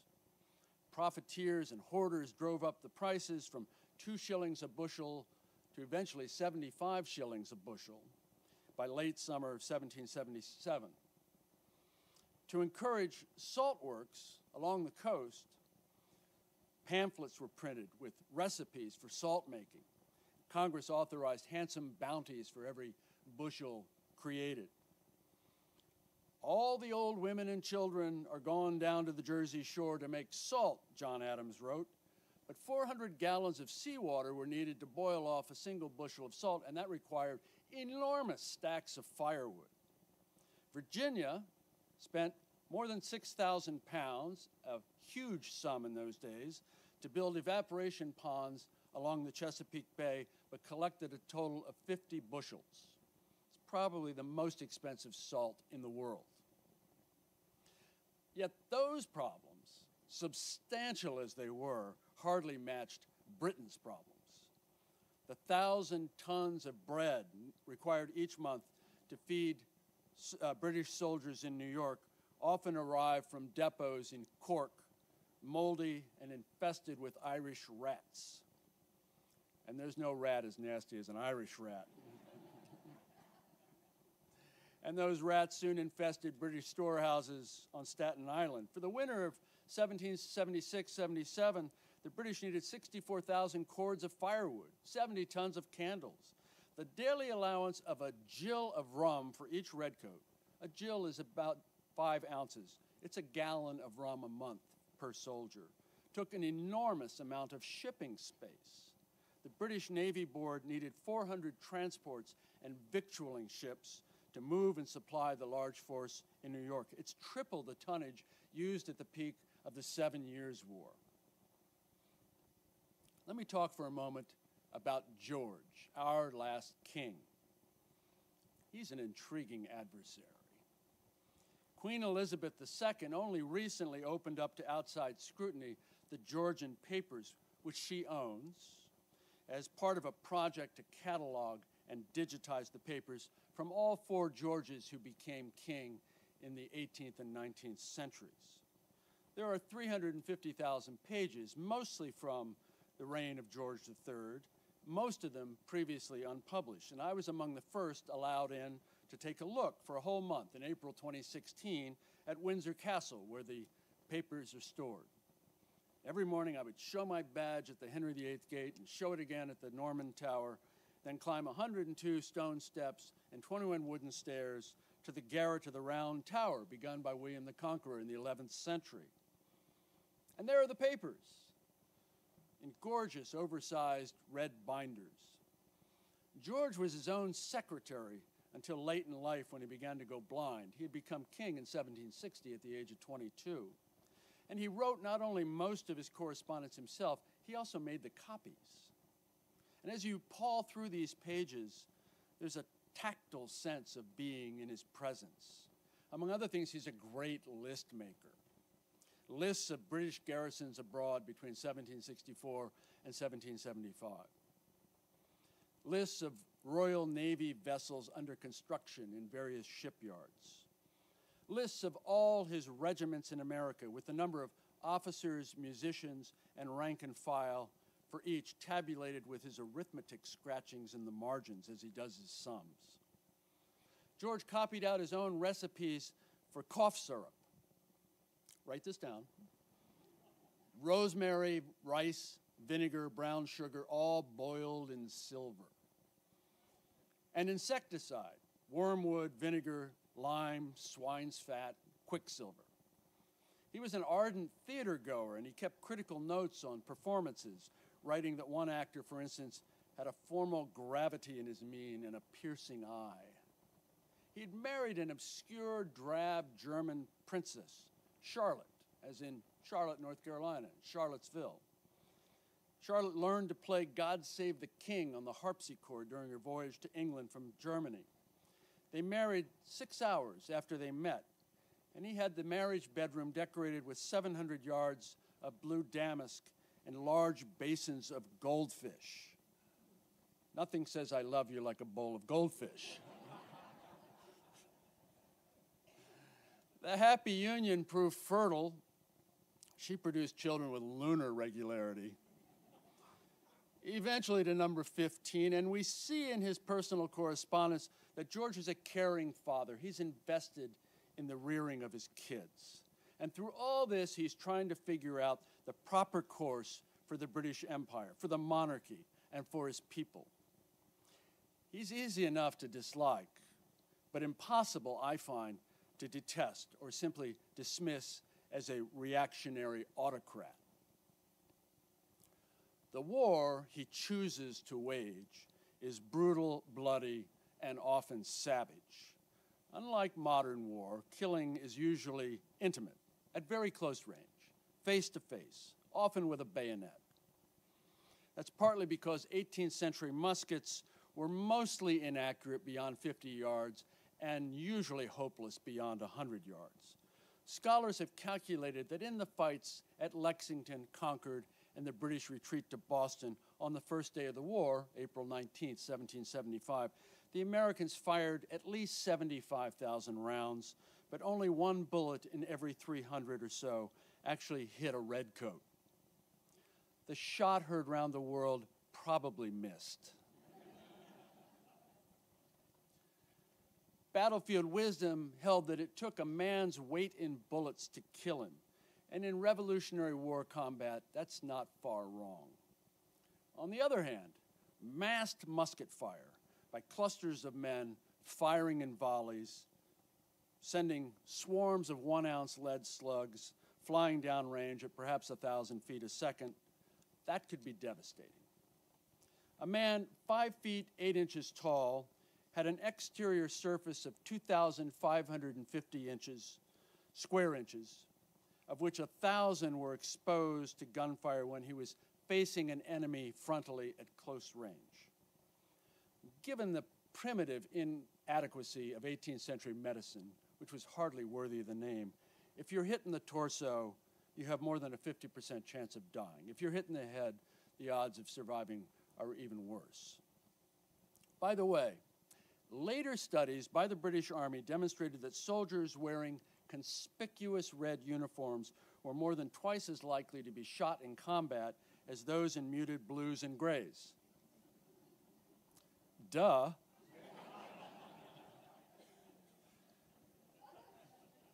American marksmen, especially those few with rifles, which were more accurate than muskets but more difficult to load and they couldn't carry a bayonet, those marksmen learned to target the brightest of the red coats, those that were almost vermilion in hue, because they were usually worn by officers who could afford the more expensive dyes that made those coats pop. In the Battle of Bunker Hill on June 17, 1775, the British captured roughly a square mile of rebel-held territory at a cost of over 1,000 casualties, including 226 British dead. Well, those are some of the nuts and bolts of 18th century warfare. But what of the emotional guts of the revolution? That's what still moves us, stirs our pride, makes us feel that those men and women of more than a dozen generations ago have something to say to us. Why is that? Certainly that revolutionary generation can seem so distant as to be almost a foreign people. If irony and skepticism are the twin lenses of modern consciousness, the revolutionaries often seem archaic, far less ironic and less skeptical than in their worldview than their 21st century descendants. They speak English, of course, but they have their own argot idiom, their own slang. For example, passing counterfeit money, widely practiced in the 18th century, was known as shoving the queer. Someone who died took heaven by the way. British soldiers in Boston, by the way, sometimes referred to Americans derisively as Jonathans. But these are minor differences. We rightly admire those Americans for their endurance, pertinacity, and sacrifice, not only displayed by men serving in the ranks, but by others swept up in the fraught events of those times. Lois Peters of Connecticut hadn't seen her husband, Captain Nathan Peters, in months because he was part of the force besieging the British at Boston, when she wrote him, "Pray come home as soon as possible. A visit from you at any time would be agreeable." Meanwhile, she would harvest the corn, sell their oxen for enough cash to keep the family saddlery solvent, sew him a shirt and take great pleasure doing it, she told him, and keep faith with the future. She signed her letters, "Your loving wife until dead." General Nathanael Greene makes one of the worst operational decisions of the war by leaving 3,000 American soldiers exposed and vulnerable at Fort Washington on Manhattan, where in the space of 8 hours in November 1776, they're trapped and killed or captured. This is during a period when American generalship is often characterized by miscalculation, misfortune, imprudence, and deficient military skills. But Greene picks himself up, takes a deep breath, and writes to Cati, his wife, "The virtue of the Americans is put to trial. I am hardy and well amidst all the fatigues and hardships. Be of good courage. Don't be distressed. All things will turn out for the best." Be of good courage. He's speaking to us, to you, and he's certainly speaking to me.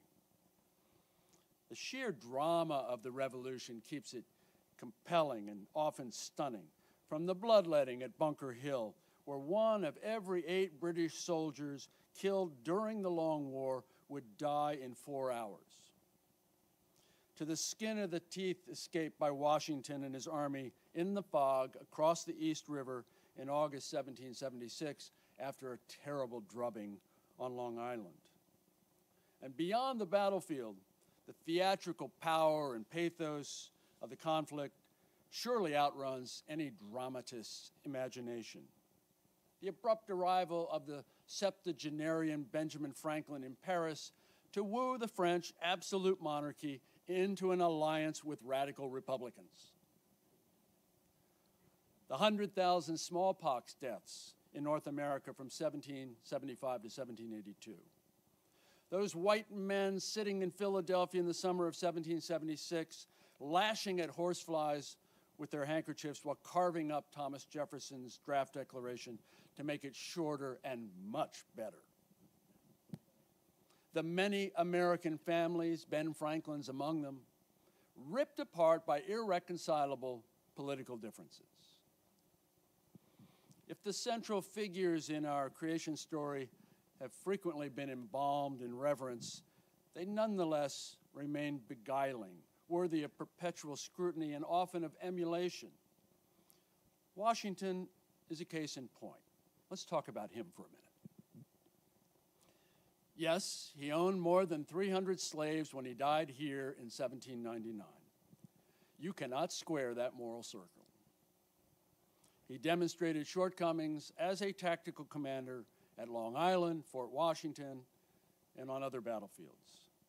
That's not surprising. When he took command of what was generously called the Army of the United Colonies outside Boston in July 1775, he'd had 5 years of experience in the Virginia militia, but he'd been out of the soldiering business for 17 years. He knew little about cavalry, artillery, how to supply an army, or how to organize a continental force. He faced a steep learning curve, and it was made all the more daunting by the fact that, except for a couple of aides, Washington had almost no staff in those early months. He was the staff: quartermaster, clothier general, muster master general, ordnance officer, personnel chief, provost marshal, spy master. Those 5 years early in his life as an officer within a British military organization during the French and Indian War had imprinted him with some of the 18th century British social distance between superiors and subordinates, officers and enlisted. It took him a while to figure out that there is a mystical bond between leaders and led, particularly within a democratic political construct. When he first became commander-in-chief, Washington had difficulty appreciating the great sacrifice being made by the average soldier in leaving his farm, his shop, his family to serve the cause. He complained bitterly about dirty New Englanders. He had almost nothing good to say about the junior officers who joined his army when he first became commander. And Washington, of course, was an immensely wealthy man with overseers and all those slaves to keep this place going in his absence. It would take the shared experience of hardship, sacrifice, many failures, occasional successes, and the common pursuit of a common goal to forge unbreakable links between superior and subordinate. Through 8 years of the Revolution, he rarely, not never, but rarely, showed real brilliance as a tactical or operational commander. He tended not to see the battlefield spatially and temporally the way great captains do, like Napoleon. So on a number of occasions during the Revolution, we see him making mistakes or being saved from his mistakes by subordinates. For example, he favored a frontal assault on entrenched British positions in occupied Boston, which would have been a calamity. His generals, almost to a man, said, "No, no, no." He'd been a surveyor as a young man, of course, and he had a surveyor's eye for ground, for terrain. But on Long Island, in August 1776, he failed to adequately examine the ground, to conduct reconnaissance, and that failing contributed to a catastrophic defeat. He was slow to evacuate New York, partly for political reasons, partly because he misread the battlefield. And as long as we're piling on, the man who proverbially could never tell a lie sure could prevaricate. He didn't disabuse Congress that it was his idea to seize Dorchester Heights, the high ground overlooking Boston, which proved key to forcing the British to abandon the city. In truth, the idea was more or less forced on him by subordinates. And while he accepted responsibility for the capture of Fort Washington, he claimed, quite untruthfully, that he hadn't had time to really assess the American position there. In 1776, we find him carping about his troops, his officers, his lot in life. "I distrust everything," he complained. And those complaints transform our demigod into a sometimes petulant mortal. So what does he have going for him? Well, quite a lot, of course. Let's start with the attribute that Napoleon would most cherish in his generals. Anybody know what it is? Height? No, not height. Good guess. Yeah, chutzpah? Yeah, chutzpah. No, luck. Luck. It shouldn't be underestimated in life. It should never be underestimated in war. Washington is lucky. When he decides out of desperation to cross the Delaware on Christmas night, 1776, to attack the Hessian garrison in Trenton, you've heard of that, and when he then decides to double down and a few days later crosses the Delaware again for what turns out to be the victorious battle at Princeton, he displays boldness and a good grasp of his intelligence, meticulous preparation, and an ability to adapt as conditions change, but he himself refers to, quote, 2 lucky strokes at Trenton and Princeton. By this time, he'd demonstrated a gift for improvisation and the deft escape, an ability to grab the occasion by the forelock, as one British historian put it. He's durable and robust. 43 years old when he takes command in 1775. For the subsequent 8 years of war, he shows an iron constitution. He never seems to even catch cold. That's important. He shows a willingness to listen to advice, to learn from his mistakes, and he shows a keen eye for subordinate military talent, recognizing, for example, that an overweight, bow-legged Boston bookseller, 25 years old, named Henry Knox, had enough of a gift for gunnery to become the father of American artillery. Or that an obscure Quaker anchor smith from Rhode Island named Nathaniel Greene will be one of the greatest generals in American history. It's up to him, to Washington, to be the chief strategist, military strategist for these new United States. There are no Joint Chiefs, no Secretary of Defense, no National Security Council. He has to figure out how to defeat the British Empire, which, among other things, has the greatest fleet the world has ever seen. He realizes, first and foremost, that he doesn't actually have to win the war, but rather he has to avoid losing it. And he learns painfully that you don't have to win every battle to win the war, and in fact, trying to win every battle can cause you to lose the war. He's a gifted political general, matched in American history only perhaps by Dwight Eisenhower, with whom I spent, metaphorically, 15 years. And we're not talking about partisan politics, of course, but rather political in the sense of instinctively knowing how to motivate both subordinates and superiors, how to maneuver, how to inspire, how to compromise. What a concept. In the first month after being appointed commander-in-chief in June 1775, Washington writes 7 letters to Congress, his political masters. In each of those letters, he acknowledges, either overtly or tacitly, civilian control of the military. It's an extraordinary gift that he gave to us at that time and subsequently.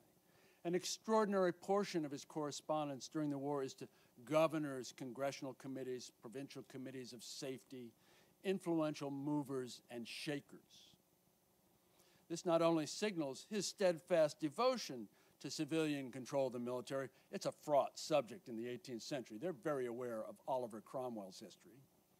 But it also helps to influence policy, to accumulate allies, to have friends when you need them.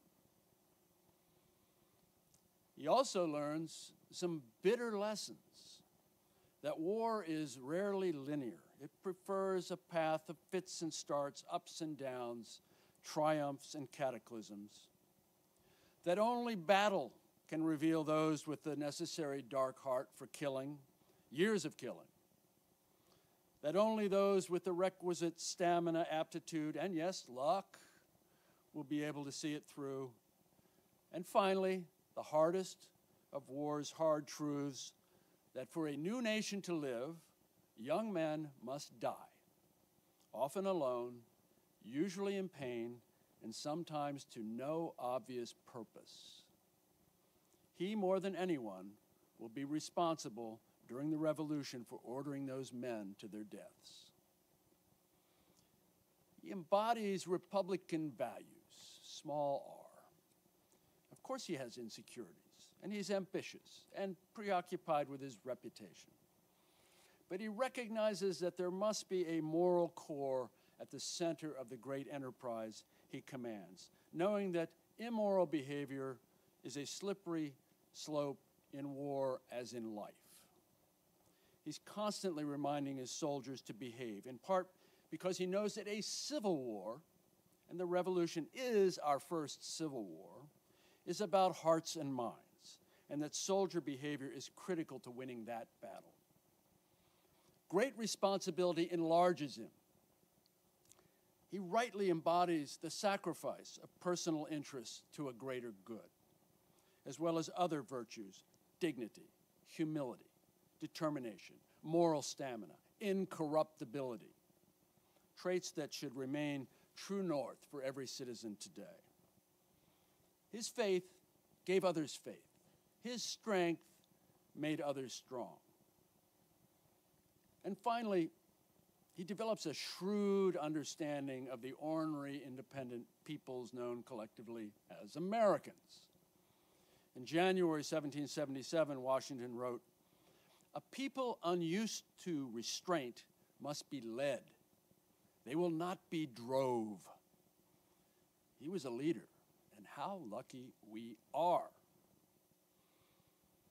Lesser personalities, largely lost to history, speak to Americans in the 21st century of constancy and an antique patriotism. "Heaven only knows what may be my fate," Captain John McPherson wrote in a last letter to his father before being killed at Quebec. "I experienced no reluctance in this cause to venture a life which I consider is only lent to be used when my country demands it." Likewise, Lieutenant Samuel Cooper wrote his wife, "The dangers we are to encounter I know not, but it shall never be said to my children, 'Your father was a coward.'" He too died at Quebec. Even Benedict Arnold, perhaps the finest battle captain on either side early in the war before his subsequent missteps, wrote after being shot in the leg in Canada, "I am in the way of duty and I know no fear." Some years ago, the distinguished historian John Schy, who taught at the University of Michigan for eons, wrote that the Civil War, like every other major event in American history, including the Second World War, has a tragic, human, two-sided quality that the Revolution seems to lack. The whole complex of revolutionary events takes on a smooth, self-contained character that makes getting the right emotional grip on the subject very difficult. My premise is that tragedy is the bedrock of every war because every war is about young men and sometimes women dying young. My ambition has been to find that emotional grip, as Professor Schy put it, to revive the tragic human multi-sided quality that saturates the American saga from 1775 to 1783. So we see Lieutenant Edward Hull, a young Scottish officer in the 43rd Regiment of Foot, shot at North Bridge in Concord, then shot again during the British retreat toward Boston, captured by the Americans, in agony from 3 bullet wounds, sucking on an orange donated by a compassionate rebel. He lingers for nearly 2 weeks in a twilight of pain and remorse before he too takes heaven by the way. Or we see Mary Pierce, the widow of a private killed at Bunker Hill while fighting with the Massachusetts militia, as she petitions the Commonwealth for precisely £5 and 12 shillings in compensation for her husband's lost coat, trousers, stockings, shoes, buckles, silk handkerchief, knife, and tobacco box. Or General Richard Montgomery in the assault on Quebec, hit by grape shot in both thighs and mortally through the face. His effects were auctioned off to his officers a couple days after his death, item by item. 2 volumes of Polybius, Johnson's Dictionary of the English Language, a buffalo skin and clothes brush bought by Captain Aaron Burr, and a wardrobe that included ruffled shirts, holland waistcoats, and a pair of tea-tongs, all purchased by Benedict Arnold. Or we see Île aux Noix, the island of nuts, a couple hundred acres in the Richelieu River just above the New York border, where thousands of American soldiers retreating from Canada in June 1776 jammed a malarial hell, half of them suffering from smallpox, dysentery, typhus, or some other god-awful malady, infested with lice and maggots. One doctor wrote, "We had nothing to give them. It broke my heart, and I wept till I had not more power to weep." And we see Matthew Patton of Bedford, New Hampshire, whose son John had survived a gunshot wound to the arm at Bunker Hill, but did not survive Île aux Noix. Mr. Patton wrote simply in his diary, I got an account of my John's death of the smallpox at Canada. He was 24 years and 31 days old. Historian Bruce Caton considered the American Civil War a redemptive tragedy. Surely the same can be said of the American Revolution. It embodied the enduring aspirations of an idealistic people and brought forth a nation abounding with a sense of destiny. No wonder the world was agog. The cause of America, wrote the essayist Thomas Paine, is the cause of all mankind. Even now, the war for independence offers clues to our national temperament.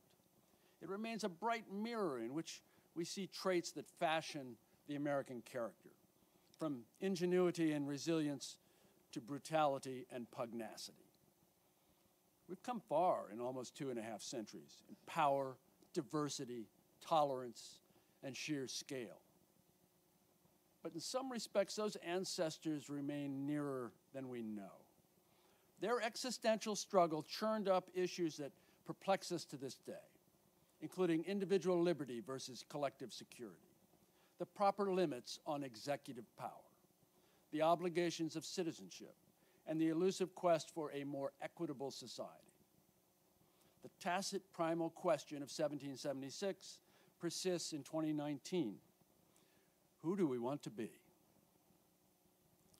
Democracy is never a thing done, the poet and Librarian of Congress Archibald MacLeish told us. Democracy is always something that a nation must be doing. Even Jefferson's Declaration, our foundational secular scripture, we hold these truths to be self-evident, is dynamic, never a thing done, something a nation must be doing. The great Yale historian Edmund Morgan wrote that the creed of equality did not give men and women equality, but invited them to claim it, invited them not to know their place and keep it, but to seek and demand a better place. The American Revolution lasted 3,089 days, and the result was epical and enduring, the creation of the American Republic, among mankind's most remarkable achievements. Nearly 90,000 more days have elapsed since those horsefly swatting men asserted a human birthright of life, liberty, and the pursuit of happiness. Keeping faith with those who fought, suffered, and died for the principles we profess to still cherish requires more than a nodding acquaintance with them, more than a perfunctory acknowledgement of their struggles. For better and for worse, their story is our story. Their fight remains our fight. Thanks so much for having me here tonight. Thank you. Thank you.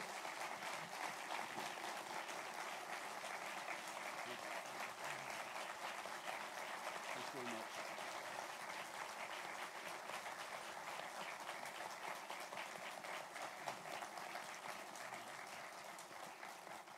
Thank you for that. And you students in the other room, wake up. All right, we've got time for questions, I believe, and there are folks on both sides with microphones, and they will find you and they will give you a microphone.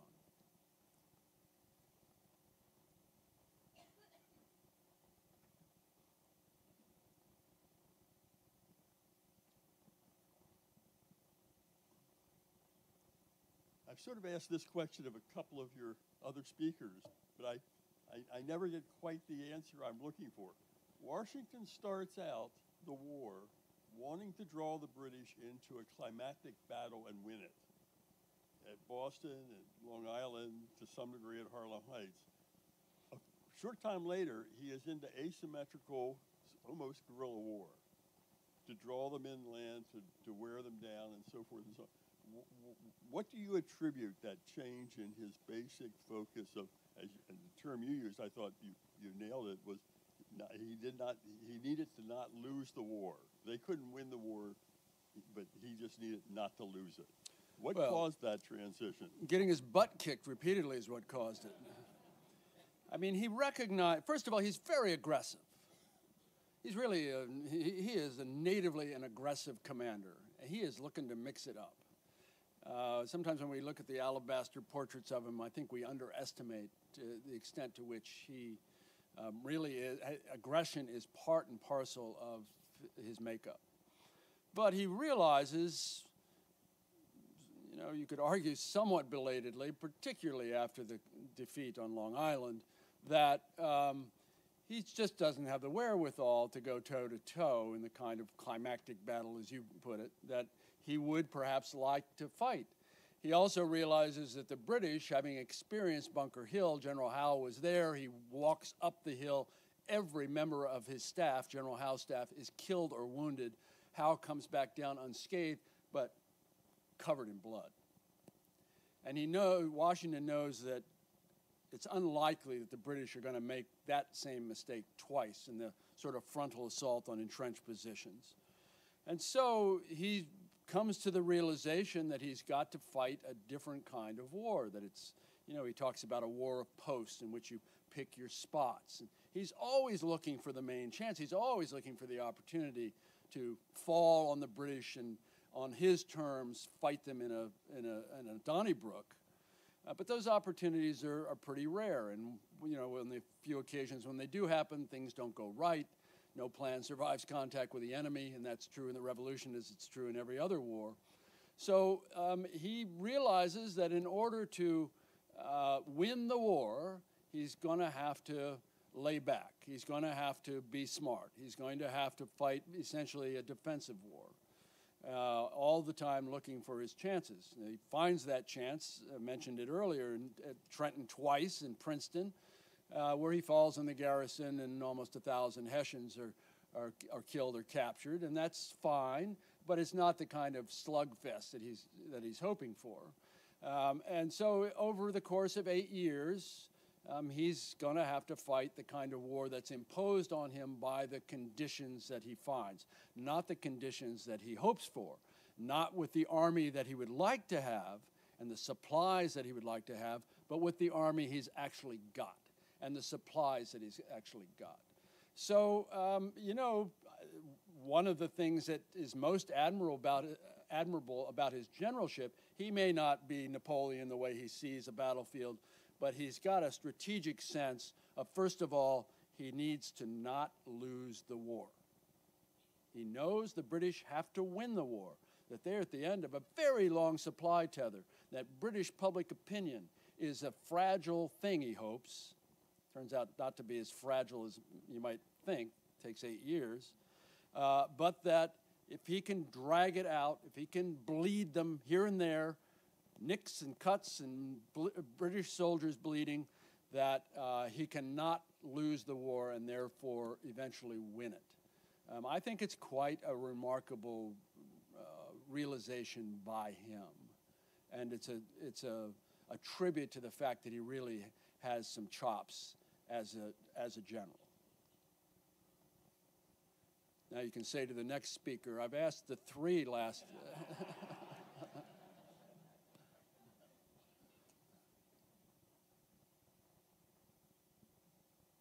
Is one of his failures not realizing that he cannot hold New York, he cannot retake New York, because even in 1780, when he's trying to get Rochambeau and then the French fleet to help him retake New York, he has to have some push to go to Virginia and Yorktown.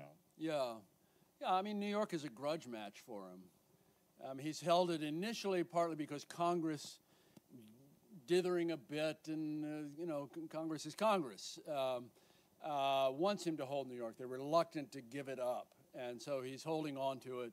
He eventually realizes with nudges from Greene, incidentally is sick at the Battle of Long Island. The defensive plan has been Nathaniel Greene's, and he's in his sickbed when it comes time to actually execute it, and that's one reason why it's executed so poorly.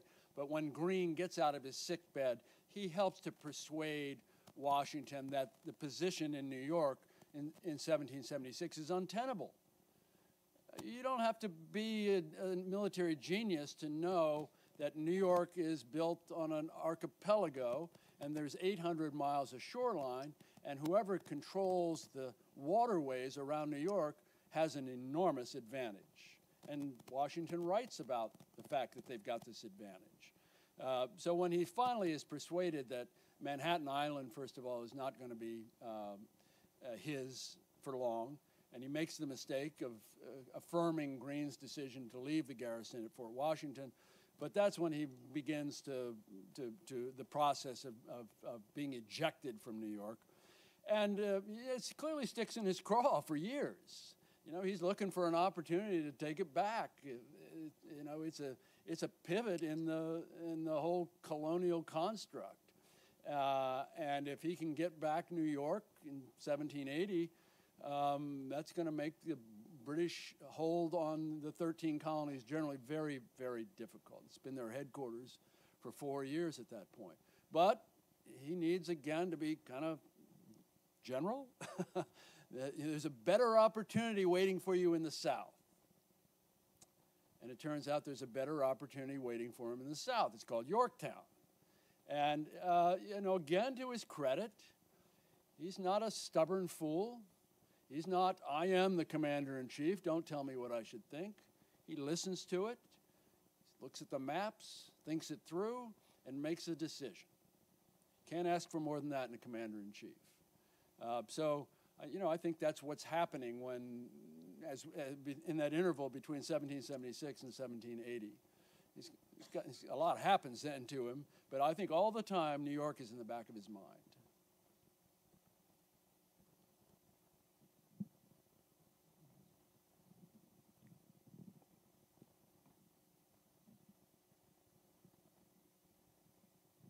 They're passing the baton.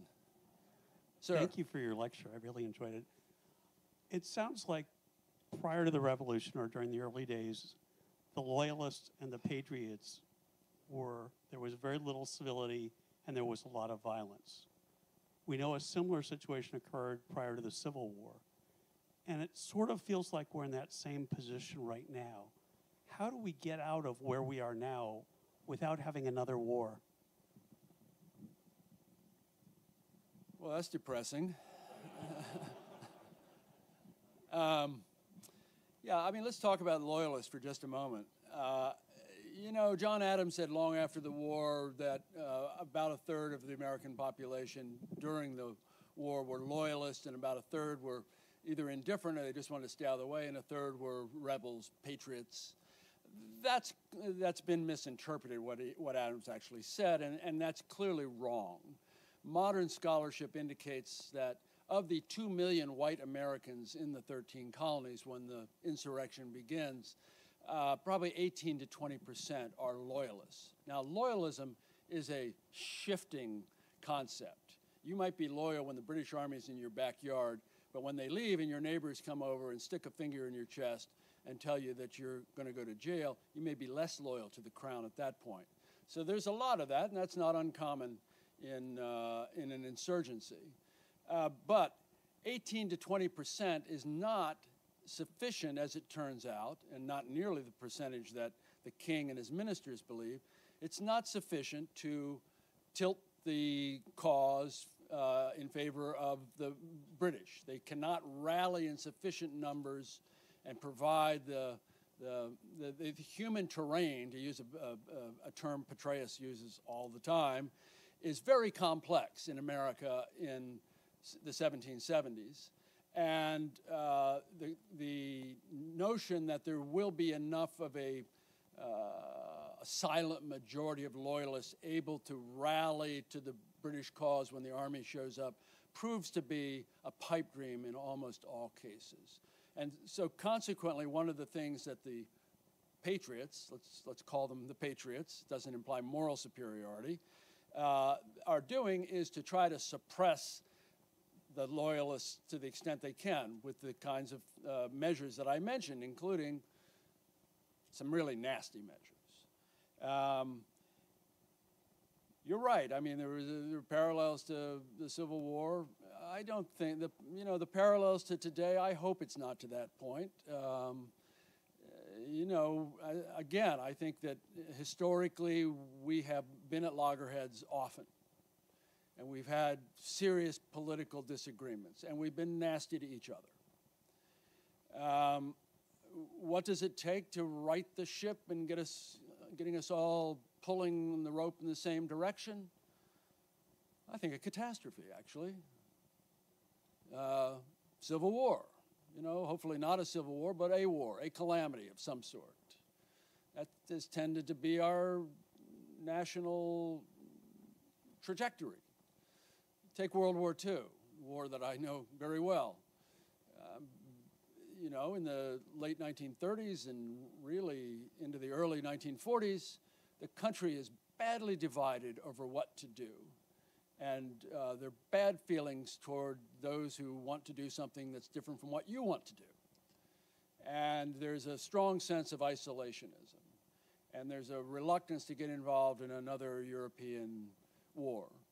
And, you know, the feelings run high and they run hot, and they're hard feelings. And what does it take to get us out of that? Well, it takes Pearl Harbor and 291,000 battle deaths and 400,000 American dead over the course of World War II to feel like we're all pulling the rope in the same direction.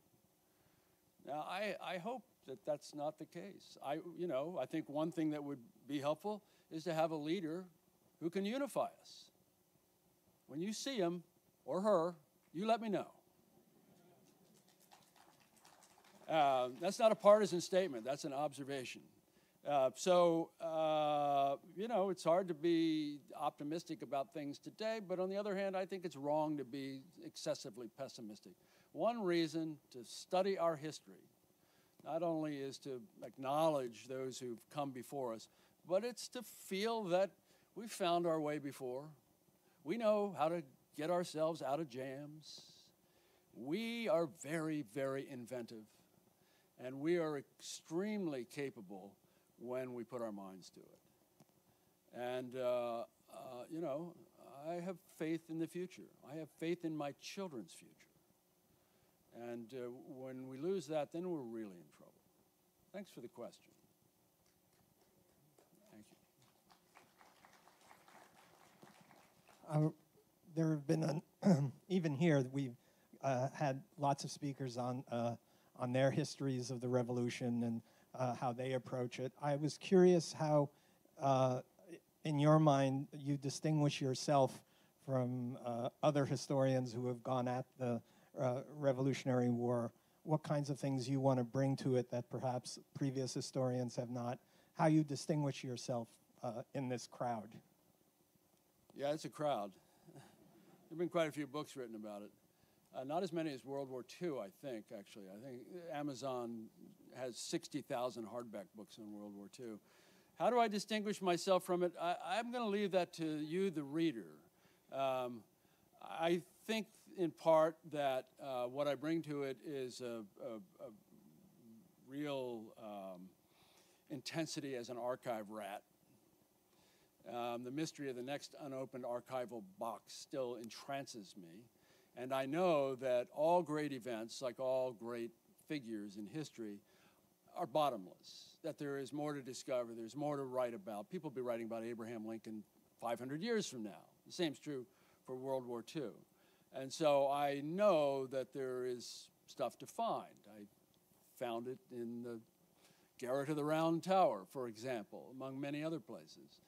I fancy that I'm a writer, and that I can write a narrative that you will want to read, and that you will feel the emotional resonances in the power of the writing and the power of the story told. But again, I leave that to you.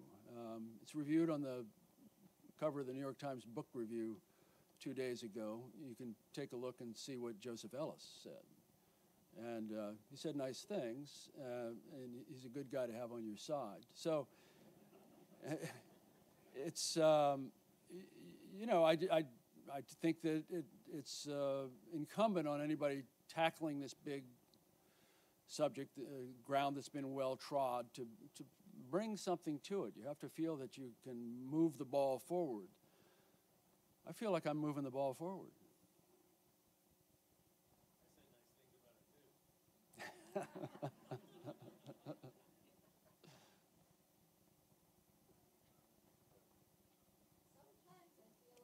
Hang on, they can't hear you in the back. Yeah. Yeah. Sometimes I feel as though we're preaching to the choir, though. We are here because we know some of this. We care about this. We're all invested in this. And I worry about how we get this story and your story now into the consciousness of college students and sixth graders. And because I worry, and I'd like to know that I'm wrong about this, because you seem more optimistic, I worry that if there were a catastrophe, for example, if you don't know and appreciate the uniqueness and the magnificence of the United States of America, what it means, how it was born, all of that, this unique experience, why would you defend it? Why would you put skin in the game? And have you observed, how do you feel about that? Is it? Well, it's well said. Thank you. I mean, first of all, I would suggest don't just preach to the choir, preach to the unconverted. That's important.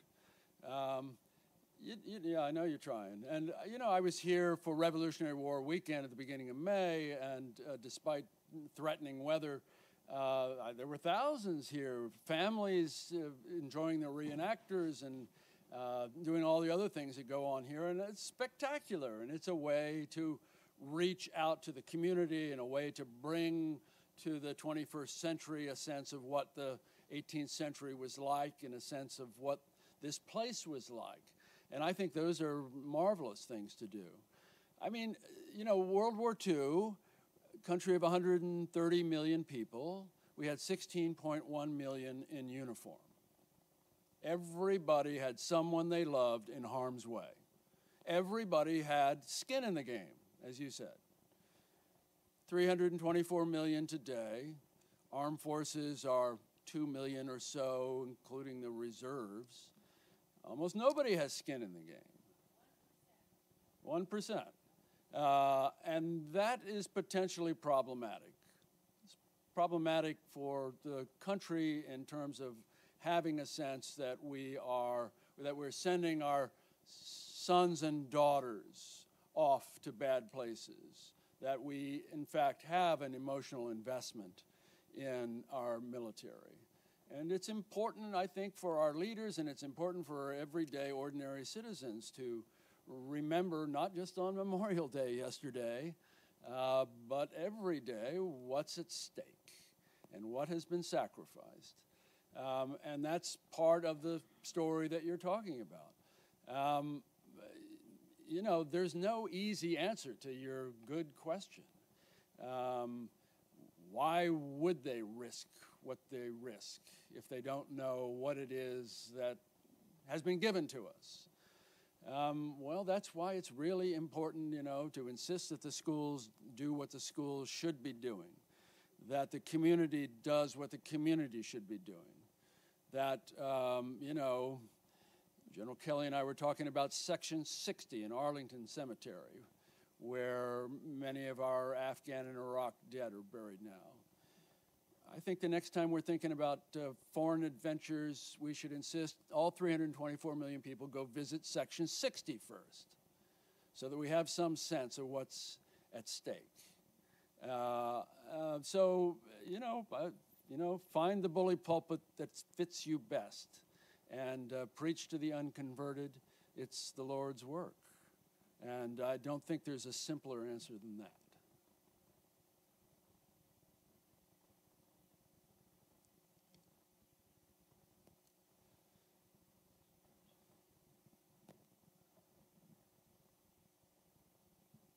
I just wanted to say how much I enjoyed your talk and the liberal way you sprinkled your talk with quotes that were both a mix of humor and inspiration. So whether it was your own, the shot heard round the world, probably missed, or others, I am in the way of duty and I know no fear. I mean, that was wonderful and noteworthy and appreciated. I'd love to know what you're working on next. If you need ideas, I have an idea for you. Thanks. You were taking notes, weren't you? Well, I know what I'm working on next because I'm committed to, this damnable trilogy. Having been through it once before, and it took me 15 years, I don't expect this one to be any less consuming. And so I'm just starting to work on the research for Volume 2, which I think will take me from early 1777, when we've left off Volume 1, probably through the Battle of Charleston, which is the spring of 1780. It's a terrible defeat for the Americans. Speaking of grudges, the British have held a grudge about Charleston since they were ejected in their efforts to take Charleston at Sullivan's Island in the summer of 1776. And there were 5,000 American soldiers who were captured at Charleston. It really looks like maybe the British cause is turning in their favor. So that'll keep me busy for, quite some time. And I don't know what your idea is, but if it's really alluring, I don't want to hear about it.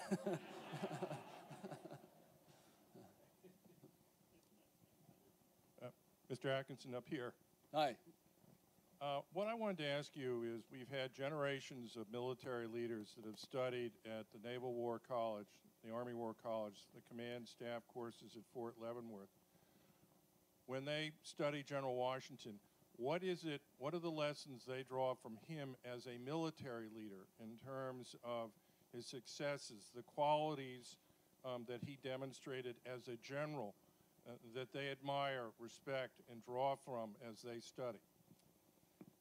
Yeah, I was the Omar N. Bradley Chair at the Army War College a few years ago, and I could see what they were learning there during their year, and I suspect the other war colleges are the same. I spent a fair amount of time at West Point. I was with General Petraeus last week in New York. He was my interlocutor at the New York Historical Society, and we talked a bit about something related to that question.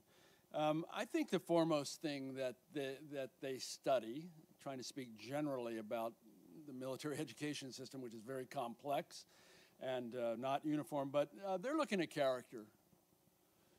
I mean, you can look at Washington's dispositions at Long Island and cluck and say, well, that was really not smart. Or you can look at Trenton and Princeton and say, boy, that was bold. He really did take the occasion by the forelock.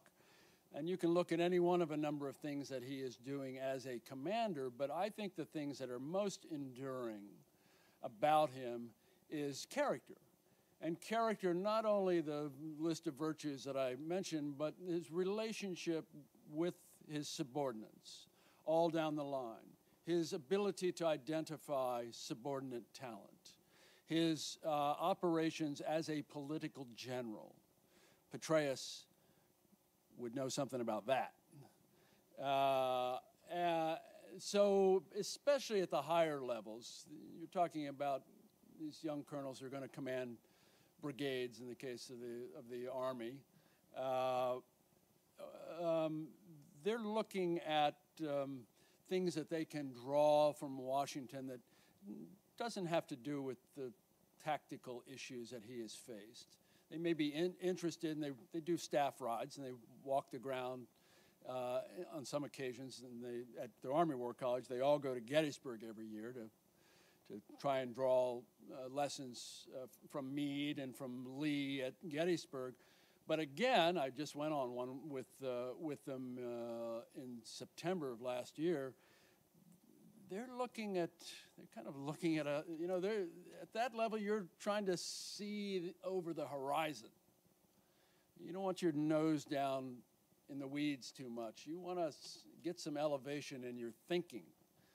And, when they look at Washington and look at Washington's trajectory, including those 5 early years in which he learns some things but doesn't learn other things, and a long time out of uniform.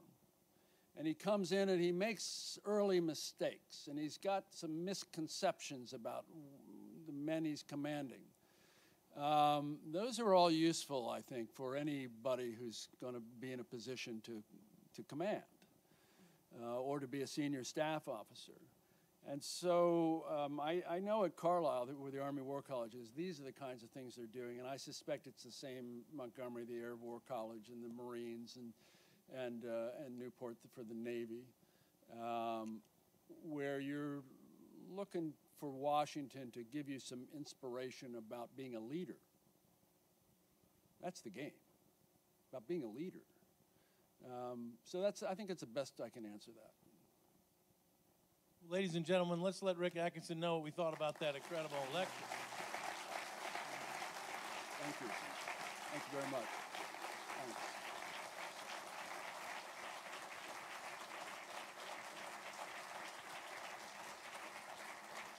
Fantastic. Okay. Hamilton, of course, felt the need to sit down and explain this decision to his father-in-law, Philip Schuyler, because Schuyler was a very good friend of Washington. This was obviously a very unorthodox thing to do for a young man to quit Washington's staff, and it was really Hamilton. If he didn't provoke the feud, he certainly capitalized on it and took advantage of it to do what he wanted to do, perhaps so long, to leave, you know, and have his own field command. But, you know, when he sat down and wrote this letter to his father-in-law, he described what it was like working for Washington, and he describes Washington as very moody and temperamental, and says, "The great man and I have come to an open rupture. He shall for once at least repent his ill humor." Now, I had never encountered George Washington in that mode. You know, and far from being disappointed by that, I actually was relieved. It suddenly humanized him. He came alive for me in that moment, seeing him, not only in that letter, but other letters that Hamilton wrote during the war, actually gave it an immediacy to Washington, you know, that I hadn't experienced before. You know, they say that no man is a hero to his valet, and Washington during the Revolutionary War was working under excruciating pressure. Yeah. And I think that precisely because he had such immense self-control and he had this enormous image to live up to, he blew off steam in private, and Hamilton saw that. I think also Washington's nature was that, it was why Washington did so well in life. Washington was a real perfectionist. He was very, whether it was at Mount Vernon or, you know, in the federal government, he was very exacting and demanding in terms of what he wanted, and demanded very, very high performance from people. So he was a very hard-charging boss, not at all the easygoing, soft-shoe boss that people had imagined. But I could remember that moment when I read that letter. I felt that there was a George Washington that had not been captured, and I wondered, because Hamilton was very good at penning word portraits of people. He was very perceptive, and he was a good enough writer that he could really make characters come alive. So that, for me, you know, that was the keyhole through which I began to spy a portrait of Washington that had not been done before. And I think what happens with Washington, you know, because we all love and revere Washington so much, both then and now, there's an almost automatic tendency to try to wipe away the blemishes, or look the other way. And I feel that he gets the benefit of the doubt. He gets the benefit of the doubt. And unfortunately, that's done him a terrible disservice, because it's turned him into a somewhat unreal character in the American imagination, when he was all too real. And I felt that the you know, the flaws in his character, to my mind, instead of detracting from his greatness, actually enhanced the greatness, because you realize what he had to overcome emotionally to be George Washington. The country was looking to him for a kind of perfection. He had ordinary human flaws, and he was always kind of caught in the conflict between those two things. So that was really the starting point of that book. And of course, when I was doing Hamilton, was great fun to write about, because he was on the one hand so brilliant, and on the other hand so flawed, that the more I studied Hamilton, more I admired Hamilton, but the more I revered Washington. And I can remember when I was working on the Hamilton biography, I would say to people, Hamilton is the subject of my biography, but Washington is the hero of the biography. You know, Washington always does the right thing. Hamilton, most of the time, does the right thing. All right, so before we jump into the Hamilton and Washington, there was one thing about the Washington biography. So I think it can be fairly said that your biography of Washington is probably the definitive biography since Douglas Southall Freeman's multi-set, and then his single volume as well, which is a really great book.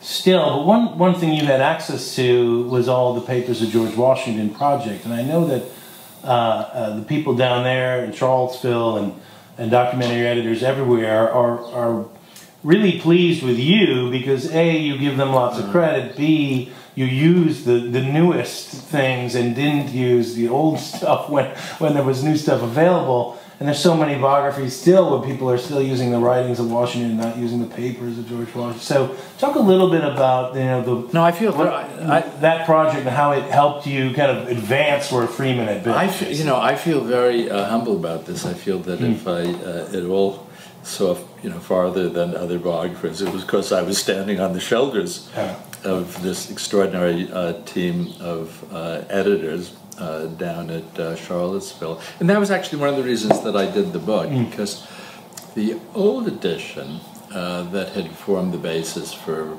Freeman, Flexner, and that generation of historians was really very limited. I have it in the bedroom. I think it was 17 volumes, very large print, very wide margins. So by the time I started the Washington biography, I think about 60 of the projected 90-plus volumes, had been published.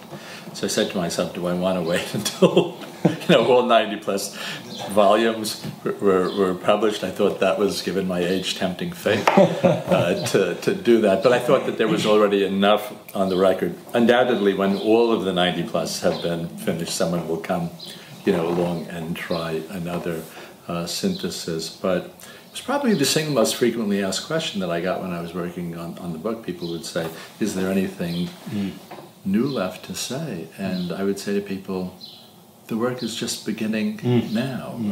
We actually know so much more about George Washington than his own contemporaries. I dare say we know more about George Washington than Martha did, because there are moments where his life is so minutely documented in those volumes. You can feel on certain days that on an hour-to-hour basis you're following him around Mount Vernon, or on an hour basis you're following him through a series of meetings with his cabinet secretaries and visiting dignitaries. It's astonished. And Washington was very thorough, very meticulous. He was a consummate record keeper, God bless him, and not only recorded everything, sometimes rather surprising things that he would record.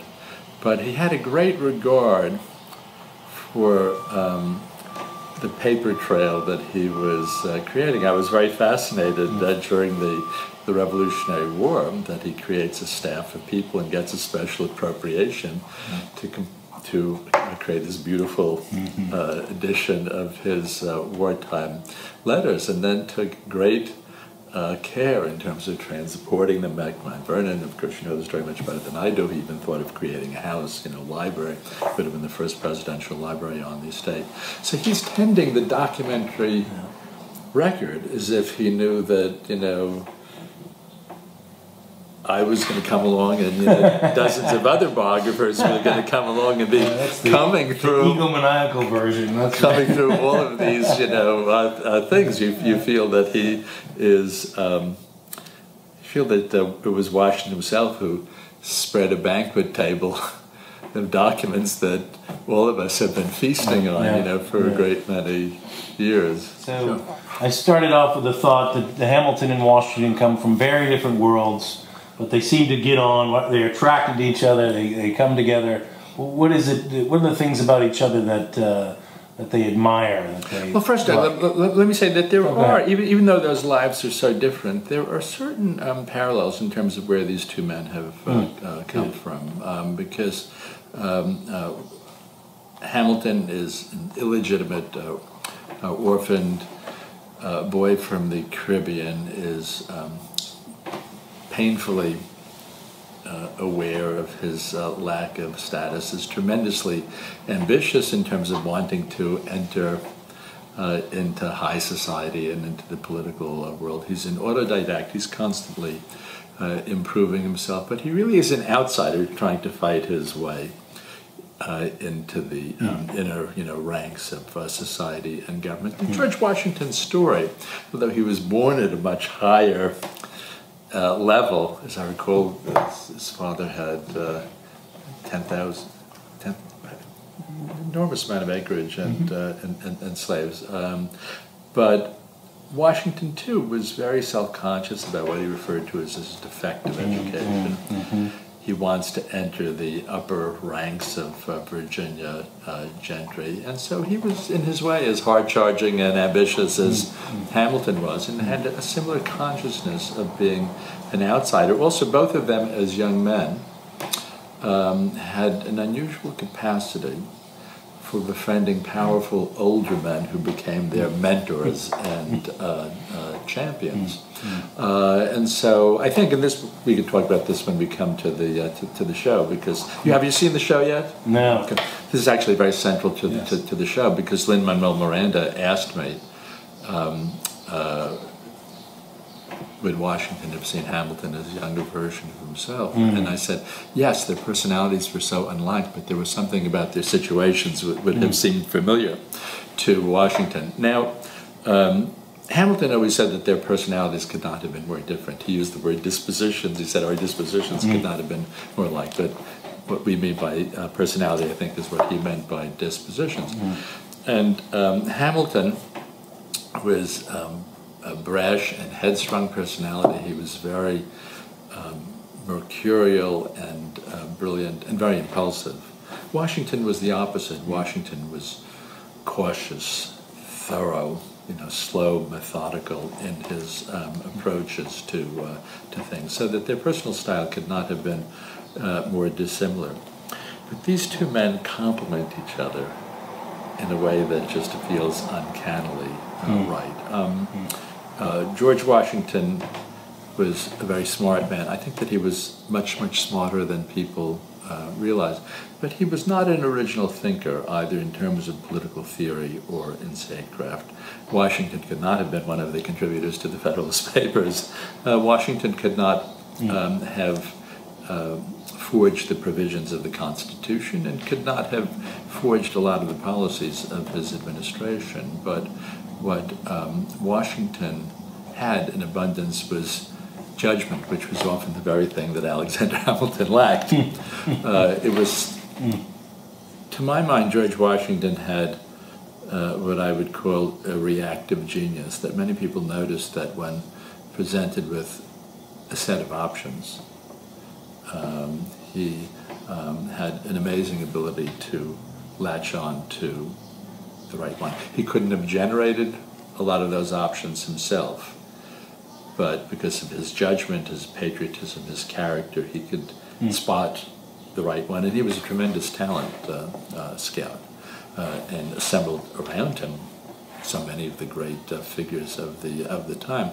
So what we see is that during the years when Hamilton is operating under the direct tutelage of George Washington, whether during the Revolutionary War, at the Constitutional Convention, or during Washington's presidency, Hamilton goes from strength to strength. At moments he almost seems invincible. The second that he's no longer operating under George Washington's guidance, we see how fallible his judgment was and how self-destructive his behavior could be. But Washington established a set of guidelines within which Hamilton operated, and managed to, this is taking nothing away from Hamilton to say this, but managed to get this extraordinary performance out of Hamilton again and again, and early on recognized what an enormously intelligent young man he was. So I think this was really the most productive partnership of the early years of the Republic. The only one that obviously can rival it would be Madison and Jefferson, but it's really Washington and Hamilton who are setting the stage by having to win the Revolution, enact the Constitution, and create the federal government, and then Madison and Jefferson, carry that into a second phase of the country. So I think that they just are an unbeatable team, and it's one of those cases in history where the whole is worth more than the sum of the parts. And I think that if you try to, well, certainly if you picture Hamilton's career without Washington, it would have been much more limited career. When Washington died, Hamilton made a famous statement.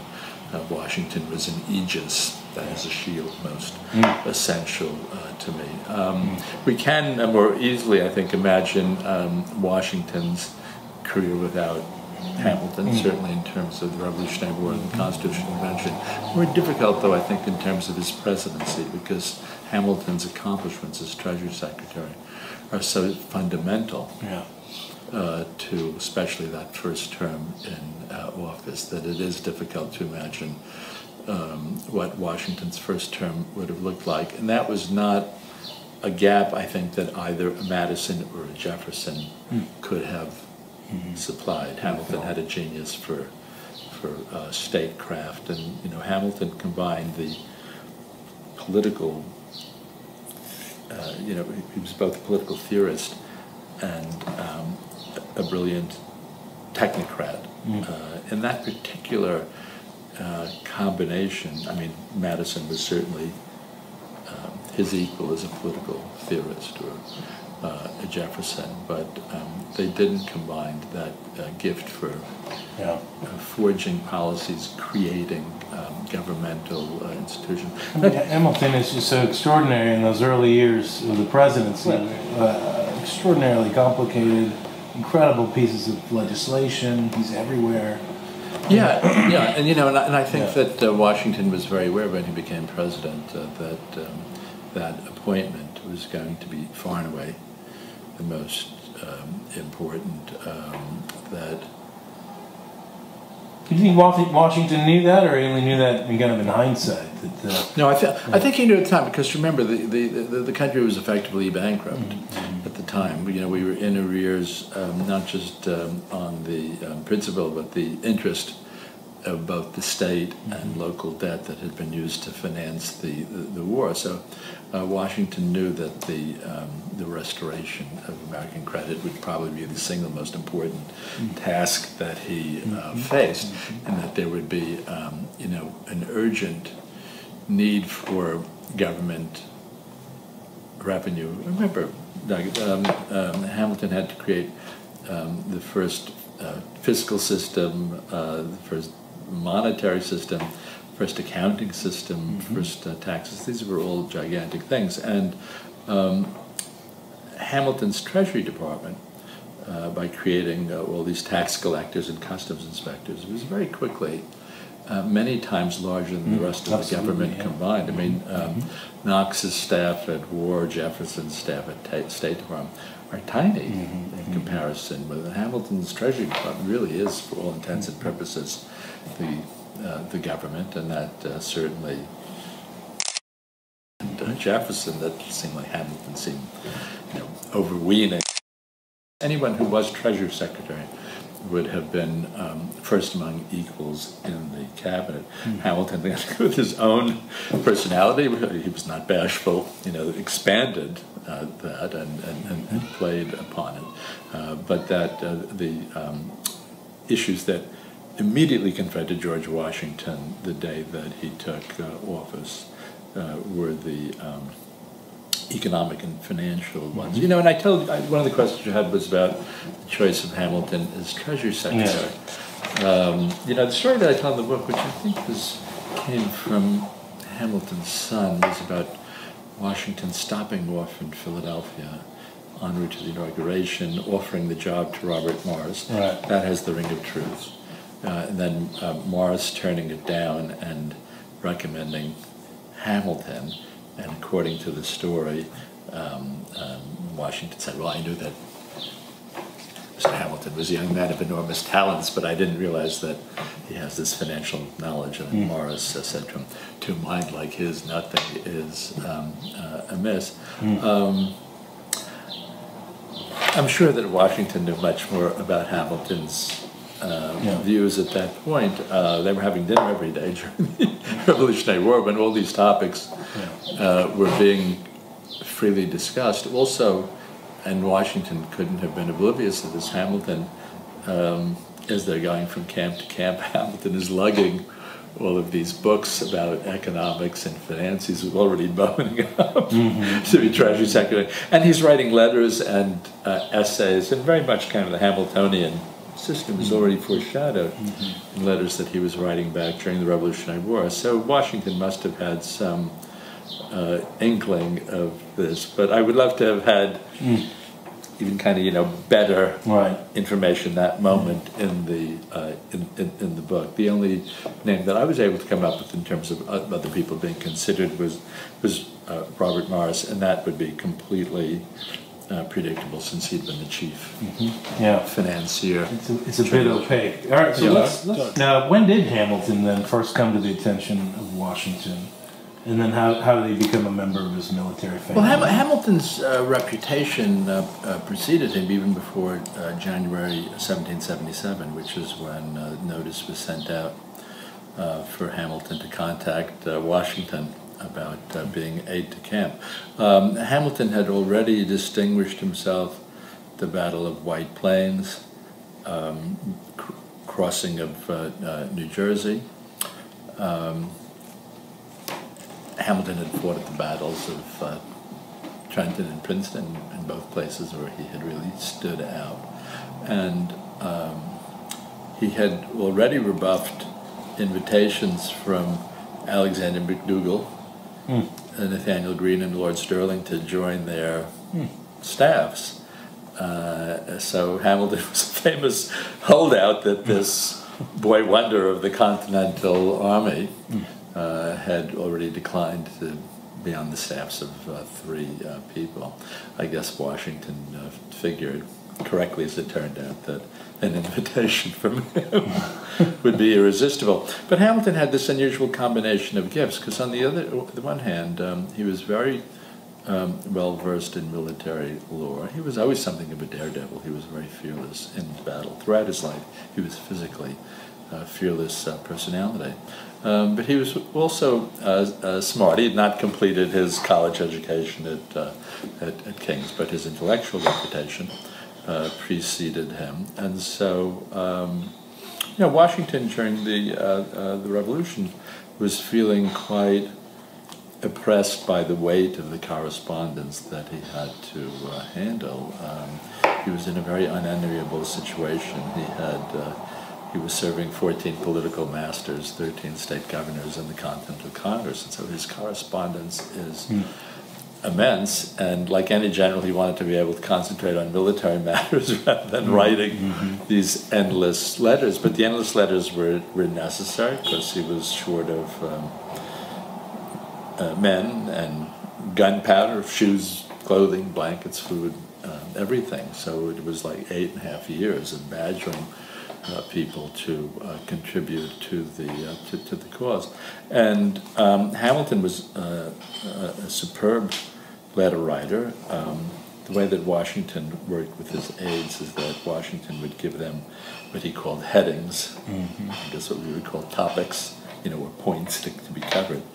And he would give them to Hamilton early in the morning, and then Hamilton would write beautiful letters in response. And Hamilton was also good, not so much mimicking Washington's voice, although there was a little bit of that, but he always, the letters feel Washingtonian rather than Hamiltonian, because like all good speechwriters or all good secretaries in that situation, he had a way of intuiting what the boss wanted in the letter. That was probably also a little bit frustrating for Hamilton because he had a large ego. Subordinating himself to someone else was uncomfortable, and actually, of all people to subordinate yourself to, though, I mean, at that moment, Washington is the only guy he would have, I guess. Yeah, absolutely. But, Hamilton, from the time that he was a boy,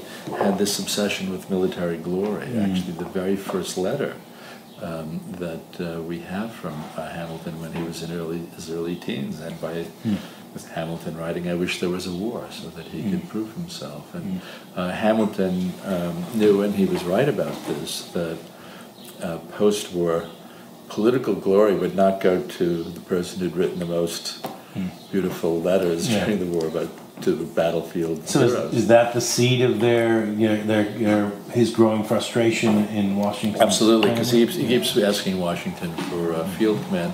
Another young man would have been so pleased and flattered to be on Washington's family that he would have asked for nothing more. But Hamilton had this vaulting ambition and was really intent before the war ended of distinguishing himself on the field of battle, which he did. But it's testimony to how much Washington needed him, that Washington would not let him go. Also one thing that I discovered was very, very important in terms of their relationship was that Hamilton was bilingual.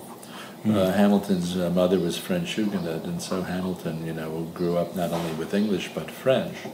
And as the French alliance became so important, it was no small thing because Hamilton was handling all the correspondence with our French allies. And Hamilton's French was so good, it was very funny reading, for instance, his at times when Lafayette was away and they were exchanging letters.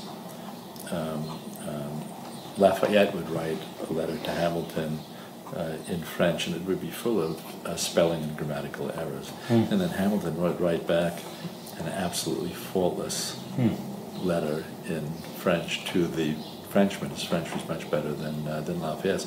So there were kind of all of these things that I think made it very difficult for Washington to let go of this young man who was sulking about the fact that he couldn't get a field command. But Washington made the right decision that Hamilton was probably more valuable behind a desk than he was on the field of battle. But when he finally had his chance at Yorktown, he certainly did cover himself with glory, and it was very much the realization of this boyhood dream. So was he ever? The story was this, as best I was able to reconstruct it.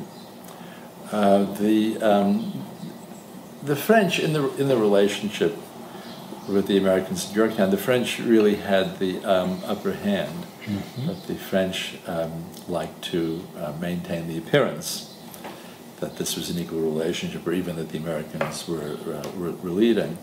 And so what happened, there were these two redoubts, I think that's how it's pronounced, these two redoubts, 9 and 10, that had to be taken. And so Washington decided, again in this spirit of Franco-American amity, that one redoubt would be taken by the French and one redoubt would be taken by the Americans. Now, he kind of made an interesting decision, because in terms of the American redoubt, that is the Continental Army redoubt, that he handed that off to Lafayette for the decision. And then Lafayette chose his aide, Gimat, G-I-M-A-T. So it was really French both sides, one kind of nominally Continental Army. Hamilton was furious when he found out about this, because he outranked Gimat. He was very close with Lafayette, may have been annoyed, probably was annoyed with Lafayette for not choosing him. And at that point, Hamilton appealed directly to Washington and really turned on the eloquence, if not the charm, and got it. And then he has this amazing moment at Yorktown where he leads the charge. They were going to take it with just a bayonet. So he rises up out of the trench and he sprints across the field. It was at night, and there were flares exploding in the sky. charges the redoubt. When he got there, because he was relatively short, he was 5'7", when he got there, he had one of his men kneel down. Hamilton kind of sprang up, on the back of his shoulders, sprang up onto the parapets, waves them all to follow, and then just with their bayonets, they capture the French in this defensive work. So it's a great moment, and it really Hamilton lived up to his own fantasies of himself at that moment, and showed that he was very brave. And of course, that did help him after the war. That he was a genuine war hero. And he another couple of years, but effectively it was over. There were no more major set battles after that. Although Hamilton's closest friend, John Lawrence, died a year later in South Carolina. But it was clear that there was going to be no more battlefield glory. He didn't want to go back on Washington's staff, so he goes back to New York and he starts his legal education and launches his career. Washington, when he saw Hamilton sprinting across the battlefield at Yorktown, Washington must have been very relieved and thinking to himself, "Okay, he's done it now. He'll never have to bother me again about this." So how do they come back into each other's lives in the 1780s? I mean, Washington's in New York. I'm sorry, Washington's in Mount Vernon. Hamilton's in New York. What are the because they lose touch a little bit after the war. But I think that what happened was that their political vision of the country had been very much forged by their experience of going through the war together. They watched, for instance, the chaos of the Congress. The war left both of them with, I think, the same set of political beliefs, which was the need for a strong and energetic central government, a skepticism about legislative leadership and a faith in executive leadership, and a sense that our government has to not only be strong and energetic, but flexible in terms of meeting the needs of the country. They also, one very strong bond between them was that both of them felt that historically one of the dangers of revolutions was that they tended to run off to extremes. So it was a question, how do you kind of begin to turn off the fervor of the Revolutionary War without losing that idealism? In other words, how do you kind of move this into a more pragmatic mode? And when they saw things like Shays' rebellion, when they saw states squabbling between each other, both of them were fearful of anarchy, fearful of mob rule. Both of them had wary of human nature is the way that I would say it. And, this comes to, that defines a set of beliefs that unites them. So really,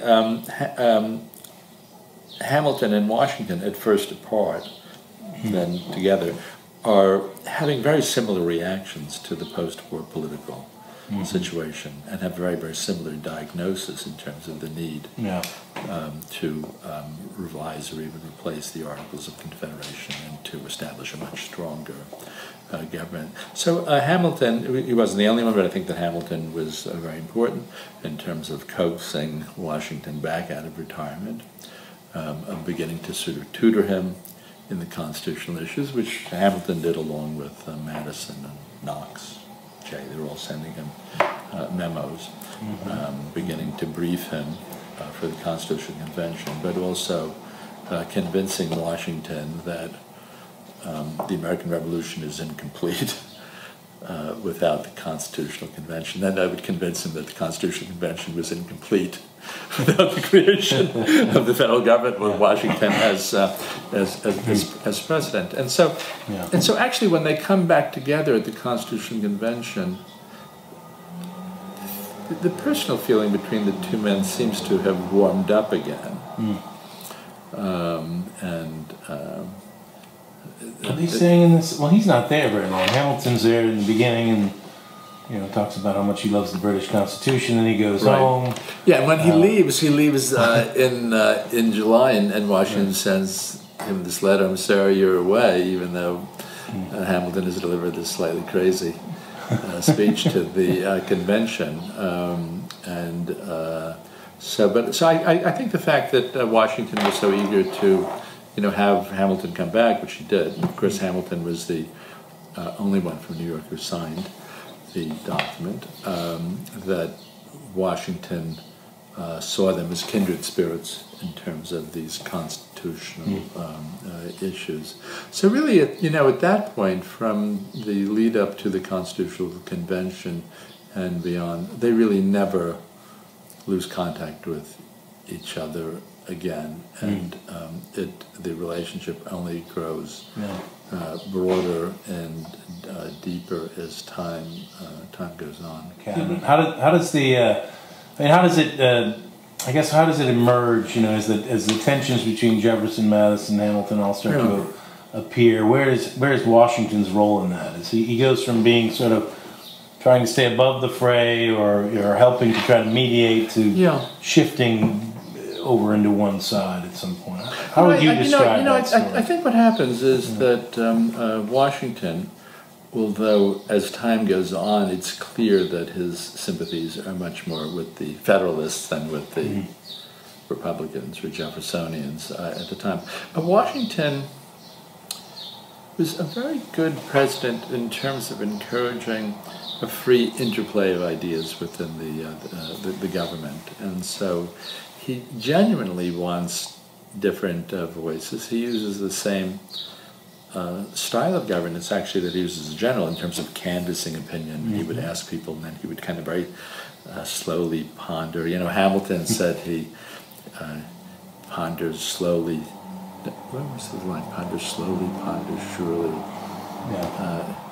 And that was Washington's style. And even when Hamilton and Jefferson starts feuding, instead of wanting a unified or monolithic voice to his administration, he does want to have these differences of opinion going on. He's very, upset by the feud, and he's very upset when Jefferson leaves. Modern president might react and say, he's not a member of the team, and we have to get rid of him. He's not sympathetic with it. And Washington was able to tolerate really quite a significant degree of dissent from within his own administration. I think that what happens, on the one hand, Madison fairly quickly, with the new government, goes from being a trusted advisor to Washington on political and constitutional questions, goes to being an apostate, and begins to make speeches attacking Hamilton's financial system. So it's really Madison who begins to exile himself from Washington's affection. It was really Madison who was initiating that, not Washington. So Washington starts feeling a sense of betrayal with Madison. And then again, Washington doesn't realize at first the extent to which Jefferson, the Secretary of State, is helping to orchestrate a lot of the congressional and press attacks on the administration. But again, it's Jefferson who is pulling away from Washington. It's not Washington who is pushing him away. And also, I think that one reason that Washington and Hamilton become so extraordinarily close is that Hamilton showed extraordinary loyalty to Washington.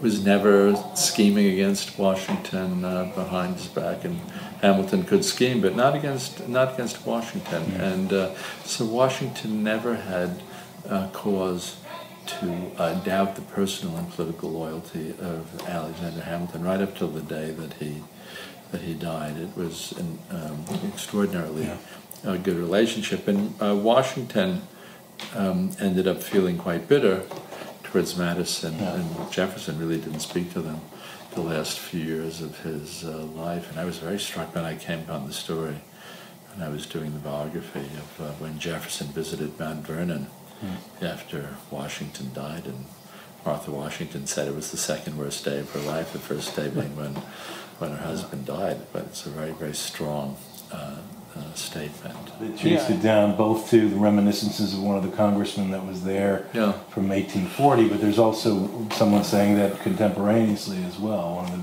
people in that party. So it's clear that Martha was saying those kinds of things. Yeah, Martha was kind of more, she was a fiercer and more militant political personality. Because, you know, with Garden, perhaps, yeah, and boy, how fiercely loyal to the memory of her husband. So the part of Washington's life that few people talk about is his when he comes back and to be the commander of this quasi-war army. I don't know what else we call it. Provisional army. Provisional army. Yeah. And insisted that Hamilton be his second in command over John Adams's complaints and even against the notion of the seniority of somebody like Knox, who, you know, it seems like he would have been, you know, he would have had the right to be in the second position there. Why was Washington so insistent upon Hamilton at that moment? Well, first of all, you know, in 1798, when Adams pretty much drafted Washington to become the general of this new provisional army, Washington was 66 years old, quite infirm. You know, we know from the Gilbert Stuart photo, as far as Gilbert Stuart paintings, of just a few years earlier that Washington had become a stiff and craggy person. He aged considerably. He doesn't, when you look at, you know, the famous standing portrait, Washington doesn't look like somebody who would go out and take the battlefield as the general. And I think that he realized that probably this was physically beyond him. Also, George Washington's entire life, even every time he returns to his beloved Mount Vernon, there's another crisis, and he's pulled back into the maelstrom. And so I think that what he does in that situation, Washington never felt that he could say no to the call of his country in a situation like that. On the other hand, he clearly didn't relish it. And so what he did, understandably, is said to himself, okay, I'm going to accept this, but I'm going to define it in a minimal way rather than a kind of maximalist way. 20 years before, he would have defined it in the maximalist way. Now he's defining it in the minimalist way. And so he lays down this stipulation that he does not want to actually become the commander in the field until the war has actually started. Okay, think of that, until the war has actually started. It means, I think the Provisional Army was going to be about 10,000 men. So who was going to recruit and train and equip this entire army? It would have to be someone extraordinarily capable to do it. And Washington was not prepared to do that himself. He was prepared to, as it were, it was sort of like the batter who comes up, you know, the pinch hitter with bases loaded with 2 outs in the ninth. He was ready to do that, you know, but a lot of the hard work of actually forging an army would be done by the number 2, the so-called Inspector General. And that was Hamilton. And Hamilton, he just felt that Hamilton was more capable of doing that than Henry Knox. Hamilton actually had probably a more rounded sense of an army. Remember, Knox had been head of artillery. Hamilton was aide-de-camp, was Washington's military secretary. But if you look at a lot of those Revolutionary War councils, Hamilton was there. He was colonel, you know, but the other 10 people in the room were generals. So he was in on all the major strategy discussions. I think also being on Washington's staff, Hamilton had a kind of nuts and bolts sense, because he was involved with all, you know, the correspondence with the Congress in terms of all of the kind of commissary and quartermaster matters of creating an army, feeding them, clothing them, housing them, all of this, training them, which I don't know that Knox would have had that. And there have kind of been other things that happened with Henry Knox that would have made Washington and also Hamilton reluctant to bring him back. But, you know, so Hamilton becomes the Inspector General. Hamilton becomes Major General. People don't realize that Alexander Hamilton ended up Major General, but of course it was, as we all know, waving a red flag in front of President Adams. And the result was explosive and unfortunate all around. But Washington must have been relieved that he never actually had to come out. You know, just one last thing on that point. In their letters about a possible war with France, which I took seriously, I actually took seriously the idea of a French invasion, and they discussed what form it would take. And they felt that when the French landed, it wouldn't be like the British strategy where you occupy a few coastal cities. That would be very rapid and very mobile, and they would start to invade the interior. They would need a fast-moving army in response, and Washington didn't feel that he had the reflexes at that age in order to be the general for that kind of fast-moving campaign. I think it probably would have even physically beyond his capacity. It's fascinating.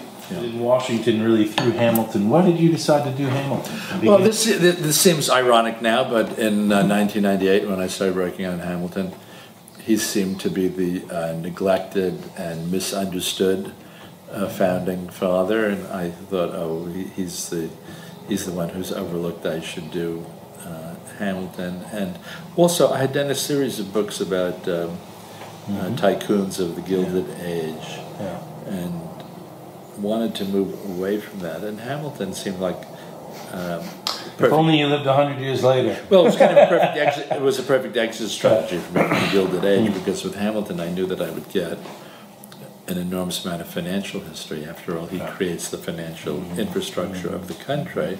But it would also lead me into military history, constitutional theory, foreign affairs, and kind of lots of other things, and give me a whole new century to move around in. And so, but it's funny because I feel, you know, starting with the book and now with Lin-Manuel in the show, we no longer have to worry that Hamilton is the overlooked founding father. Well, the show is, let's get to the show, because that's kind of an extraordinary story. From my point of view, as a historian, as a biographer, and all of a sudden, I mean, you're like a Hollywood producer. I mean, it's how did this come about? Your relationship with Lin-Manuel Miranda? Well, in 2009, I was walking one day in the neighborhood, and I ran into my friend Gara, whose daughter had gone to Wesleyan with Lin-Manuel Miranda, and Lin-Manuel was starring in his first show called In the Heights. And he told me that Lin-Manuel had read my Hamilton book and it made an enormous impression on him, and he wanted to meet me. So I went to a matinee of In the Heights one Sunday, and he invited me backstage, and I said to him, so I gather my book made an impression on you. And he said, Ron, as I was reading it on vacation in Mexico, and as I was reading it, hip-hop songs started rising off the page. So I said, really? This is not a. That wasn't what you were going for? This was not a typical reaction to one of my books. And he asked me on the spot to be the historical consultant. And so I said to him, you mean you want me to tell you when something is wrong? And he said, yes. He said, I want historians to take this seriously, which I think they are. So that launched what has been an amazing 6-year process working with him. And, you know, in the early period, we would have lunch and discuss Hamilton's psychology, relationships. He would send me via email every month 1 or 2 songs. I would just hear Lynn at the keyboard playing it. But then what happened, once it started to go into various rehearsals and workshop productions, he would keep bringing me back in, and I would have the opportunity afterwards to sit down for an hour or two and really give him my comments. And the comments, some of the comments were,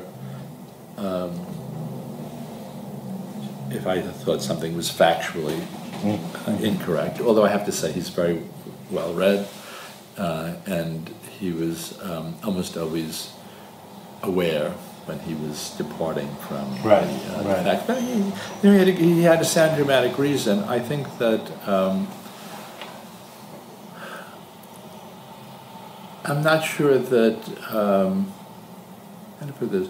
I think that there probably are a lot of historians and biographers who would not be entirely comfortable doing this because you have to have some flexibility in terms of the requirements of a show. I mean, here, you know, we were going from an 800-page book to a 2.5-hour musical, and my involvement with the show made me realize history is long, messy, and complicated. Yes. You know, if there's one thing that we all learn as historians is how difficult it is to generalize. The more you know, the more difficult it is to simplify some of this. That's what I've been telling them in Mount Vernon. I've been there. Yeah. But you know, a 2.5-hour show has to be short and tight and you know, very coherent. And so he would always have, I thought, a very plausible explanation of why he had changed something. I mean, I could just give you one, because it comes right at the beginning of the show, that the show begins right at the start of the American Revolution, and he has John Lawrence and Lafayette in New York a year or two before he actually meets them. So I said to him, Lynn, this 1775, 1776, but they didn't, meet Hamilton until 1777. But he wanted to. One of Hamilton's first friends when he came to New York was a tailor named Hercules Mulligan. Yeah. I think Lynn found the name irresistible. And Lynn wanted to start a series of quartets that run through the first act of Hamilton with his friends Mulligan, Lawrence, and Lafayette, which means that with Lawrence and Lafayette, he has to introduce them, a little bit earlier than they appear. So, there are moments where you have to scramble the time sequence a little bit. There are moments where you sort of have to collapse, different events together. And so, I was always kind of feeling my way, trying to figure out how does one strike the right balance between the historical accuracy and a tightly constructed show. And I hope people who see it, particularly historians and biographers, will feel that we made the right decisions in doing it. So far, actually, we've gotten very, very good reactions. The reviews have been really superlative. And the reactions, from Rick Brookhouse, I mean, people who know the story, know the history, have come and have been, I think, amazed at how much accurate history is packed into this show. I think that has real integrity, and I think that Lin-Manuel showed real strength in terms of having a historian hanging around on the fringes of this conversation. I mean, usually someone creating a Broadway show or a Hollywood movie, the last person they want around is someone who's going to tell them this didn't actually happen. Right, they want them there to tell them what buttons people should have on their shirts, but not the actual story. Yeah, and he did, and this was absolutely delightful for me because we did, our discussions were more than in terms of accuracy.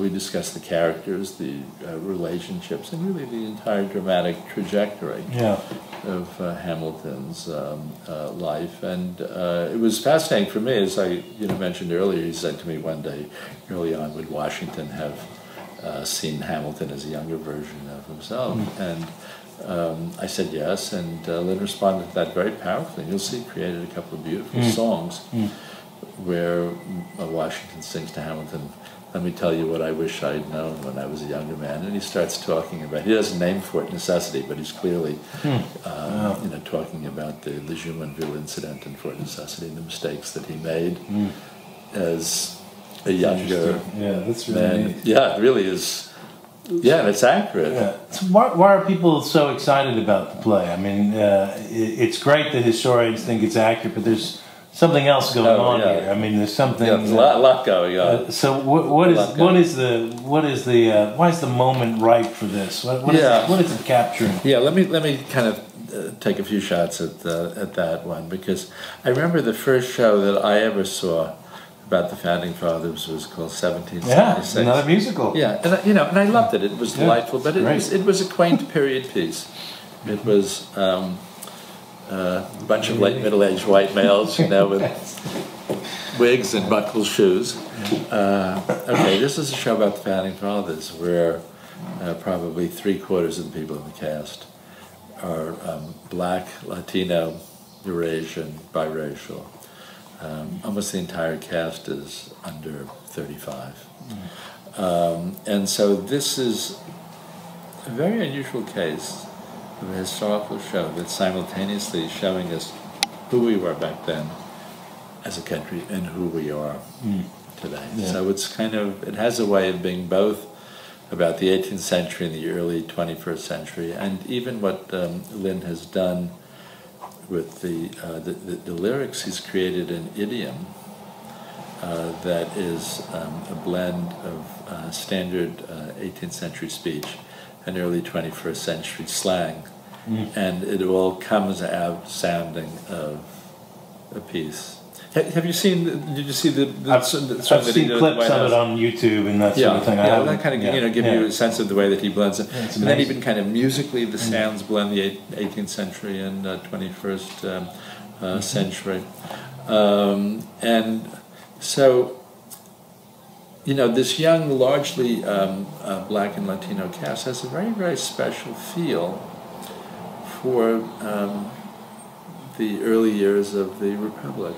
I think that it's because the show itself is very much cast Hamilton as classic immigrant, as an outsider, of the American Revolution, being created by these people who felt outsiders and who became insiders in the course of creating this new country. And so it has the energy and the fervor and the passion of the period, and it comes closer than anything I've seen either on stage or screen to capturing that mood. It really is quite extraordinary. I think people are loving it because Lin-Manuel has done something extraordinary. He's made American history hip and cool and erudite at the same time, and only he could have done it, because very, very often, not mentioning any specific examples, when people, stage or screen do the founding era, they kind of dumb it down. They seem to start out with the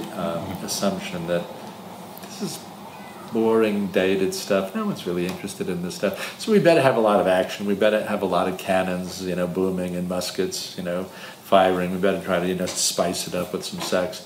But there's an underlying assumption that the contemporary audience is going to find boring. Lynn, instead of finding the history constraining, he finds the history liberating. He finds it exciting. And the more deeply he gets into the history, the more dramatic it's going to be. And I think the audience feels that.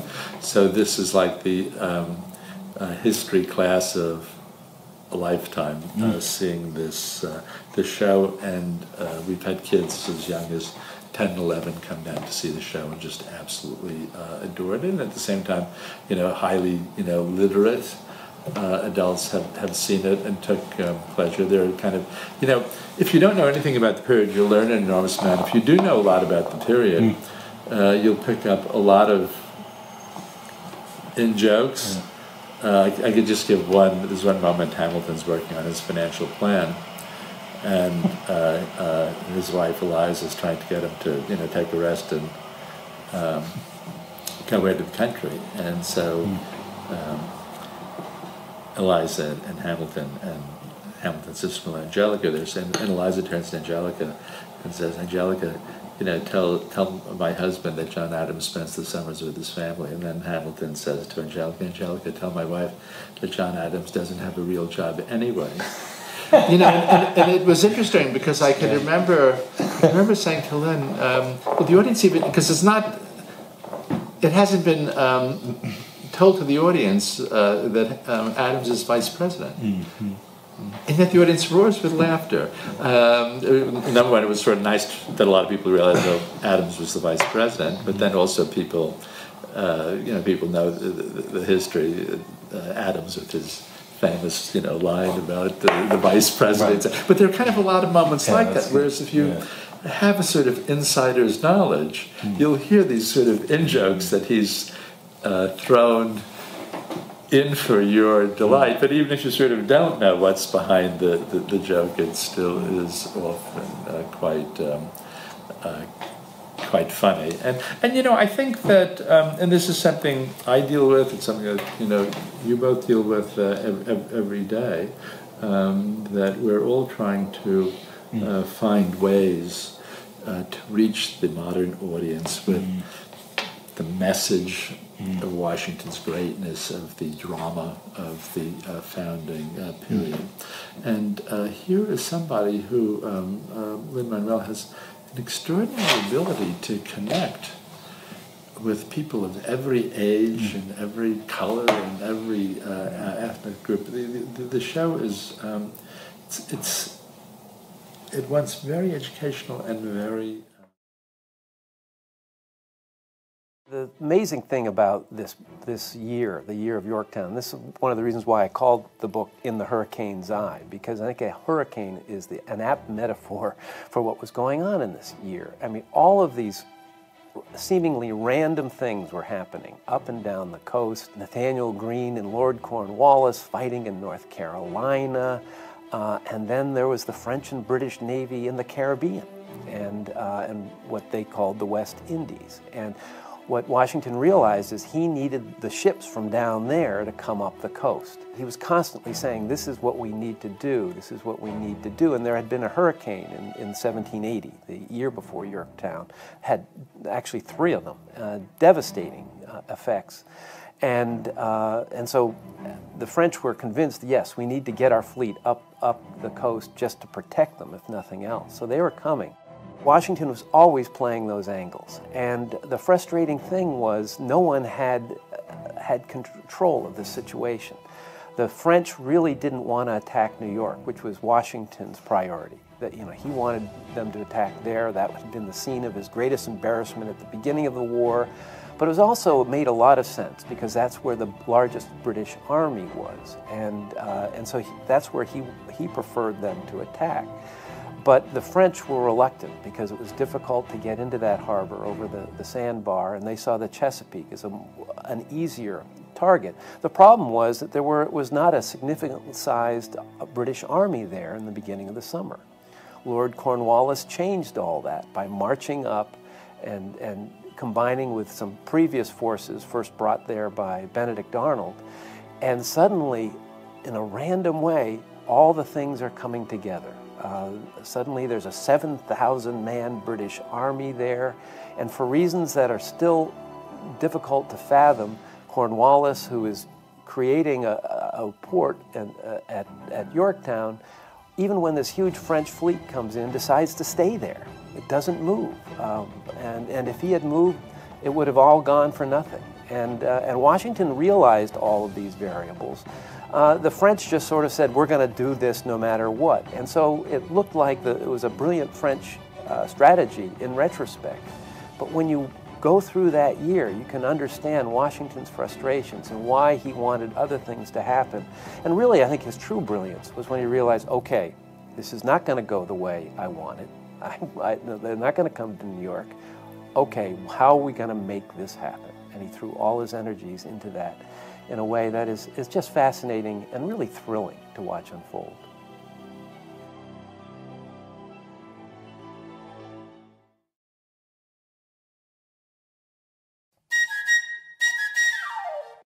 Welcome back to another exciting season of North American Cup football. It looks like we'll have an exhilarating 1781 season in store for us this year.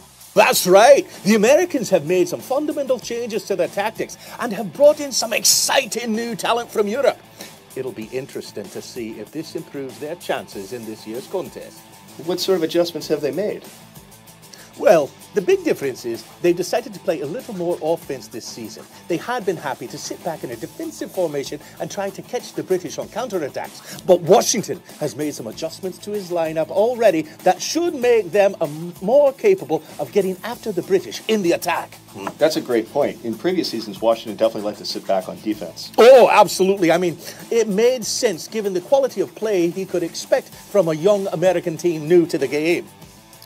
The Americans tended to absorb the British attack and then make quick strikes on the counter. That worked for them in the matches at Trenton and Princeton, but that'll only get you so far. At some point, you've got to play for wins in this tournament. Those matches were stunning upsets, but they didn't really cause the British to rethink their system. I'm glad you brought that up. Stylistically, the British play a very different type of game. What's that been like, and can we expect it to change this season? The British play a very offensive-heavy system. You can see here from the Brandywine match, they love to attack against the wings and really pressure with those grenadiers and light units. They would often just outflank the Americans' back line and move in for an attack from the sides. Now, for this season, the problem for the British is that they've had some retirements and a number of their players have been called up for international duty in Europe. I expect their performances to drop off this season as a result. The remaining players are all top quality, but many of them are probably distracted by playing in essentially a domestic tournament. Yeah, I find it amazing the grumbling we've heard from some of the British players about wanting to be called up for duty in Europe when the Americans are actually bringing European talent to America.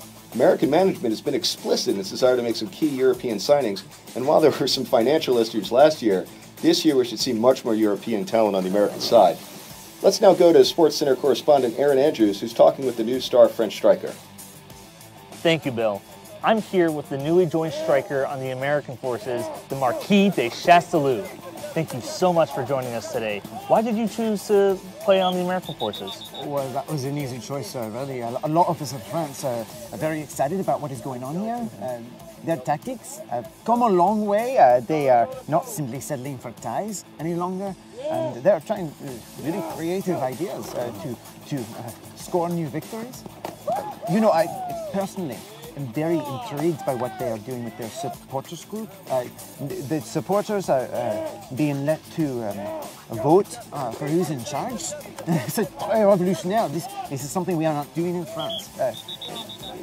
Maybe this is something we should look into. And also to play against the English is a lot of fun, always for Frenchmen. Absolutely. Thank you so much. Merci. Any chance to play against the English is always fun. Yeah, as a Scot, I can appreciate that. Great stuff! I'm really looking forward to this season. I think we all are. Well, thank you for joining us for this preview of the 1781 season of the North American Cup. We'll see you after the match.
Battalion! Charge! Charge! Charge! No, Charge,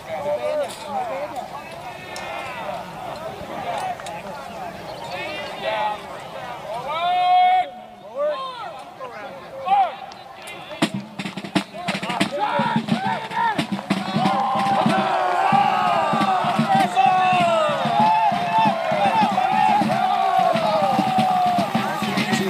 Nice and easy.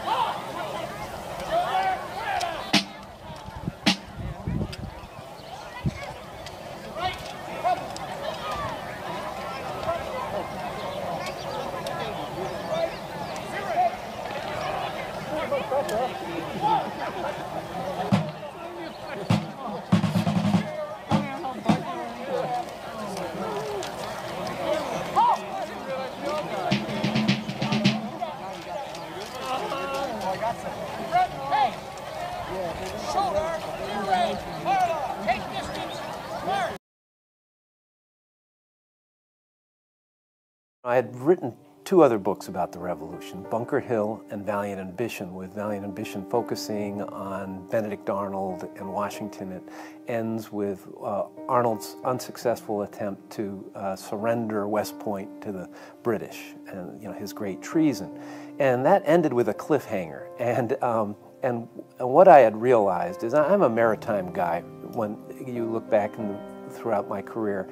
And I knew that there was a naval battle, the Battle of the Chesapeake, fought between the British and the French, that really created the circumstances that made the victory at Yorktown possible. And I had always wanted to do a tall ship naval encounter. I'm a big Patrick O'Brien fan, and so this was my chance. And so I realized with this book, this was a way to bring the revolution to a conclusion. I knew I wanted to focus on Washington because it really was his vision that was ultimately realized. But I also, there was this naval battle at the center of it. And, what was fascinating to me, each one of my books, I'm interested in finding things that most of us don't realize about the Revolution. And this was that, Yorktown was a fait accompli, given that the French were able to defeat the British just off the entrance to the Chesapeake. No Americans participated in it. This is not the narrative most of us associate with how we won our freedom in the American Revolution. So this is really, all this added up to, this is a book I had to write.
Washington can be a somewhat opaque personality. It's difficult to get inside him. He wants it that way. Someone who was painting his portrait once said that he had a remarkably dead eye when he didn't want people to see inside him too much. Like most humans, he occasionally felt unappreciated. He wanted to be appreciated. He felt misunderstood by Congress at times. He felt misunderstood by his own army at times. Despite fighting for 8 years under very strenuous circumstances, he generally kept his temper, but when he lost his temper, it was molten. We see in a letter that he wrote to his overseer at Mount Vernon, Lund, Washington, as clear an idea of what it is that he feels he's doing and why he's doing it as anything else that he writes during the whole war. And he tells Lund, this is May 19th, 1780, in a letter, "You ask how I am to be rewarded for all this.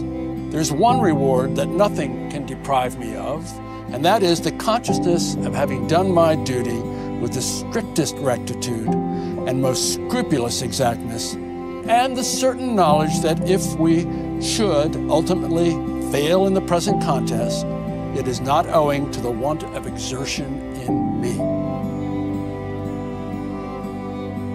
That's a pretty extraordinary statement, and it's a pretty good insight into his own feeling of self-worth, his own feeling of why he's been fighting as long as he has, for 5 years at that point, and where he hopes he's going in terms of posterity, how he's going to be remembered by his country.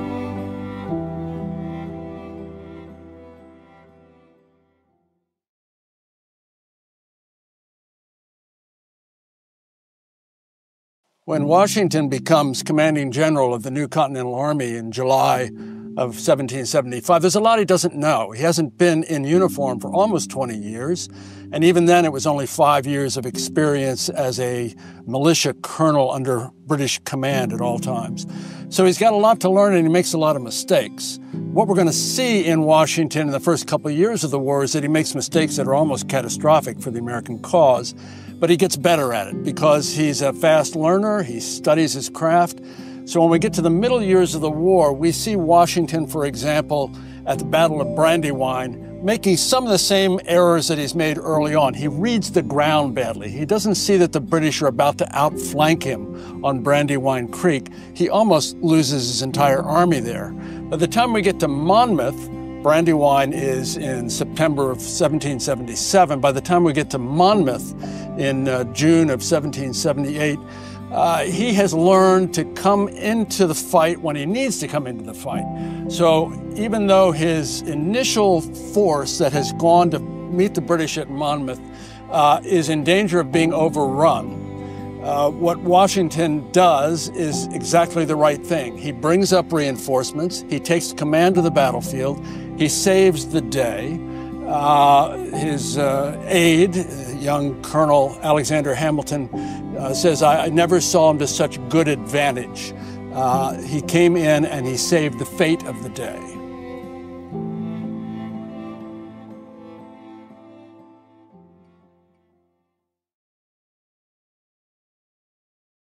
There are two principal forces fighting for the American cause against the British during the American Revolution.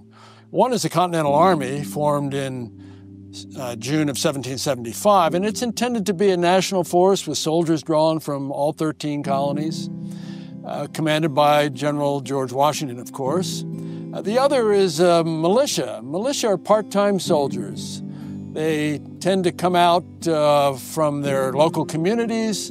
They serve for maybe a few weeks or a few months, and they're intended to supplement the Continental Army. General Washington has almost nothing good to say about the militias. They tend to be not very well trained. They tend to be, in some cases, not particularly well led. And it's a cause of great vexation to him throughout the early years of the war in particular. But he comes to realize that they're essential. They're a critical part of what he needs to do as the commanding general. For one thing, they not only provide extra manpower in battle, they also serve as a kind of constabulary. If you're trying to get the local loyalists who are still loyal to the British Crown to fall in line, you send the militia. Washington initially talks about New England militiamen in very uncomplimentary terms. He talks about dirty militia, and he's got nothing good to say about them. But he grudgingly, over time, comes around to recognize that these two forces, the Continental Army and the various militia forces, are welded together at the hip. And if he can't keep them together and complementing one another, he's not going to win the war.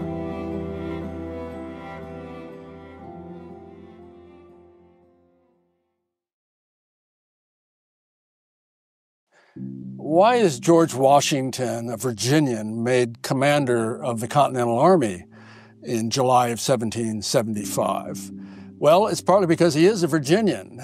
It was an effort by the Second Continental Congress to unify what was not yet a country. 13 disparate colonies, each of them basically their own independent country. And so the thought was that if you bring in a Virginian to command what is largely a New England force in 1775, it sends a signal to the all 13 colonies. It also is a recruiting tool to try to get Southerners involved in what we now know is going to be an 8-year war. Washington shows up on July 2nd, 1775, dressed much like this. He's not wearing epaulets at that time. The rank insignia is a light blue sash across his chest. But he shows up and he's a forbidding presence. He's well over 6 feet tall. He commands any room that he enters. He's got a lot to learn about the army that he's going to command. He's going to find out that the New Englanders are not the dirty rascals that he privately refers to them as. He's going to have to learn that their fate and his fate are inextricably intertwined. It's going to be part of the process of becoming an excellent general, a war-winning general, to figure out how to integrate New Englanders with the other colonies and how to come into their lives as someone who can lead them to victory and can fully appreciate the sacrifice that they are making in leaving their farms, their families, their shops to serve the cause with him.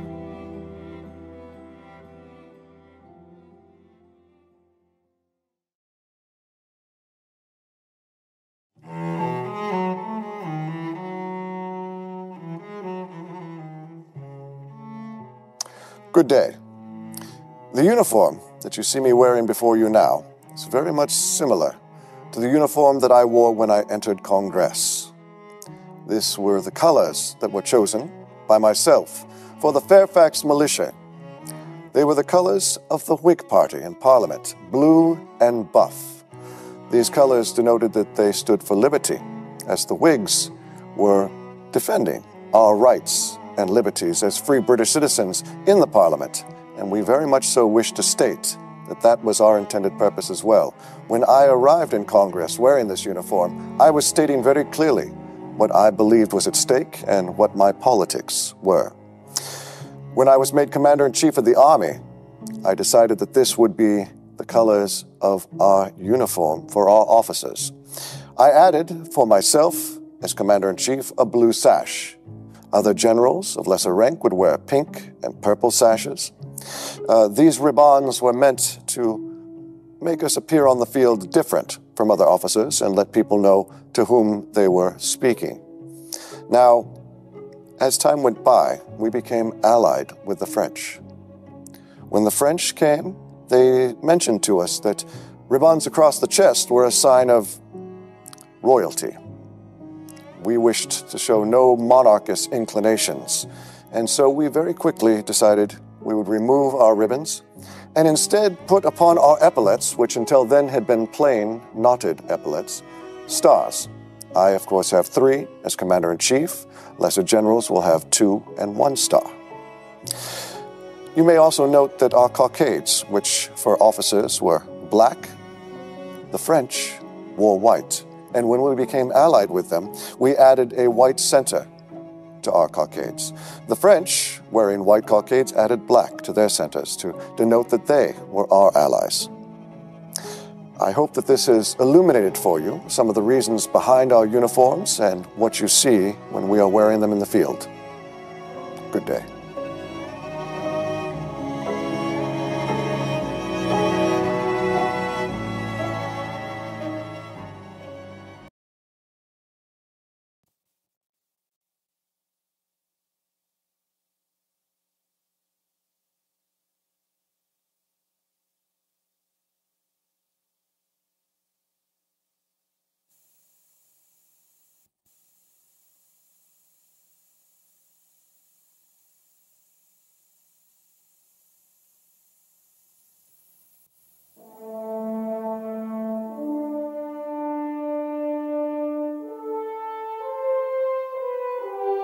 As George Washington's lifelong friend, I, James Craik, Surgeon General of the Continental Army, record this story as one among many attesting to his greatness.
Excellency, I did not expect to see you this night. I'm mulling something over, James.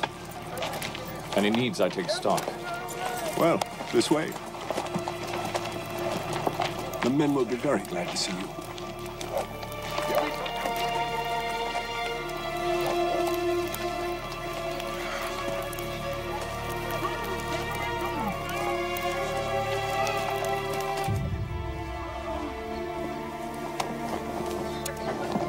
Gentlemen, how many have we? All men, rank and file, sir. 10,104. Of which almost 6,000 are too ill to depend upon. Add 4 regiments from the Northern Army. Just arrived. Cadwalader brings perhaps another 1,800. Most beaten down by cold or disease. In short, General, a very thin force. Thick enough for me. War Council, gentlemen. My quarters within the hour. Yes, Your Excellency. Yes, indeed. Dr. Craik, I need to see the men. Sir.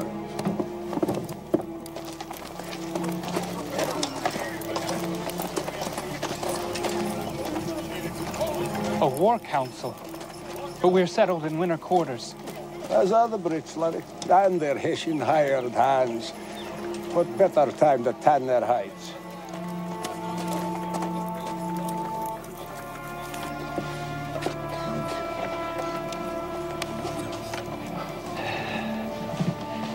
Your family would be proud to see how bravely you bear your burden.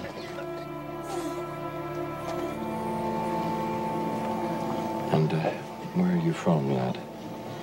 Virginia, sir. On the Pamunkey, hard by the Chamberlain holdings. They say you know that area well, sir. I do. It was back in the spring of 1758. Colonel Washington. Mr. Chamberlain. Colonel Washington. Knew who it was the moment I spotted you. Who else has that stature, I asked. Unexpected pleasure, eh? Ladies will be delighted. Oh, I'm sorry to disappoint them, but I carry dispatches to the governor, and No, I'm good afraid... friend. Man must eat, no? And your servant here needs time to tend the horses. Besides, 'tis time for dinner. Well, you are a most generous soul. Washington, a 26-year-old British colonial officer fighting in the French and Indian War, was riding to Williamsburg on military business. According to family legend, this is where his love story with Martha began. I'm delighted to stop by, though I fear I have but an hour to spare. Oh, meet the guests, eh? Then decide. Frenchie has no future in the Ohio. He has no taste for settlement. And it's only people, not armies. Look at this. The very man that can tell us all about the frontier. Where on earth did you find him, brother? Rushing to Williamsburg to offer Governor Dinwiddie all the details, Thomas. Oh, but you must tell us first, Colonel. Let the man breathe, Thomas. Mrs. Chamberlain. Ladies, how very gracious of you to receive me. The grace is yours, if you can satisfy my husband's curiosity. Mrs. Custis, may I present Colonel George Washington, our dear friend, Martha Dandridge Custis. Your servant, madam. His day is done. I knew of your late husband and thought well of him. I thank you, sir. Are you a soldier, sir? Yes, I am, young man. Have you killed Indians? Jackie, take your sister and find Cook. I'm sure your tea's ready.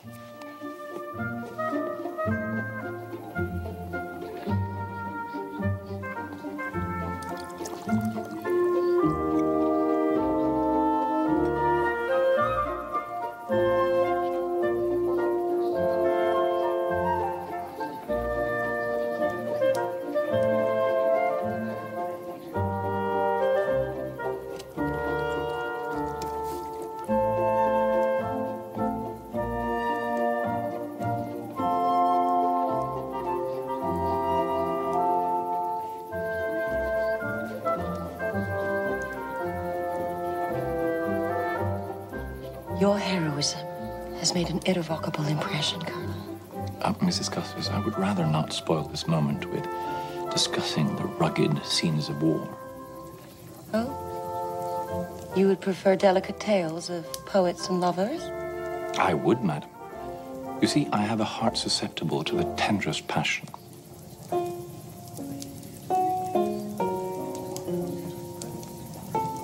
Seven months later, Washington and the widow Custis were married.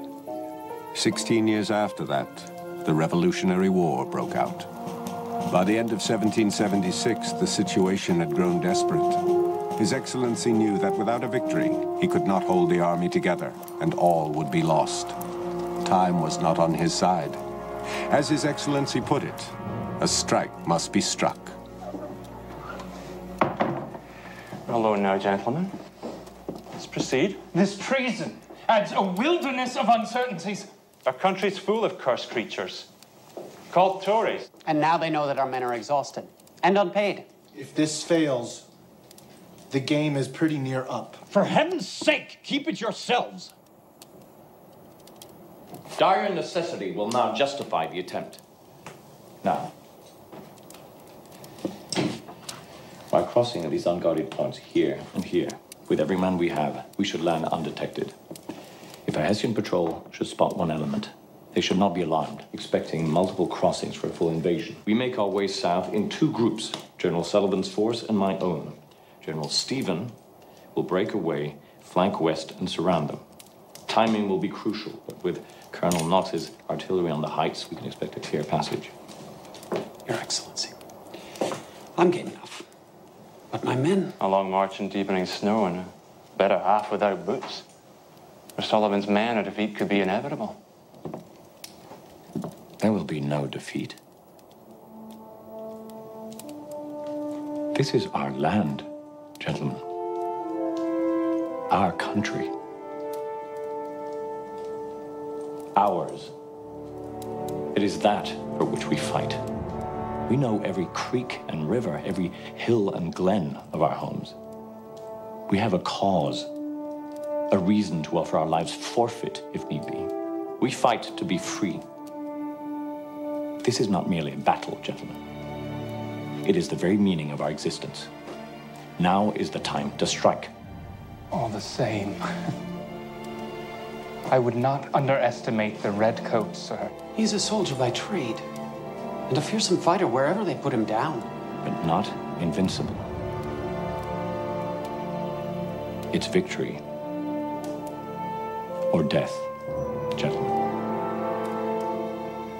I'll vouchsafe that. Never forget Braddock. Never. His Excellency was there. He saw the great fighting redcoat at close range. Braddock was the British general dispatched to the American colonies to drive the French and their Indian allies from the Ohio Territory. Colonel Washington of the Virginia Colonies Militia and a British subject was serving the crown as an aide to Braddock.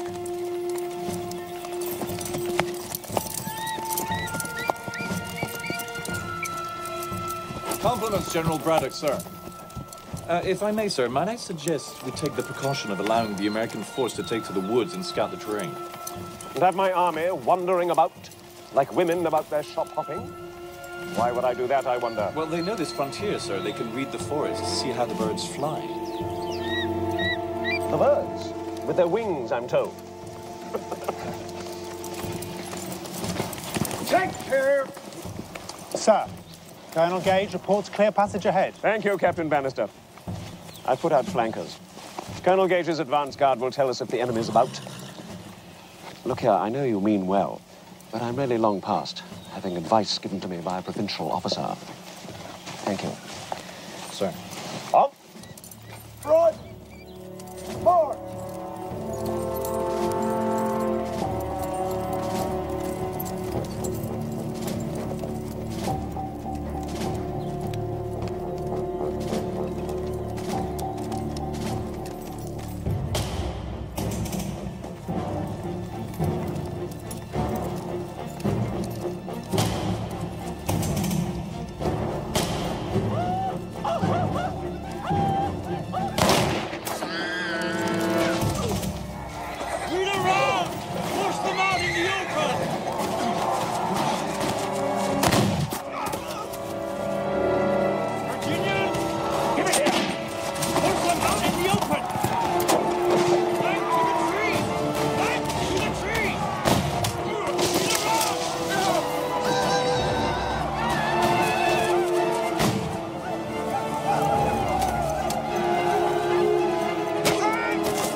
As we saw Washington grasp command from the dying Braddock, we knew we were in the presence of a great leader.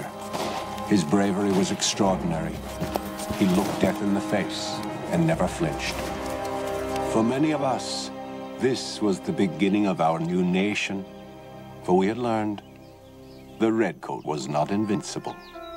20 years later, in a small farmhouse on the Delaware, that same determination and courage were present, inspiring us all. We have to exert ourselves to look forward with hope that some strange luck may yet turn up in our favor. Now, I have determined to cross the river and make an attack on Trenton. And from that council of war, His Excellency boldly led us into a battle he was determined to win. Move quickly, men! Move quickly, men!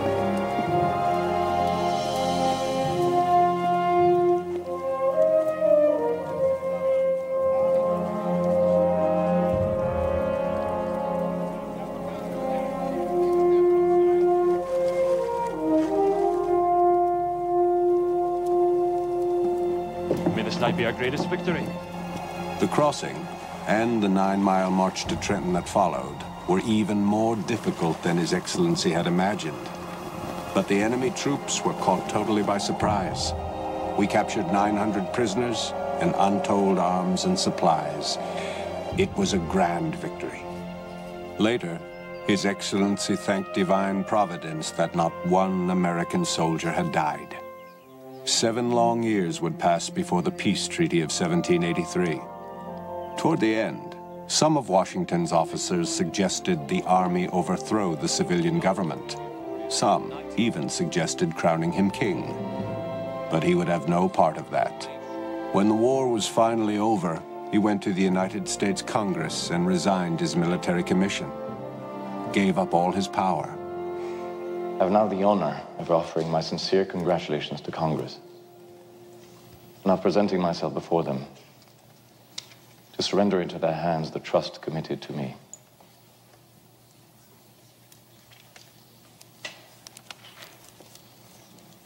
I hereby offer my commission and take leave of all the employments of public life.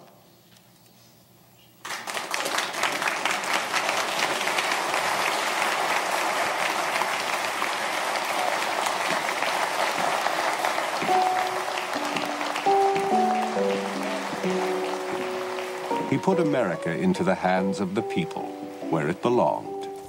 His resignation accepted, he mounted up and rode home to Mount Vernon.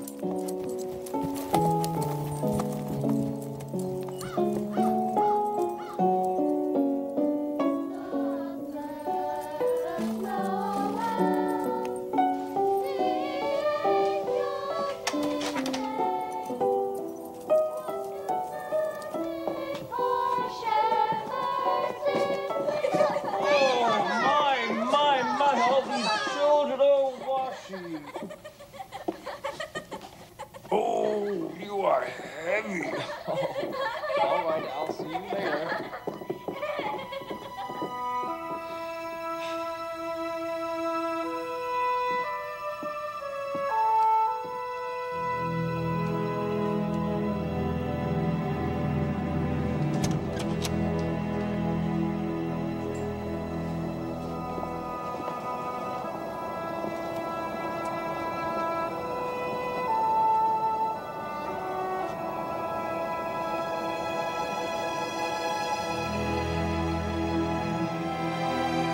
Will we ever see his like again? Perhaps, if we remain true to his memory.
I am Nate, and George Washington, how did you become a great general? Well, how did I become a great general? I, first of all, appreciate that approbation. It's lovely to hear you call me a great general. I'm not so sure I would call myself that, but truth be told, I became a soldier when I was 21 years of age. I joined the Virginia Colonial Regiment as a much lower ranking officer, but I was promoted and ultimately became a colonel. That's a rank just below general, and I was the commander of all the forces of Virginia, fighting in a war called the French and Indian War in western Pennsylvania at the time. And it was there that I learned about military tactics and military thinking.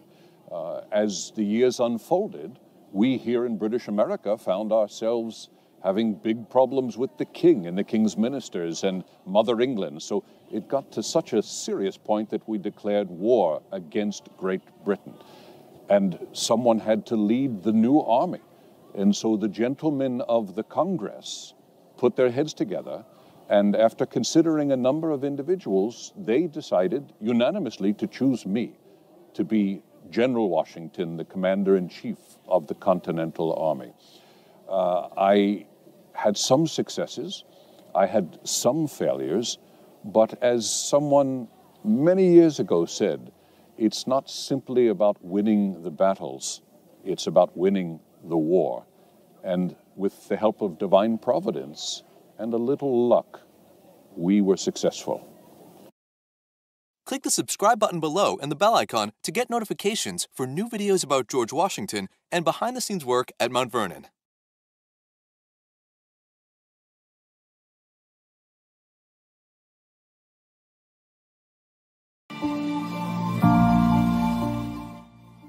I'm asking if George Washington had the gun in the army.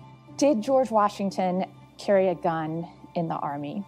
That's a tricky question, and the answer is technically no, because in the 18th century, a gun would have been a long arm or a musket or rifle, and Washington did not carry that in the army. He was an officer, so his main job was to lead the men rather than to do the heavy fighting. He would have been armed, though, for personal defense. He would have been mounted, and he would have carried a sword and then a pair of pistols mounted in holsters on the horse. In our collection, we have several of George Washington's swords, and one of them we know was carried by Washington during the Revolution. It appears in several of the portraits that are painted of him during that time. It has a beautiful pierced silver hilt and then a very fine German blade on it. So it's very beautiful, but also potentially lethal. We also have one of the pairs or braces of pistols that he would have carried during that period. And unfortunately, many years after George Washington died, a curious individual came along, picked up one of the pistols, tried to fire it incorrectly, and it exploded. So they just barely survived, but you can still get a sense of the workmanship and how effective they would have been for Washington in his day. They have some wonderful silver inlay, and then you see this engraving on the lock plate with the maker's name. Click the subscribe button below and the bell icon to get notifications for new videos about George Washington and behind-the-scenes work at Mount Vernon.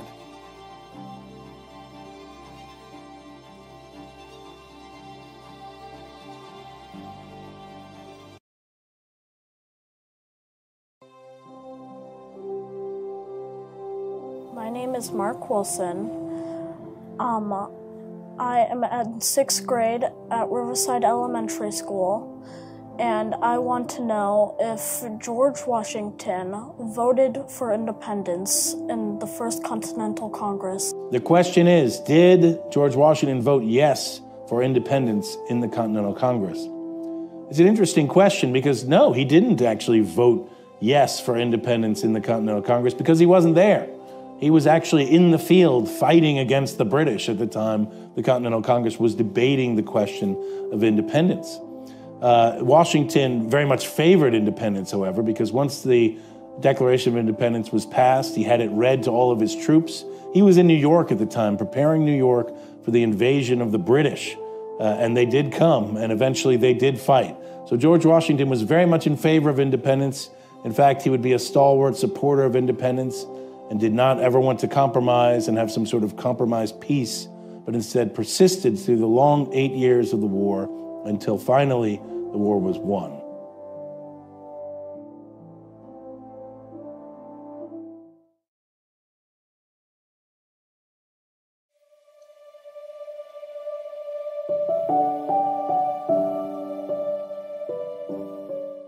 One of the extraordinary pieces in our collection is a letter from George Washington to his wife, Martha Washington. And it's extraordinary because the correspondence between them doesn't exist.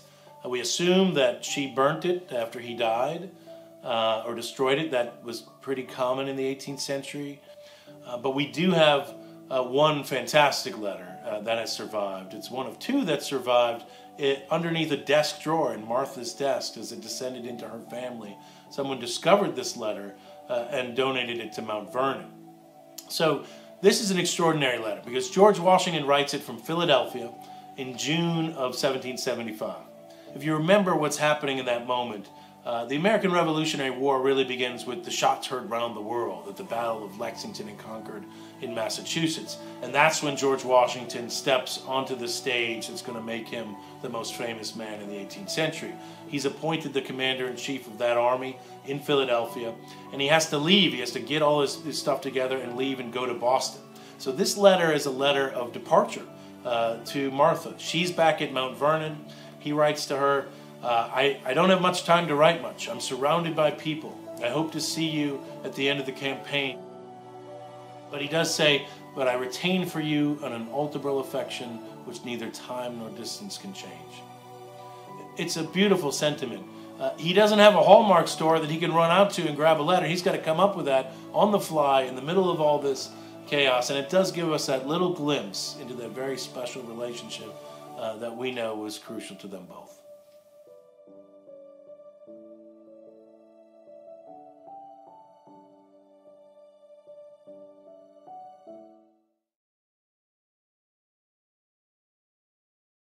Wrote this book, all three of us. It was a perfect storm of three individuals.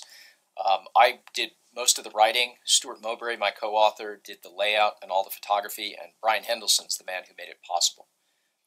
In 2014, Brian acquired the last remaining Washington-owned sword that's in private hands.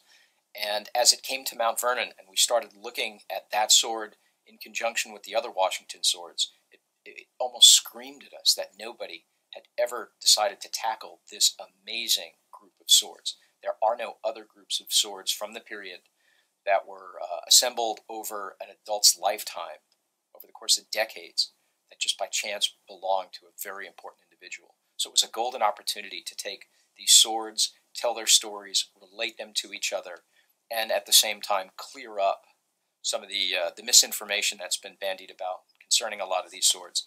And not to mention nowadays with the quality photography that you can do, it was a chance to show these things in full, beautiful color. Conservatively, he had at least 11, but I'm betting there were more. If somebody really tried to push me and say, how many do you think he had?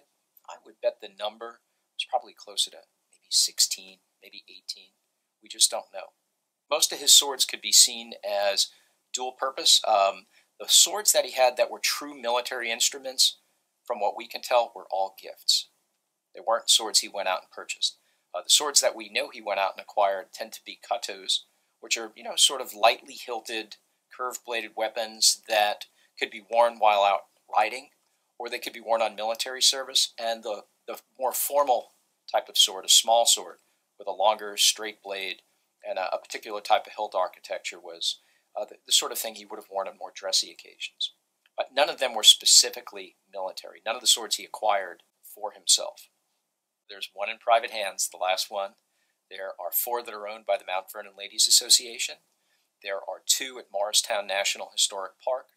And there's one at the State Library of New York in Albany. The only one we can place for sure is the steel-hilted small sword that's now in the collection of the New York State Library. There was a description penned by a visitor who paid a call to Washington at the presidential mansion in Philadelphia in 1795, and he describes Washington wearing a black velvet suit and having a beautiful steel-hilted small sword at his side with a white vellum scabbard. So we know that one's there for sure. It's fairly safe to assume that the green-handled Cateau was seen on Washington's side in the 1790s when he was president, and he was reviewing troops that were headed off. So we knew he wore that then. We know for sure that the silver-hilted smallsword of 1767 was the sword that he probably wore when he resigned his commission, and probably the one he wore when he was inaugurated for the first time in 1789. Probably the best group of paintings are the series of portraits of Washington done during the Revolutionary War period by Charles Wilson Peale, and they show a variety of Washington swords which still exist. There are a number of portraits that show small swords that we're not quite sure. There's a particular portrait that has a sword that looks very much like the 1767 small sword, but the color's wrong. The color of the grip looks like it's copper. It doesn't quite make sense, so that could be taken as evidence for the existence of another sword that's currently whereabouts unknown. When we get into the 19th century, by that point, Washington is long gone. He's out of the public eye. His swords have been dispersed, and they're in the hands of descendants. And I guess you had to kind of come up with a basic sword to put in your painting. But a few of them got it right. When Vanderlyn executed a beautiful version of the Lansdowne portrait of Washington after Stuart's original, he very clearly depicted the steel-hilted smallsword, which was then in the possession of George Corbin Washington. This is in the 1830s. He obviously had access to this sword and put it in that particular painting.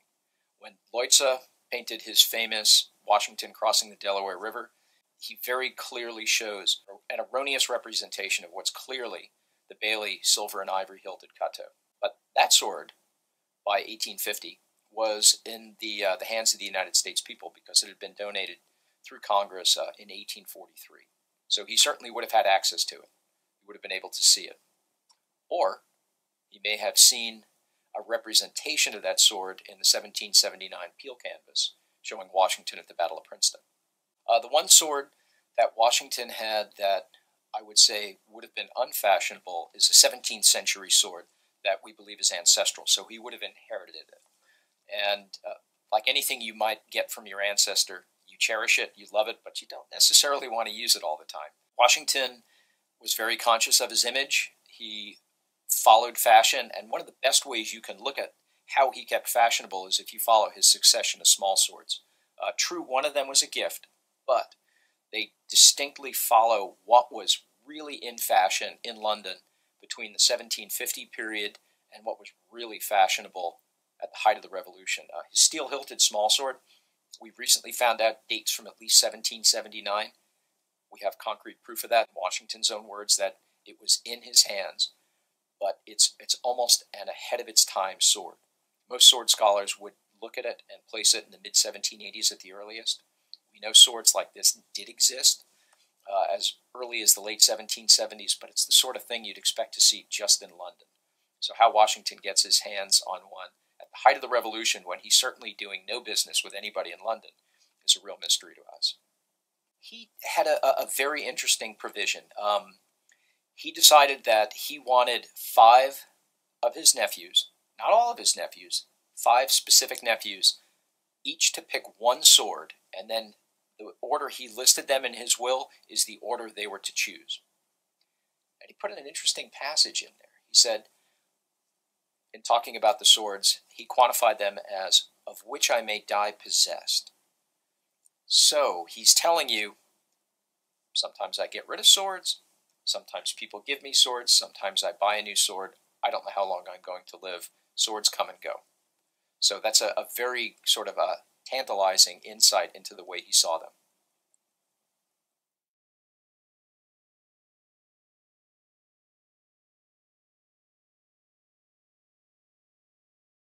All my books are about leadership in one way or another. And in Washington, I see the ultimate leader, someone who can actually learn from his experience. You know, we all think we can learn from our experience, but in reality, we are pretty much who we are from the very beginning. And with Washington, he was a very fiery personality, a personality in the beginning of his life that was surprisingly close to Arnold.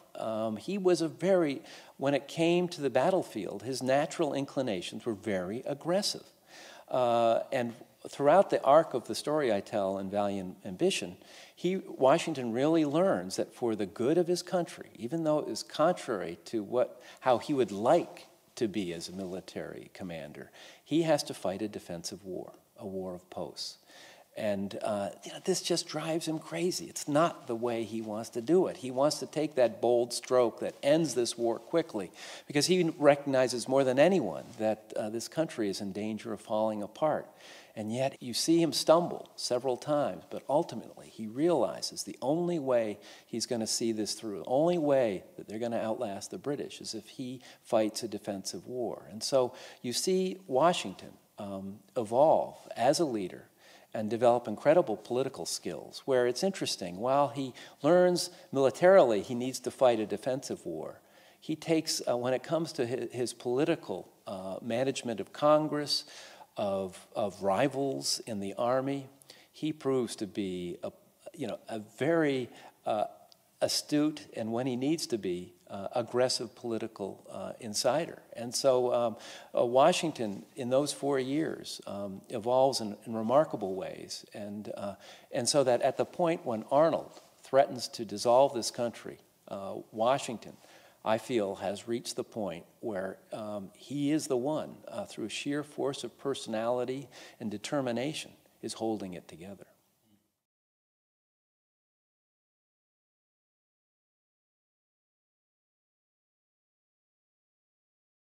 Arnold and Washington, it's surprising to us today. We think of Washington as this careful, pragmatic leader, who will not take unnecessary chances. But there's a part of him that was very much like Arnold. And I think, Arnold was in many ways what Washington could have been if he was 10 years younger and not saddled with the terrible responsibility of command.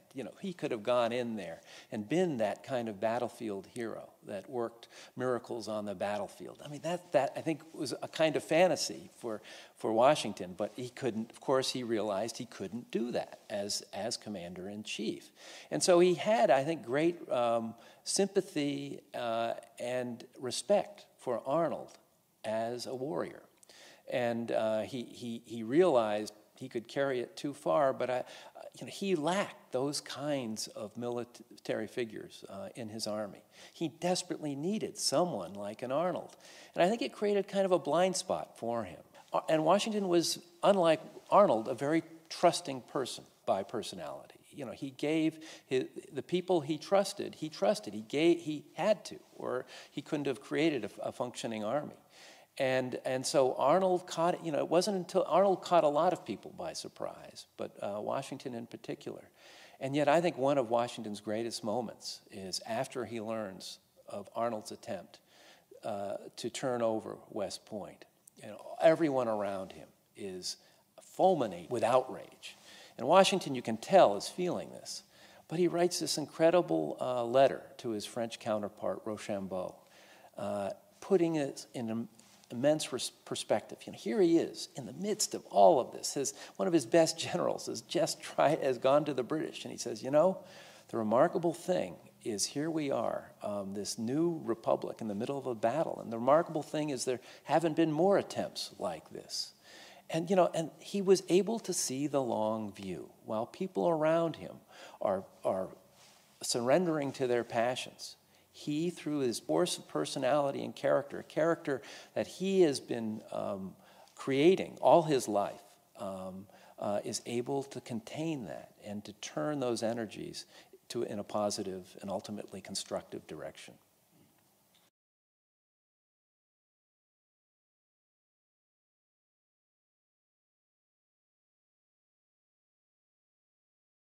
So having a sword like this was very much a mark of genteel status or gentlemanly status. And one of the reasons for that is this is not a cutting sword. This is not a hacking sword that you would just go out in the field and kind of swish around. Having a sword like this implies that you have the skill to wield it, and that means that you had probably trained in the art of fencing, and ergo, you had the money and leisure to do that, so you must be a gentleman. So having this kind of sword had very definite social implications that people in the 18th century would definitely have recognized. So one question that people ask is, well, really, how good a swordsman was George Washington? And we don't really have any definite descriptions of that. There are references that he suggests he took fencing lessons as a young man in Fredericksburg. And there is a reference from one Frenchman who noted that Washington was particularly graceful in how he carried his sword, how he moved with it. He had that gentlemanly air. So George Washington's 1767 small sword is one of our most treasured artifacts here at Mount Vernon, and we hope you will come and see it. It's on display at the Donald W. Reynolds Museum here at George Washington's Mount Vernon. Please come and see it.